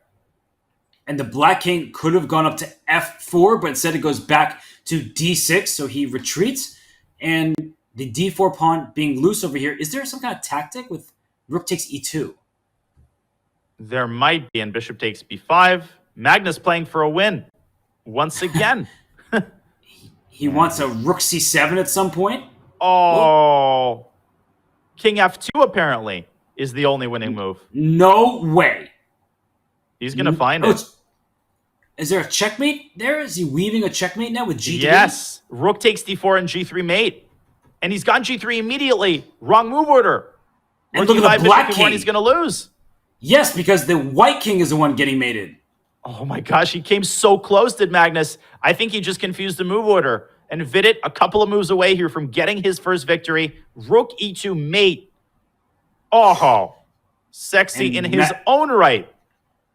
Yes, Vidit says, you get one and I get one right back. That was a nasty checkmating sequence. Sure, Magnus missed some kind of mating net of his own. Hard to spot those, especially in bullet chess. But Vidit, at long last, he gets a win in the bullet. Absolute kudos. Vidit kept trying to fight, kept doing everything within his power to douse the flames of Magnus Carlsen's incredible play, and he succeeded for that fleeting moment. The match is over. Obviously, we're purely making cosmetic changes to the score, but the chess is still so fascinating. It is, and though Vidit can't win the match, he's making himself and everyone proud. You actually see the featured chat. Good job, Vidit. There are many supporters of Vidit Gujrati. I think that the community predictions, 98% in Magnus' favor. Unsurprising. But I think Vidit, he's put up such a marvelous fight. He knew he was the underdog. He wanted to give it his all, and this is a performance to be proud of. Of course, and I'm a little bit biased because I'm a big fan of Vidit as a person. I think he's just an absolute class act and always has been. But as a chess player, to put up this kind of fight, not just against Magnus Carlsen, but against a Magnus who is in absolute peak form, is something to be proud of. I don't think there's a single person in the chat right now who's looking at this match and saying, I wish it was somebody else rather than Vidit who would have given Magnus a better fight. Vidit brought the best Magnus out of him, and that takes a very strong player in his own right. That's right, because when Magnus doesn't win by like 20 points, sometimes people are like, he wasn't playing his best chess. No, Vidit actually had a great day with this technique throughout with some tactical flourishes of his own. And in this game right here, Danya, the pawn on b4 is a bit stranded. The bishop on e1 is the only dark square bishop on the board. I like White's position, although the engine did not like knight to b6. Is there bishop takes before intermezzo? I guess not. And we're going to get some sort of a liquidation here. White takes on a6, trade, and bishop g2. Oh, more craziness from Magnus. And Vidit, he shakes his head. Great move. That's a great decision. Because now in the endgame, black is up a pawn, but white is the one with the easier moving passer. You're exactly right. Bishop e7 there was the threat. You can play it now. Ooh, bishop e7 is nice. And b4. No, he's going to take the pawn. This is probably still a draw. It should be, but knights are very tricky pieces. There could be a fork if you're not looking out for it. But that b pawn is also quite fast. It is indeed. Magnus sticks his bishop on b5. And if you get to take that knight with your light square bishop, opposite colored bishops, should be a very simple draw. And the dark square control is clear from white's bishop. Okay, Magnus. Still playing, still trying, still creating chances. Oh, he's winning now. This is winning? Yeah, because you're winning. F4, king f5, and unfortunately for white, you can't stop these pawns from pushing. But what is the winning approach here? Because there are some positions which are drawn, but I think F and E are winning. You're right. The king is going to head over to... Wait, but how does this win? King f5, king g4, king f3. Oh, he got around? Luke. Oh, you can't bring your king back. The bishop cut it off. Nope. He comes around. He wins the game. How did he win this one too? And Vidit, all he can do is shake his head in admiration. With 2.5 minutes remaining, we might be down to our final game. Magnus really can be a table base sometimes. Mm-hmm. He just knows when to make a transition. A lot of us, including myself, or especially myself, we're suggesting that, no, you can't trade that knight for that bishop, opposite colored bishop. That should be a draw, right? He says, no, I have this scoped out. He gets another win. And Danya, Vidit's still playing really well. It's just not going his way down the final stretch. I don't mean this in a condescending way at all. Rather, to further our understanding of what makes Magnus brilliant. But I think it's hard to fully grasp the extent of Magnus's knowledge until you face him in, let's say, a bullet match. That's when you realize that the guy makes decisions in a millisecond that you genuinely might not have been able to make in a classical game. And it's all based on just such an almost spiritual feel for the position that's very hard to describe. And, that is why we refer to Magnus as a once in a generation, perhaps once in a lifetime talent. It's that insane feel that almost never lets him down. You mean like in this game where he played f5 completely unprovoked? He gives away a pawn and then just takes over all the key squares on the king's side. It's not going to be easy for Vidit, who's down to 28 seconds in the game. And this knight from c3, before I could even finish my sentence, Magnus goes around to f4. He blunts the black bishop with c3. He's playing both positionally and tactically at the same time as he drives up the pawn chain. His bishop from a2 drops back to b1. Perfect harmony is being achieved once more, and 15 seconds hasn't even been spent.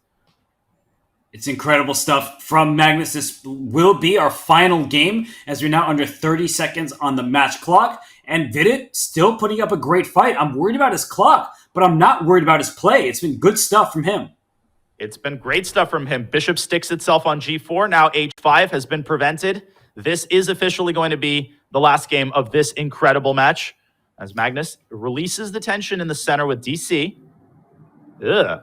And it looks like Vidit's got a chance here to score the honor goal in the final game, much like Gukesh did.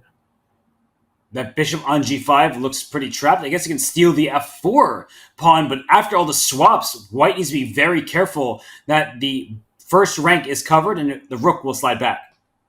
Indeed. Rook e2, there is rook f2. Vidit goes with a frontal attack. Rook b8, trying to force rook f2. Then I think he had d4 in mind, but Magnus prevents it with the intermediate bishop a2. Nice move. And he plays c4, does Vidit to shut that bishop down. But look at the white knight returning just in time. I still like Vidit's position. I just don't like his clock.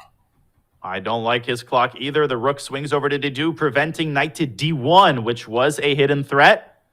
Will Magnus involve his bishop via b1? Will he do it now? Bishop on c5. That looks, he does. And knight d1. So you called for that idea. It finally happens. And Magnus, he's like, oops, missed that. Impressed. But the d5 pawn is loose as well. He takes b2. Magnus takes d5. And again, the clock situation starting to impact the game. Bishop a2, another great move. Knight e5. And white's winning. Rook a7 wins a piece. And Magnus is going to take the last one.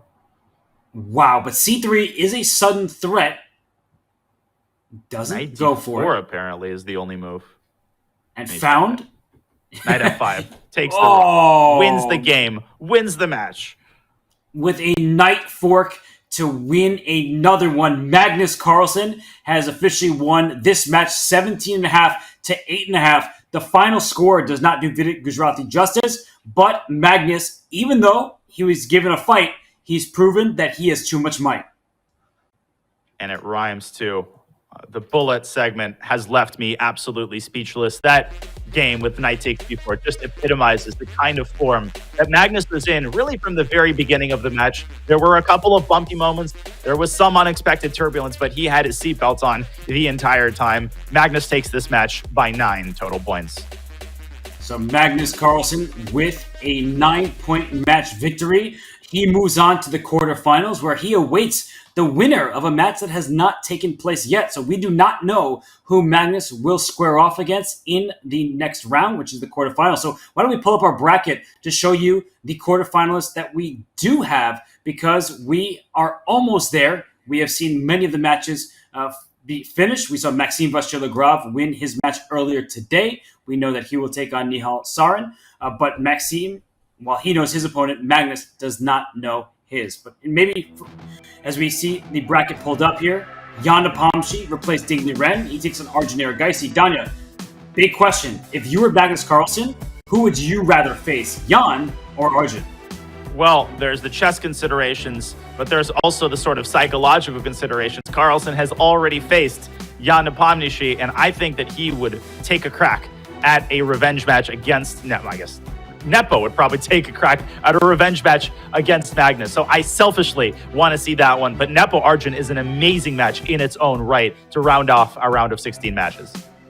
Well, everyone knows what's coming up next. Even though we don't know Magnus' opponent, we will hear from him. But before we do, let's take a look at the savvy moves presented by Coinbase, because we had not just a cool move, not just a great move, we had a sexy, savvy sequence by Magnus Carlsen. We did indeed. I'm going to pull up that game and let's rewind to the moment where it all began. This started out as a modern Benoni. Magnus involving all of his pieces in the attack, and the savvy move comes in this position. There is direct pressure on b4, but this pawn is untouchable, right, Robert? Right? Because white defends it as many times as black attacks it? Well, we thought that was the case, but black says knight takes b4. And if the knight takes b4, you may think that there's some tactics on the queen side, but full board awareness is essential. And Danya, queen f2 deserved that other 2 exclamation points.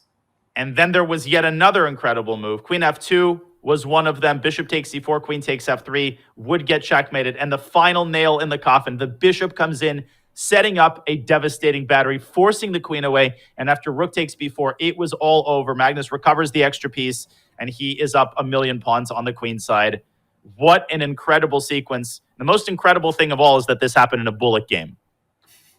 He just could not be stopped, could Magnus Carlsen. He wins that game, he wins the match. But that was really nice stuff from the #1 rated player in the world. So we don't want to leave Magnus waiting too long. So we want to thank Coinbase again, and thank you all for watching the Speed Chess Championship presented by Coinbase. But don't go anywhere. Ask your questions right now in chat. We may be able to ask Magnus those very questions. We're going to head to break, but when we return, it's an interview with Magnus Carlsen, the winner of his opening match here in the Speed Chess Championship presented by Coinbase.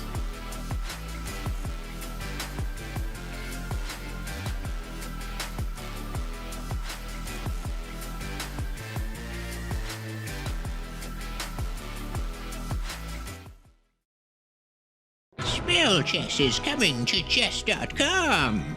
Enchant your pieces with one of 2 spells, jump or freeze. Players start with 2 jump spells and 5 freeze spells, which recharge after 5 moves. You may cast your spell whenever you wish before making a regular chess move. Jump is a spell cast to 1 square, wherein if there is a piece on that square, other pieces can jump over the charmed piece. The freeze spell is cast over a 3x3 square area, and the pieces in this area are temporarily frozen in place. Combine your powers of chess and sorcery to defeat your opponent. Come see what Supercell and Chess.com have cooked up in our new variant, Spell Chess, dropping on September 1st.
And we return with Magnus Carlsen as he won his opening match in the Speed Chess Championship presented by Coinbase. Magnus, congratulations. I know you're probably keen on watching the Norway versus Georgia football match, but how are you feeling about the match you just had against Vidit?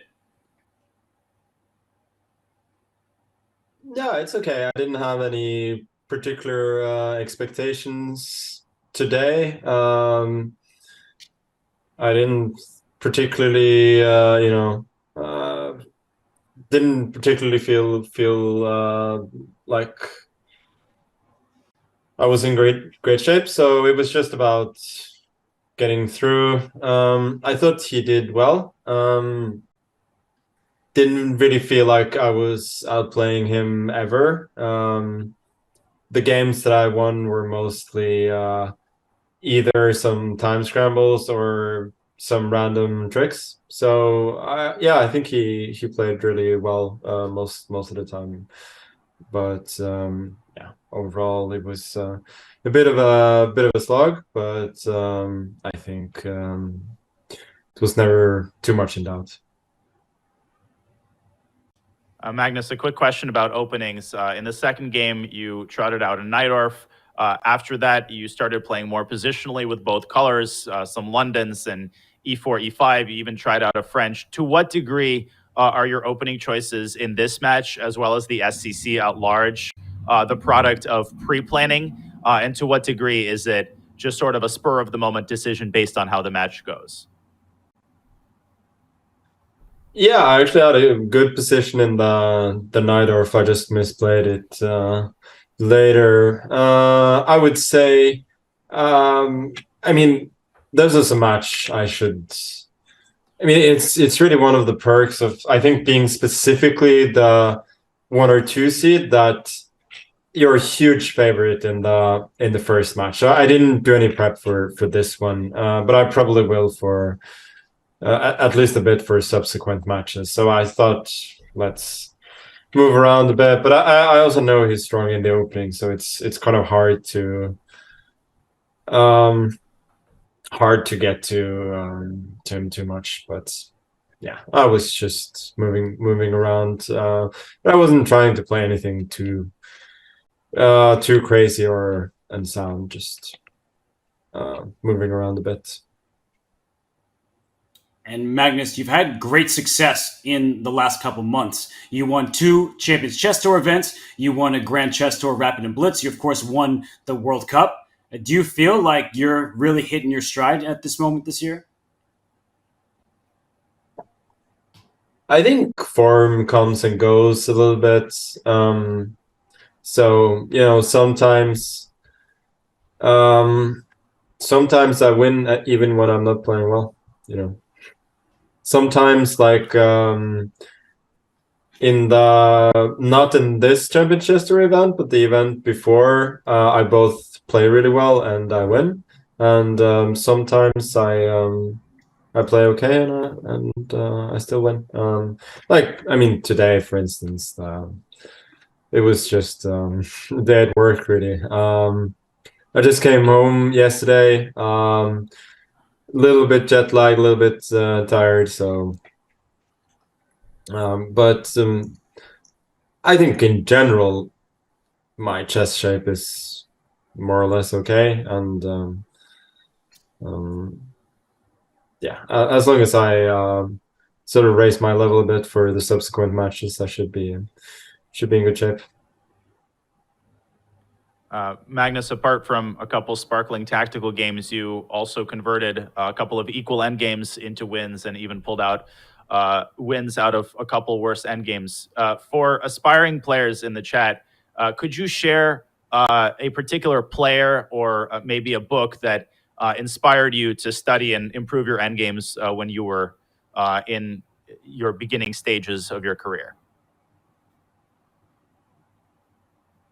Yeah, I think Fundamental Chess Endings by Miller and Lamprecht helped me quite a bit when I was around 11, 12. Apart from that, I think there are a lot of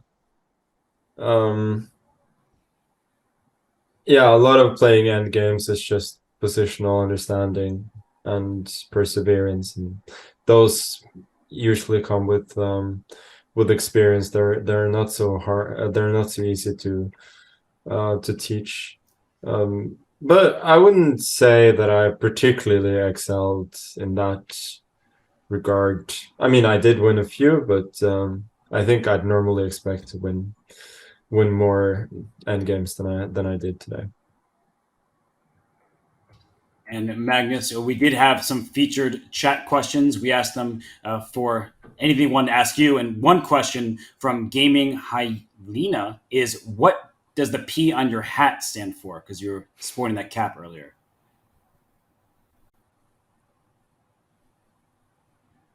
I'm not sure, but it's for sure golf related. It's like Puma golf wear. Got it. Another chat question from Ravine Dune. Magnus, your views on Hyperbullet 30-second as a potential time control in the next SCC?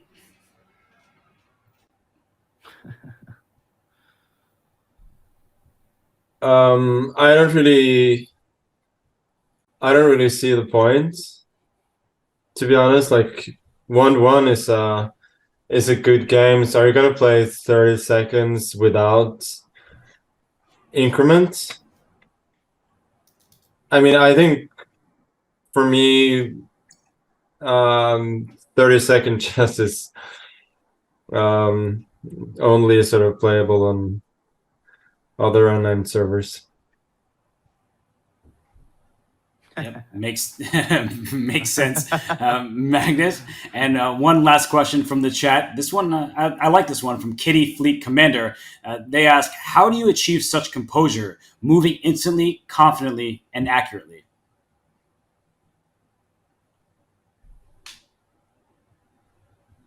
Yeah, sometimes I do that, but like today, I was at times at least trying to move instantly and confidently, and because I didn't think I would be able to play accurately. So, of course, when it all comes together, it looks very good, but yeah, I wouldn't say that happened today. And as for composure, I probably kept my composure like a little bit better in scrambles than he did, but I wasn't really happy with my play there. So yeah, thanks a lot for the nice words, but whoever wrote that question, but I don't think it's suitable for today. Well, Magnus, you definitely astounded many of the fans out there. We will let you get your rest. Watch that Norway football match. I'm sure you're excited to see the successes from your native team, but we'll see you next match. We don't know who you're going to play between Arjun and Nepo. I guess before we let you go, do you have a preference on who to face? I think Jan is a more interesting opponent, but I feel like the match is pretty open. Like, obviously, Jan is a better player, but he's extremely tiltable. So if Arjun can get going at some point, it's completely open. Okay. Well, thank you so much, Magnus. Congrats once again, and we'll see you soon for your next match. Congrats. Yeah, thank you. And that is the world #1 Magnus Carlsen, who takes down Vidit Gujrati 17.5 to 8.5. And as you see, 14 wins in Magnus's favor, a 92.7% average accuracy, and Danya, 98.8% highest accuracy for Magnus. He was electric throughout. I mean, 92.7 across 3 time controls, including bullet. That's crazy. And a big shout out, Vidit, staying over 90 as well. And we've almost rounded out our quarterfinal bracket. There's one slot that remains to be filled, and we will have Nepo against Arjun in our final round of 16 matchup. It's going to be an incredible one. Magnus Carlsen, I am sure, is going to watch that one with bated breath. Yes, and Magnus, I'm sure, is going to go watch the Norway-Georgia match, football match. For the. It seems like Norway's up 2 goals. He'll be a happy camper. But he is, as he said, anticipating Jan Nepomsky as the favorite against Arjun Erigaisi. He looks forward to a rematch from the 2021 World Chess Championship against Jan Nepomniachtchi. And Danya, he said that Jan, he's the stronger player, but he's tiltable. Yeah, he said he's extremely tiltable, and he is. And that's going to be a really interesting battle of the generations. I'm looking forward to that one. I'm looking forward to all of the quarterfinals matchups, Robert. And if they're going to be anything like the matches we saw today from morning to evening, I think we're in for treat after treat. Well, we are definitely going to be treated to a matchup tomorrow. It will be Wesley versus Alireza. But before we say goodbye to everybody and say see you then, we do want to give these two players here, Alireza and Wesley, their due. Danya, I'm going to put you on the spot right now. Pick a favorite. Listen, I think normally I would pick Alireza, but he was very topsy-turvy in his form against Andraken. He almost lost that match. I think if he doesn't improve his form, the one that he showed against Dimitri, I'm going to have to go with Wesley. It's all going to depend on the form that Alireza shows. I can't wait for the match, though. It's going to be a really fun one. Don't miss it. It's going to be fun indeed. Wesley struggled against Levon down the stretch, but he already had a pretty huge lead thanks to his blitz prowess. So it's going to be a closely contested match. We will see that tomorrow. But before I say goodbye, I want to give a shout out to a very special event near and dear to our hearts. Calling all chess clubs. You are eligible to participate in Judith Polgar's Chess Connects Us Championship. Clubs from all over the world are invited to nominate 4 players to compete in the online event on October 14th for the chance to win prizes from Chess.com, Chessable, and Judith Polgar herself. Join us in celebrating the game that connects us all. Use the command Chess Connects in chat to learn more. Danya, Judith Polgar, what a star. What an awesome player and maybe an even better ambassador for the game.